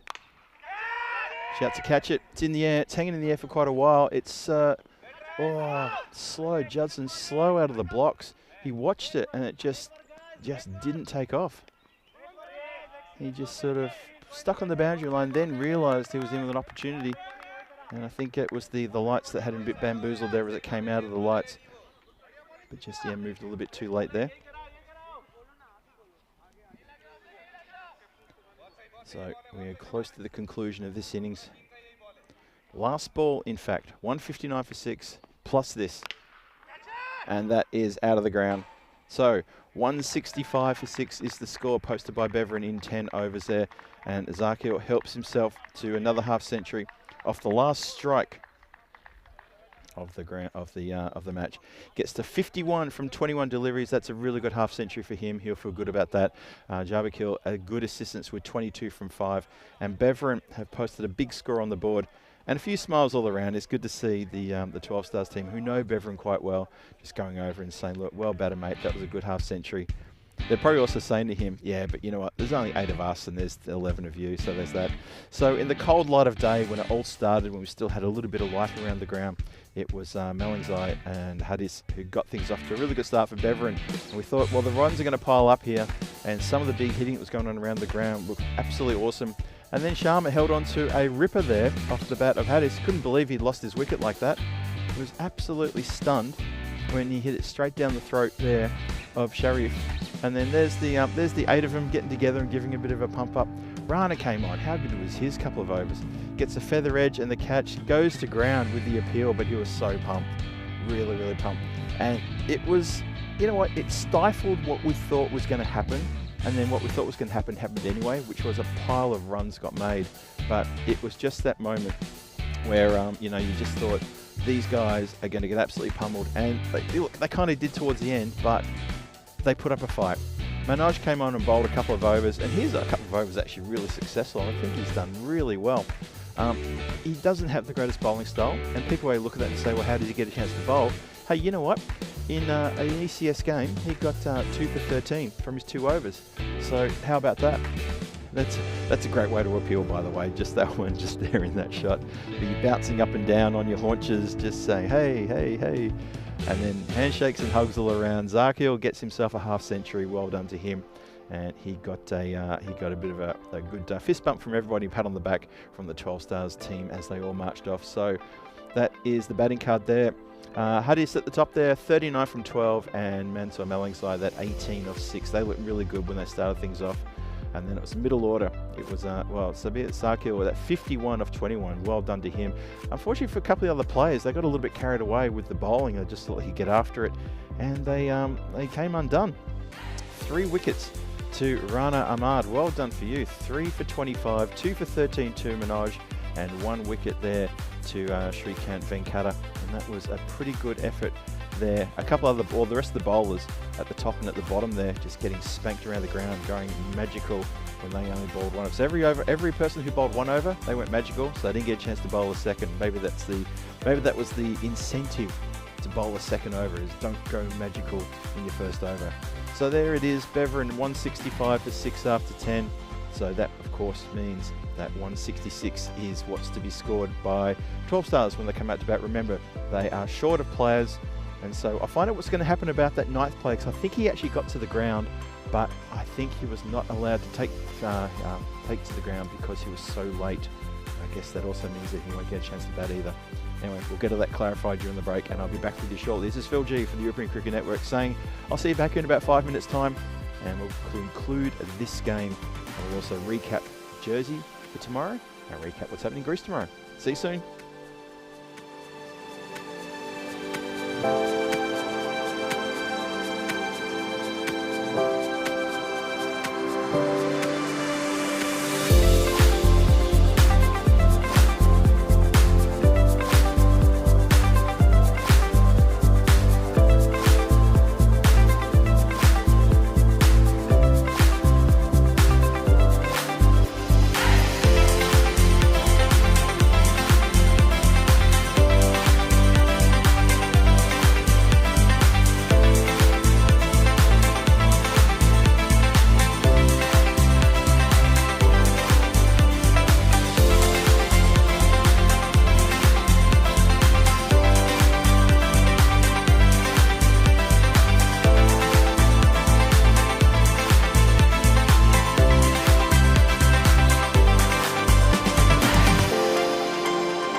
This European cricket event is proudly brought to you by HCL Software, Rado and 1xBet. Welcome back to the Stars Arena here as Beveren take to the field and the 12 Stars team carry their bat, their pads and every other bit of protection they need and head out to the centre to try to chase down this massive score. It's been put on the board, 165 on the board. So Beveren searching for 4 points here, so they need to restrict the 12 Stars to 115 or less. And 12 Stars to win this with all 4 points, try to chase down 166 in 7 overs or less. Game on. Here we go, game on. Despite the fact that 12 Stars are slightly down in their numbers. Slightly and then some. So it's going to be Ashvir Singh and Rajiv Sharma with the job to open, I think. That's how I can see it out there. Hadis Tadakal, he's got the ball. He's going to get things going. Just a minute away from a start, I think. Nope, it's not going to be Hadis. He's handed the ball to his speed demon, Jabbar. I tell you what, watch out for him. He is a real, he's the speed demon. I'm looking forward to this little mix-up here. I'm interested to see if he gets his line right. He's going to hit the stumps several times in the next couple of minutes. You just get that feeling that could happen. Or 12 Stars could capitalise here on maybe some loose deliveries. Let's see. We start with the run chase. First ball coming up. Well, that's it gets the loosener out the way. That's okay. Everyone's allowed a loose delivery. That's fine. Abdul Rashid with the job of keeping with the gloves there behind the stumps.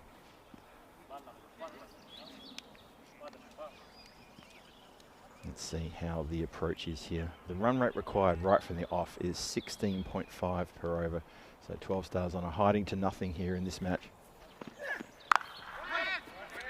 Just play down towards backward point. Just a single there. No single, sorry.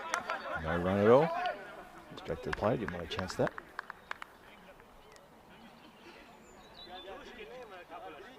So everyone in the chat who's just joined us, Rob Thompson there. And a very warm morning for you. Christopher Ward, hello Christopher.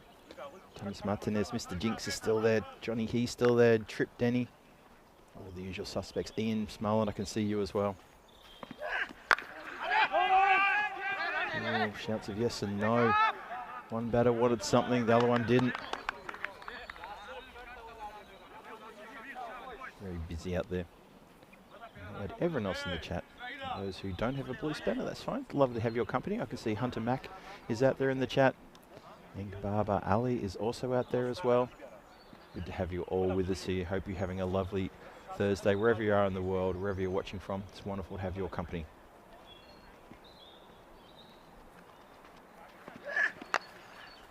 Hit officially shouts a catch. It's going to fly away. And that, I think, has gone. We're going to look at the replay on this one. The umpire wasn't sure if that went all the way. What would the... Let's have a look. Where does it land? It's just the other side of the rope. So that has gone for Maximo. Lovely. That is the umpire putting his hands up and saying all the way. In the background, you can see him there. So it runs off the blade with a good Maximo there. Jabbar Kill. He's a left armer. Just sort of wonder if maybe he needs to come around the wicket to the right-hander. Let's see what he does here. It's nicely hit down the ground. The chase is on.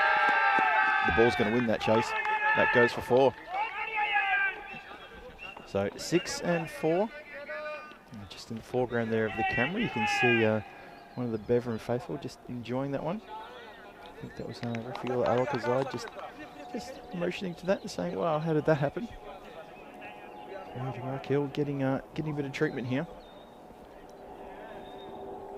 As that jet goes flying overhead and all the way. I don't know where he's going, but he's definitely going somewhere. He's going somewhere in a hurry as well, as he screams overhead, and all the passengers leaning out of the window saying, "Oh look, there's a game of cricket going on down there." They're loving what they see. Of course they are. So here he comes in again. It's a short ball. Good short ball as well.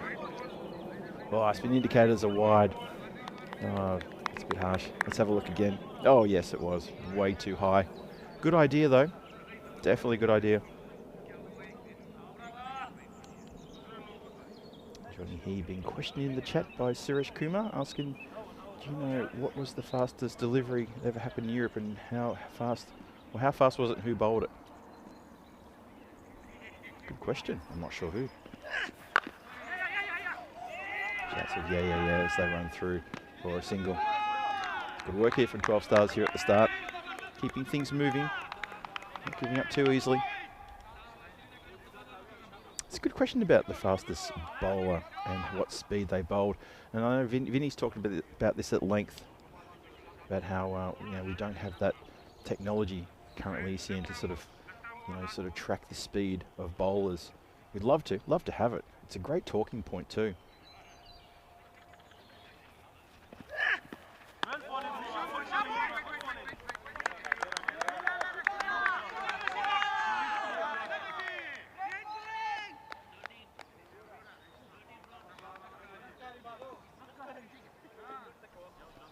So there's a few names he could throw in the air, but unfortunately I don't have the evidence to prove that they are the fast bowlers.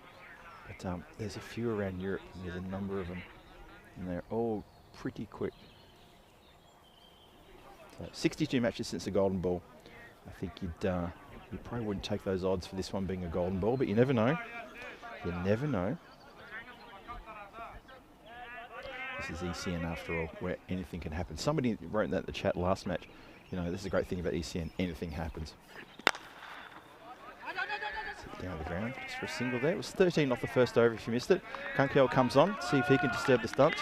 I thought Jabbar Jabarkal might try and hit the stumps with his very straight, fast Yorker that he bowls.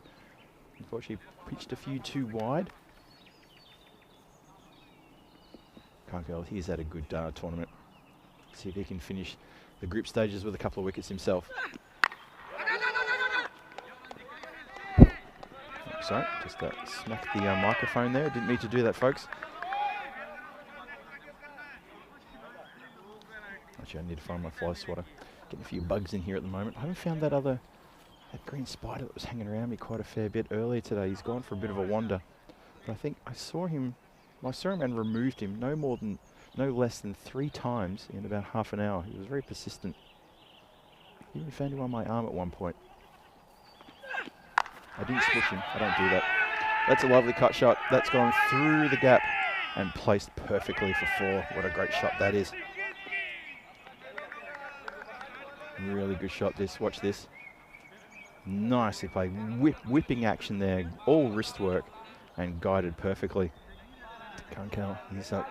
Well, Beverin and Kunkel, they're searching for a wicket here. Just the first wicket to get things going. And it's, really struggling here. 12 Stars putting up a good fight. They're in a hiding to nothing. Their run rate required is 17.29, so they need a lot of runs, and time's going to probably get away from them. And just defensively pushed. Good work though.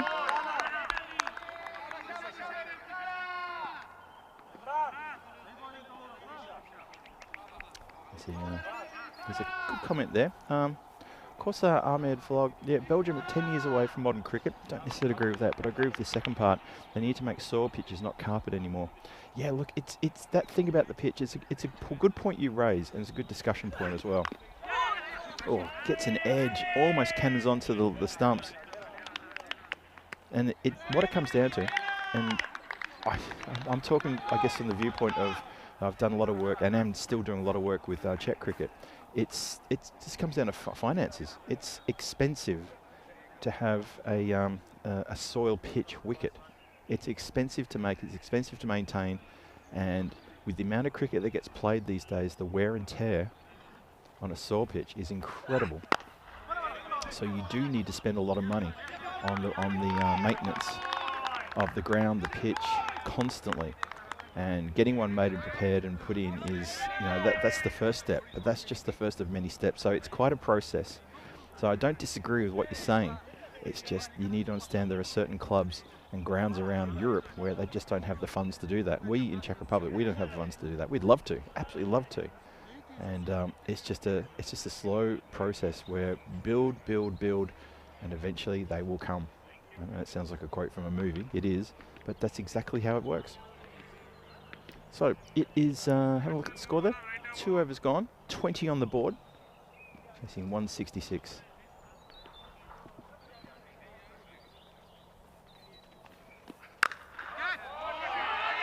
That's a lovely strike. Really put everything behind that one. Goes along the ground for 4 runs.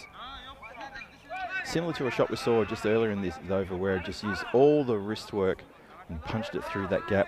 There's a ring of fielders there. There's a cover, well, it's mid-off, cover, extra cover, point, backward point, and now point is being pushed back. Interesting. And they're finally going to protect that boundary.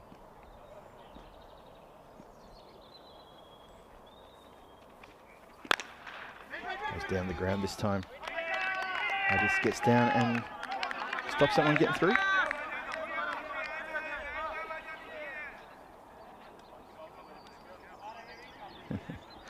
Danish Sakil says Bevan Cricket Club is not good. I don't know about that. I think they are good. I think that's the problem people have with them, is the fact that they are a good team. Get through single. They're ticking the scoreboard over here constantly, 12 stars. So they may not be ahead in the run rate, but they're ticking the scoreboard constantly, and these two are playing themselves into some good form here. And that's good to see. And I think both these two teams are using this opportunity in the lead up to the weekend games, where the weekend games are for the T20 League glory of becoming champions. Both teams are in the firing line for that. And they're playing each other on Saturday, so this is a good little chance for them to, you know, sort of just try a few things, just test each other out, have a bit of a look as well, maybe try a few younger players.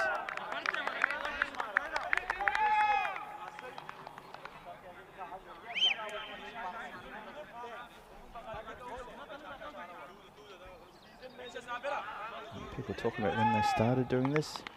Yeah, COVID was the time when everyone got into this, isn't it? That's when we all started watching. I mean, I'm guilty of that. 2000, sometime in 2000 I started watching. Discovered this because obviously good friend moved to Prague, or moved back to Prague in 2019.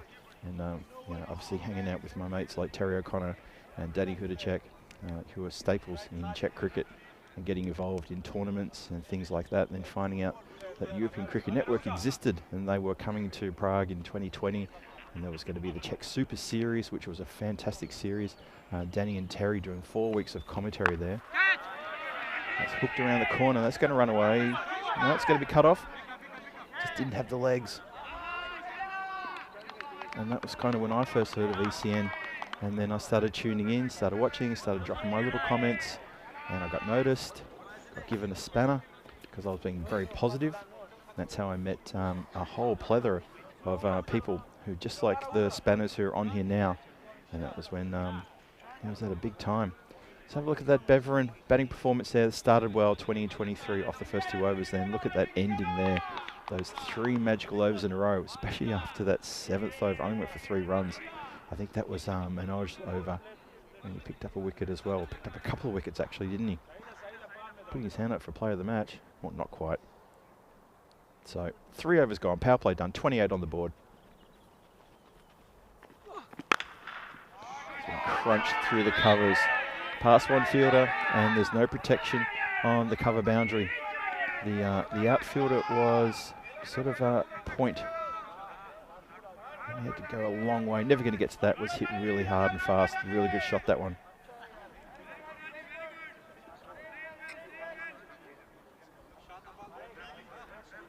And talking about the pandemic and what series all the mods all got together and started watching. Yeah, when I joined, there was a few of us, and then it sort of built up really quickly. Obviously, you know, Luke Belgium's one that comes to mind. KG1, Ken as well from Victoria. Lily Panda was there. Sherry Bonner was there as well. Cosmic Nana, as she's known. I think a lot of you guys know Cosmic Nana. I'm trying to think who else was there. Kerno. Steve Kerno was there.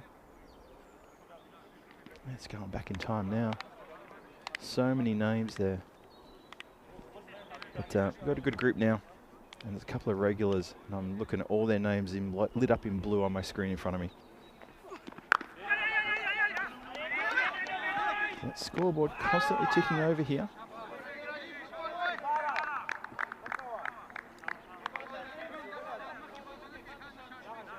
Shot stumps, hit the stumps, but no appeal. He was definitely home there. Karoon brings up an interesting name. That's Pavel Florin as well. Yep, ECN pretty much highlighted him, didn't they?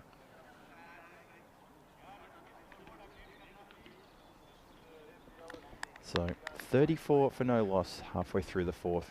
12 stars. Their required run rate is now well over 20. They haven't lost a wicket yet either. Oh, short ball. Good short ball. Oh, it's indicated as wide, but I thought that was a good short ball. Just gets over. Let's have a look. Well, he was kind of crouched. I mean, that's the thing. He's not in his straight standing up position. That's well, there you go. Sometimes it goes your way, sometimes it doesn't. I thought it was a good short ball from Rafaela. And Christopher Ward with a good shout out there. What happened to that Maximo bloke? Yeah, not sure what happened to him. He sort of was here and then he left. Sort of don't hear about him too much these days. That's a great delivery. Straightens up the batter and almost has a wicket there. That is a cracking delivery, that one. Good lift off the deck as well.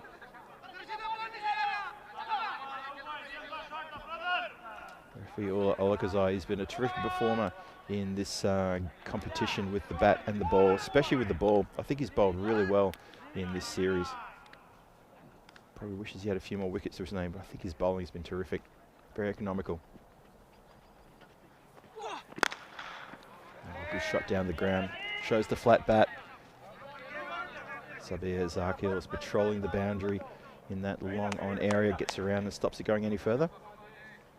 Oh, Keanu Nolan, yes. Christopher Ward, good shout. I'm still in contact with Keanu. He's based in Sydney. We still exchange messages all the time. He's living a good life there. Got himself a new job late last year, and life is treating him well. Oh, straight up in the air, draws a missed shot. That's going to bounce. Oh, it's going to be grass, so it wasn't a catch, didn't go to hands. And there you go.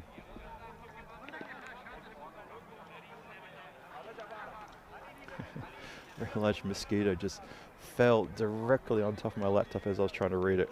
Oh, it's two of them, and they're either having a fight or they're in the midst of making little mosquitoes. I can't tell what they're doing. Either way, they're out of here. So have a look at that run rate. Clearly 12 stars and not really in this battle. The run rate is at 9.25, but they haven't lost a wicket. And that must be slightly frustrating for Beveren. I'm sure they're looking to try to get a few wickets here. As I've said a few times, that Beveren and 12 stars go head-to-head on the weekend in a domestic competition. Nothing to do with European Cricket Network, but in domestic competition. And this is such an opportunity for both teams just to sort of, suss each other out and get a bit of an idea. So, well, it comes on. It's 4 overs bowled, 37 on the board.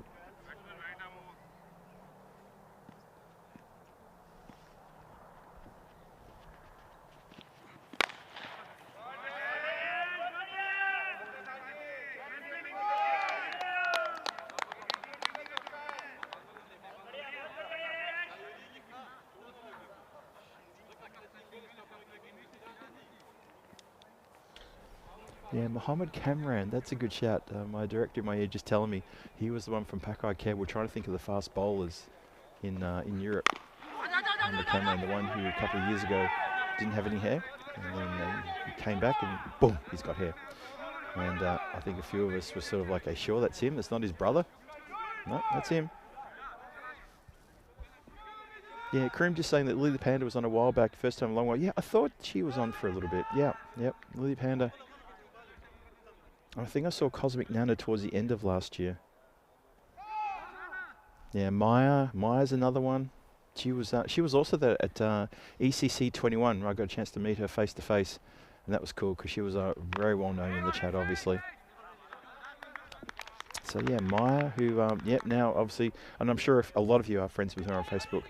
And she's just had a child recently last year with her partner, so that's really good for her. Yeah, it's funny how we've all come this distance since we all got our spanners and all discovered ECN, and here we are watching cricket in Belgium at 10 o'clock at night, which is awesome. And I'm getting the chance to commentate it, which is also awesome for me too. Sorry, just being a bit personal there. It's not about me. Ever. 40 for no loss, and still 2 balls to come in the 5th. Beverin still searching for that breakthrough, try to break this partnership up and put 12 stars away. Ooh, hesitation here. Oh, if he hits, he was gone. Unfortunately, there was no one up at the stumps to take it. Watch this again. Just shows the blade of the bat. Picks up and throw. It's good work, though, from the fielder. Yep, was gone for all money. Completely gone. Unfortunately, no one at the stumps could take that one. Last ball, the 5th coming up. It's down the ground. Non-striker takes evasive action. And that is just 1 run there. So 41 for no loss after 5. 12 stars are quite a fair way off the boil here after that big total posted by the Beverin batters. And I think we know exactly how this game is going to unfold, or it's unfolding right before our eyes. So I'm pretty sure 12 stars not looking for the win here. They're just looking to just have a good game. The win to them for this competition isn't the most important thing, as they are out of finals contention. This is their last game as well. So thanks so much to 1xBet for the in-game analysis moment that I get to have. And for Beverin, well, they need to get a win here. They'd like to have a win here, just to make sure that everyone knows that they're on top spot and they're going to get the first place into the finals. But that will all depend on the outcome of the next 2 nights as well, as we continue with the start of the 6th over. Good work from the keeper there. Abdur Rashid with a bit of work to do, and he does very well to stop that for going for anything extra. Very nice indeed.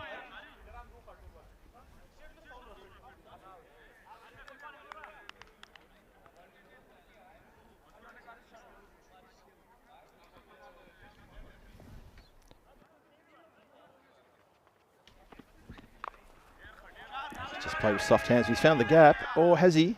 It's been kicked into touch, and that has gone over the boundary line for another 4, so that's very nicely done. Just to note that Emran Mamozai, who is the 12th man who's on the field, because a no-man got injured earlier. So let's have a look at what's happening tomorrow. Now it's been decided that the eliminator is the Central Commanders taking on the Western Towers, and the qualifier number 1 is Eastern Royals versus Southern Spitfires. Finals day tomorrow. It's Finals Friday. It's Peacock Friday there, and it's also the Liberation Series. Liberation Day, I think, as well tomorrow. So it's all culminating tomorrow. Big day tomorrow. I expect to see Vinny down there in full peacock gear, plus a jersey flag and all sorts of paraphernalia. And maybe Danny will wear the peacock outfit, I'm not sure. But one of them needs to step this up. I'll be here today. Oh, sorry, I'll be here tomorrow, of course. And I think that's an edge. And there you go, there's the breakthrough. So persistence pays off for Beverin, and Salazar Israel gets the breakthrough, and he does finally get a wicket. Sharma falls caught behind. Score on 45 in the 6th over. Good straight delivery, that one. And he had the feeling that after those 5 overs, Beverin were just saying, well, when's this wicket going to come? When are we going to break this partnership? And they've finally done it now. So there you go.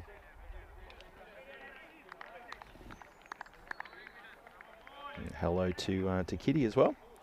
Trip and Kitty, no doubt, just keeping an eye on the cricket, which is good. I hope you guys are both doing well.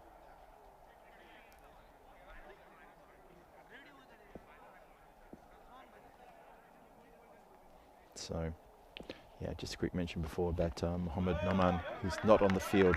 He sustained an injury and he is not able to take the field. So 12th man is on for Beverin, and that is the man with the number 1 on his back, Emran Mamazai. He fielded the ball just towards the end of that, just earlier in this over. So I thought I'd give you a chance to shout out for that. So yes, don't forget tomorrow is finals day in Jersey. It's finals, it's Peacock Friday, it's Liberation Day, it's everything happening. Well, shouts a catch. Something on this. into the hands of the keeper, and that is the second wicket in the over. So there you go, Salazar Israel, he celebrates with 2 wickets for 4 runs in his first over, and 12 Stars lose their second in the 6th, and that is going to be the end of the 6th over as well. So 45 for 2 after 6 now.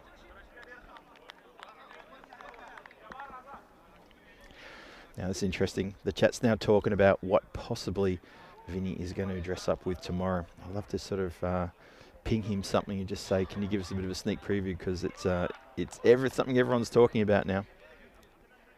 Yeah, Peacock Friday. As you know, Peacock Friday. Be free Peacock Friday evening here. I've got one of my favourite Peacock Friday shirts I'll be wearing tomorrow. I already wore a really beautiful one last week. The one I wore last week I thought was pretty special. Lovely green number. I'll save that one maybe for Romania when I head over there towards the end of this month. So Jabarkel comes back. That's just pushed out to the man at, on the backward point boundary.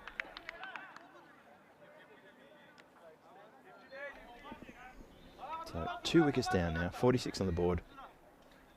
And the well, I'm not even sure if the 116 bonus point score is something that they're going to reach, 12 Stars.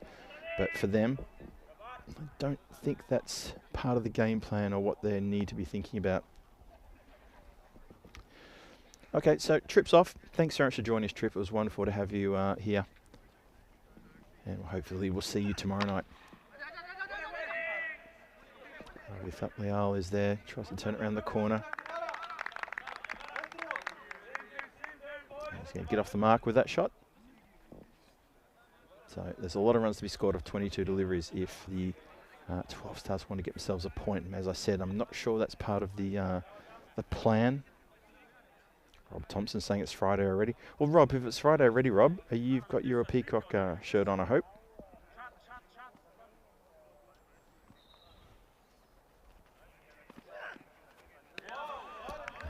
That was quite funny. Just as the bowler came in, something flew past the camera, and just for a moment, I thought, "What was that? Was it? I don't know. Didn't know what it was. I thought it was something either there, right there. That I think it was a butterfly, one of those white butterflies. It flew past there, and it really threw me because I was watching the bowler on the screen. And I thought, "What? Who's throwing something at the bowler?" No, it's a butterfly, Phil. It's okay. Halfway through the 7th now. Just defended there from Singh. He's on 28 from 20. He's having a good time. He's bowling it quite nicely. 2 balls left in this over. And Jabarkiel still looking to pick up a wicket here. He's got none for 15.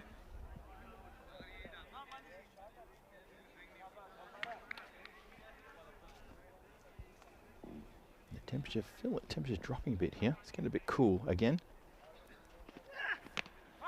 Struck on the pad well outside the line. That was missing leg stump by at least 10 inches. I can say that because the angle I'm on was almost the same angle that ball was going away from the direct line. So I could definitely see how much that was going to miss by. 48 for 2, last ball, the 7th coming up. 12 Stars, as you see at the bottom of the screen there. 68 from 19 just to pick up that bonus point. Not sure they're going to be able to do that. Hit high up in the air, catching practice, taken, nicely taken, and a good metre or metre and a half inside the line as well.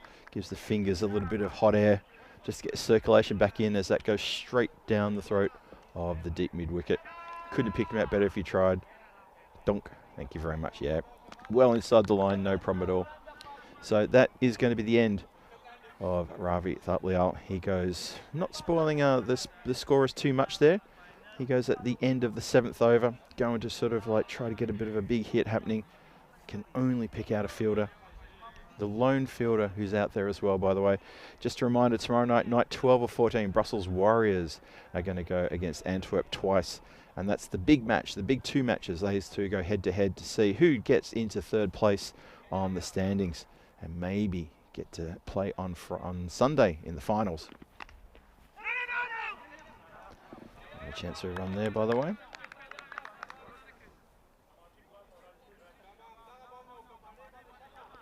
So I meant to give a shout out to Uthman Zai for taking that good catch out there by himself. And I'm glad to see that Jabbar Jabbar picks up a wicket as well with the last ball of his bowling spell. Bowled with really good fire, such a good pace bowler.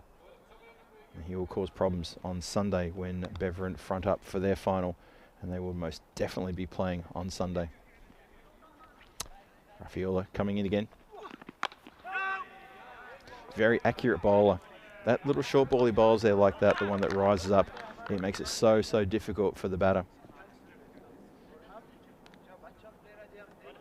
And these dots just piling up now, and yeah, 12 Stars just looking to survive here now.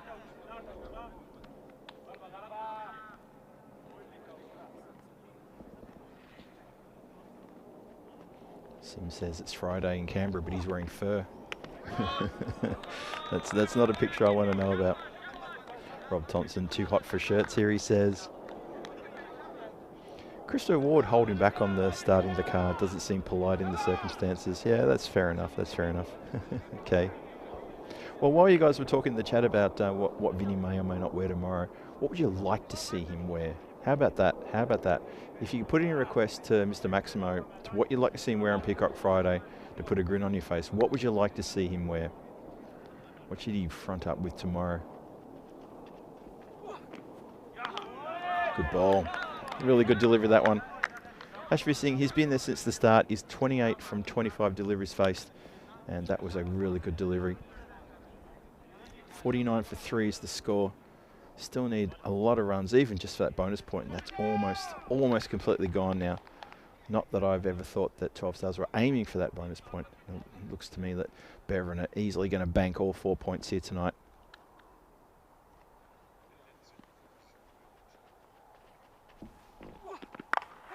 Hooked around the corner, straight down the throat of the man who's right there for that catch. That's exactly what he's been put there for. And that is the end of Ashvir's watch. His watch is done. Good catch. Paktiawal takes a really good catch. Does go straight down straight. Has to backpedal just ever so slightly.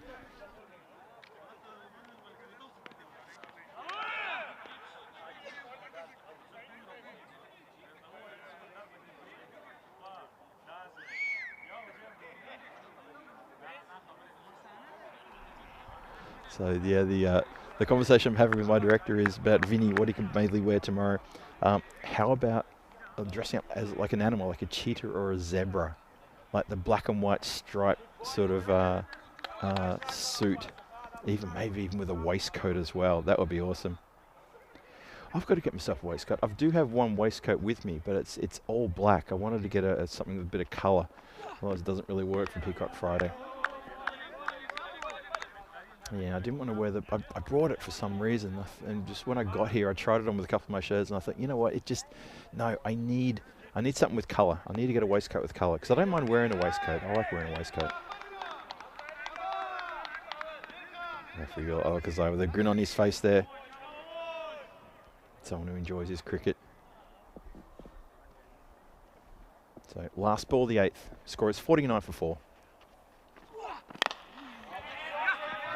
Hit down the ground, just going to be a single there. It's going to bring up the 50. Hadis picks at the ball, back pedals. Doesn't have to do anything else. And that is going to be 8 overs and 50 for 4 on the board.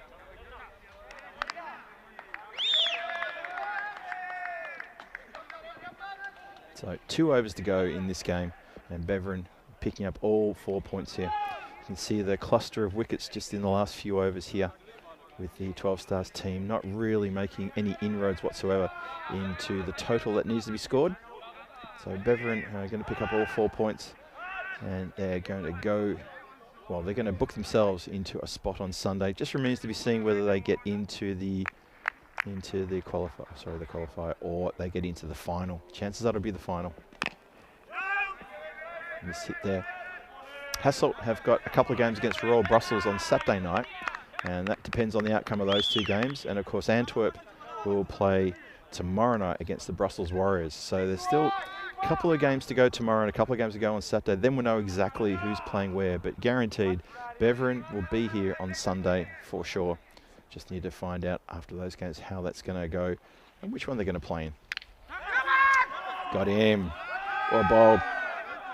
Paktiawal gets a wicket there. goes with the catch he took just earlier in the previous over. And he's picked up a wicket, so he's going to feel good about that. There's a few smiles around the ground. I think Bevan are pro feeling there was no real push here. But I mean, a win is still a win. And you still want to complete what you have to do.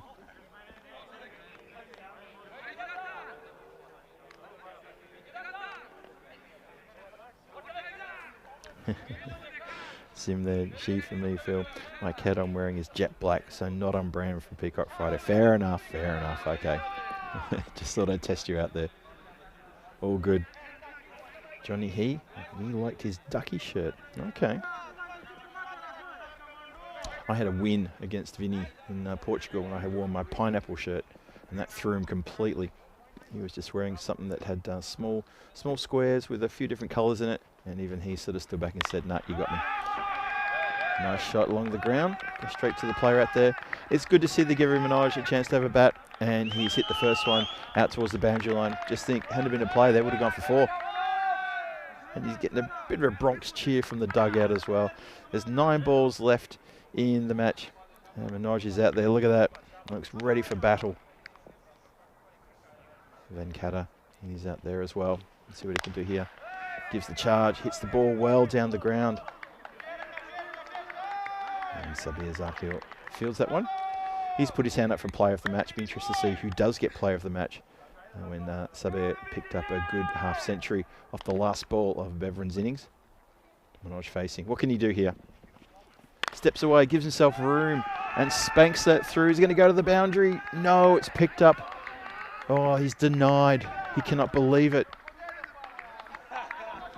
And some of the Bevan guys are even laughing at the outpouring of comments coming from the 12 Stars dugout. They're encouraging their little Minaj, their character. Oh, goes to play some sort of ramp. Does Venkata, but that was always out of position and never going to be able to collect that one. So now, who's going to bowl the last? Because it's going to be Minaj facing here. It's 9 overs bowled, 53 for 5 on the board. Interested to see who bowls the last. Well, for Paktiawal, give him a shout. 1 for 7 from his 2 overs. Rafiola bowled very well too. 1 for 11 from 2 overs. Jabakil 1 for 15 from his 2 overs. So who's going to come on and bowl last? It is going to be Salazar. Oh, it's the short ball. Shown wide, and it's gone for a mini-mo as well. Oh, adds insult to injury. So Salazar is taking it very seriously, but no one else is. Minaj is laughing. Oh, look at that. Takes evasive action. That's why you wear a helmet. It was not a good ball, though, to be fair. Needs to do better than that. Venkata gets down, gives him a little pat. Fist bump, he said, it's all right. Didn't hit you. It's all good. Now, Minaj wants to go and have a chat with the square leg umpire. Standing up by saying, come on, where are you going? Let's see if Salazar Israel can get the wicket here. He's got 2 for 9. Keen. Umpire saying, just let me get back, and then you can bowl. All right, here we go.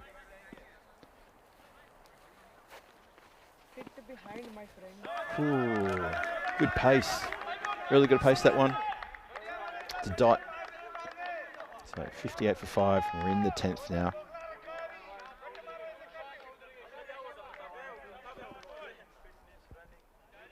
John here mentioning that he'll be following Nish tomorrow, as we won't see him very often. It's true.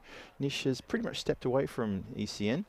I think we managed to talk him out of his retirement to come back and help us out with the Corfu Women's ECI. That's going to be good to have him back in the comms booth to take you through the action there in Corfu. So Salazar, if he wants another wicket here, I think he's just got to put it fast and full and on middle stump. But then again, I've seen that before, and Minaj has managed to connect, so here we go. Oh, he's just playing out for time. He's a cagey customer. This game approaching its inevitable conclusion. 3 balls away here, as the 12 Stars are going to be heavily defeated by Bevan, who are going to get a massive win here. The current, the current margin is, what, 107 runs. Gets an edge, and that's going to fly away. Would you believe it? He gets a 4 off the bat. There you go. You see, folks, people are expecting boundaries aplenty from everyone in the European Cricket Network. Well, there you go. There's one. Credit where it's due, Manoj. Well done. Look at that big fist bump from his counterpart at the non-strikes, then marches down and says, that's what I want to see. Denying the bowler from another wicket. Oh, he's standing back now. He's going to go for the heave. He does go for the heave. Oh, just gets one. All the way along the ground there. Malangzai is the villain as he cleans up on the boundary line. Doesn't let it get through.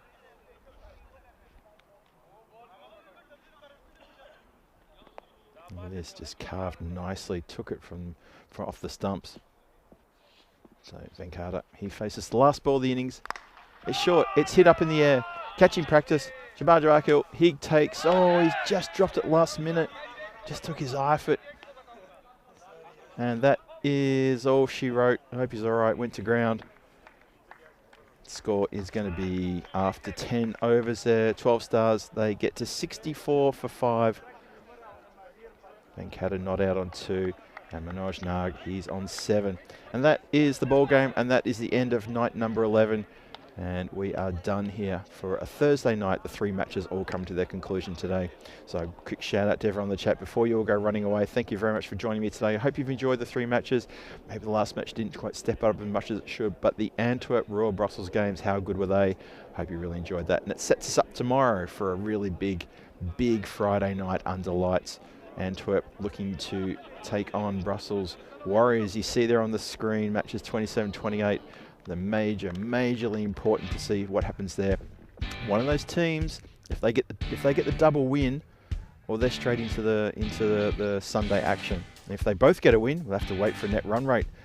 Oh, there's a bit to do. Anyway, so that's tomorrow night. Let's have a look at the highlights here. As I can see people saying goodbye there in the chat. Thank you to everyone who joined us tonight. Rob Thompson, Johnny He, and Sim in there as well. Thomas Martinez was keeping us busy. Trip, I think, is already gone. Sim, see you as well. And you see that wickets took a while for the first wicket to fall. I mean, give credit where it's due to 12 stars. And then when one wicket fell, then another wicket fell straight after it. And then it was pretty much just a bit of a slide down. Sort of an inevitable situation. Kev there as well. Thanks so much for joining us, Kev. Appreciate having you in the chat as always.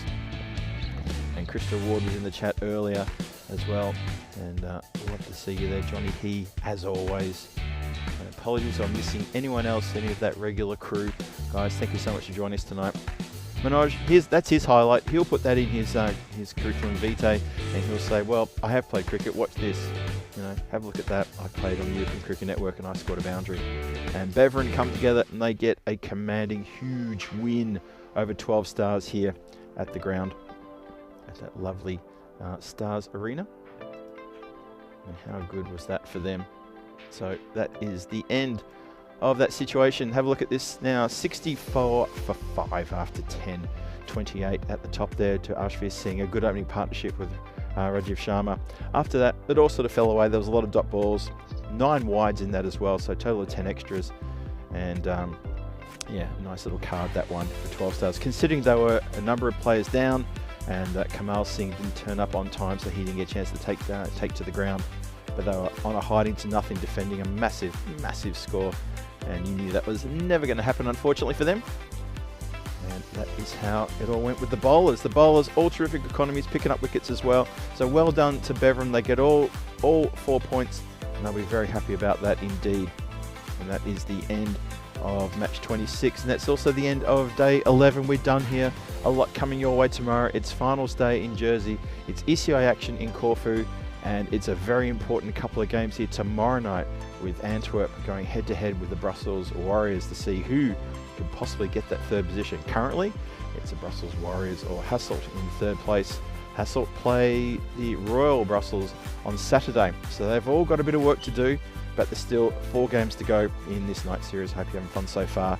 Anyway, I'm going to head off now, and I will see you all tomorrow. Phil G here for the European Cricket Network saying good night. Thank you for your company, and we hope to see you again tomorrow. Cheerio till then.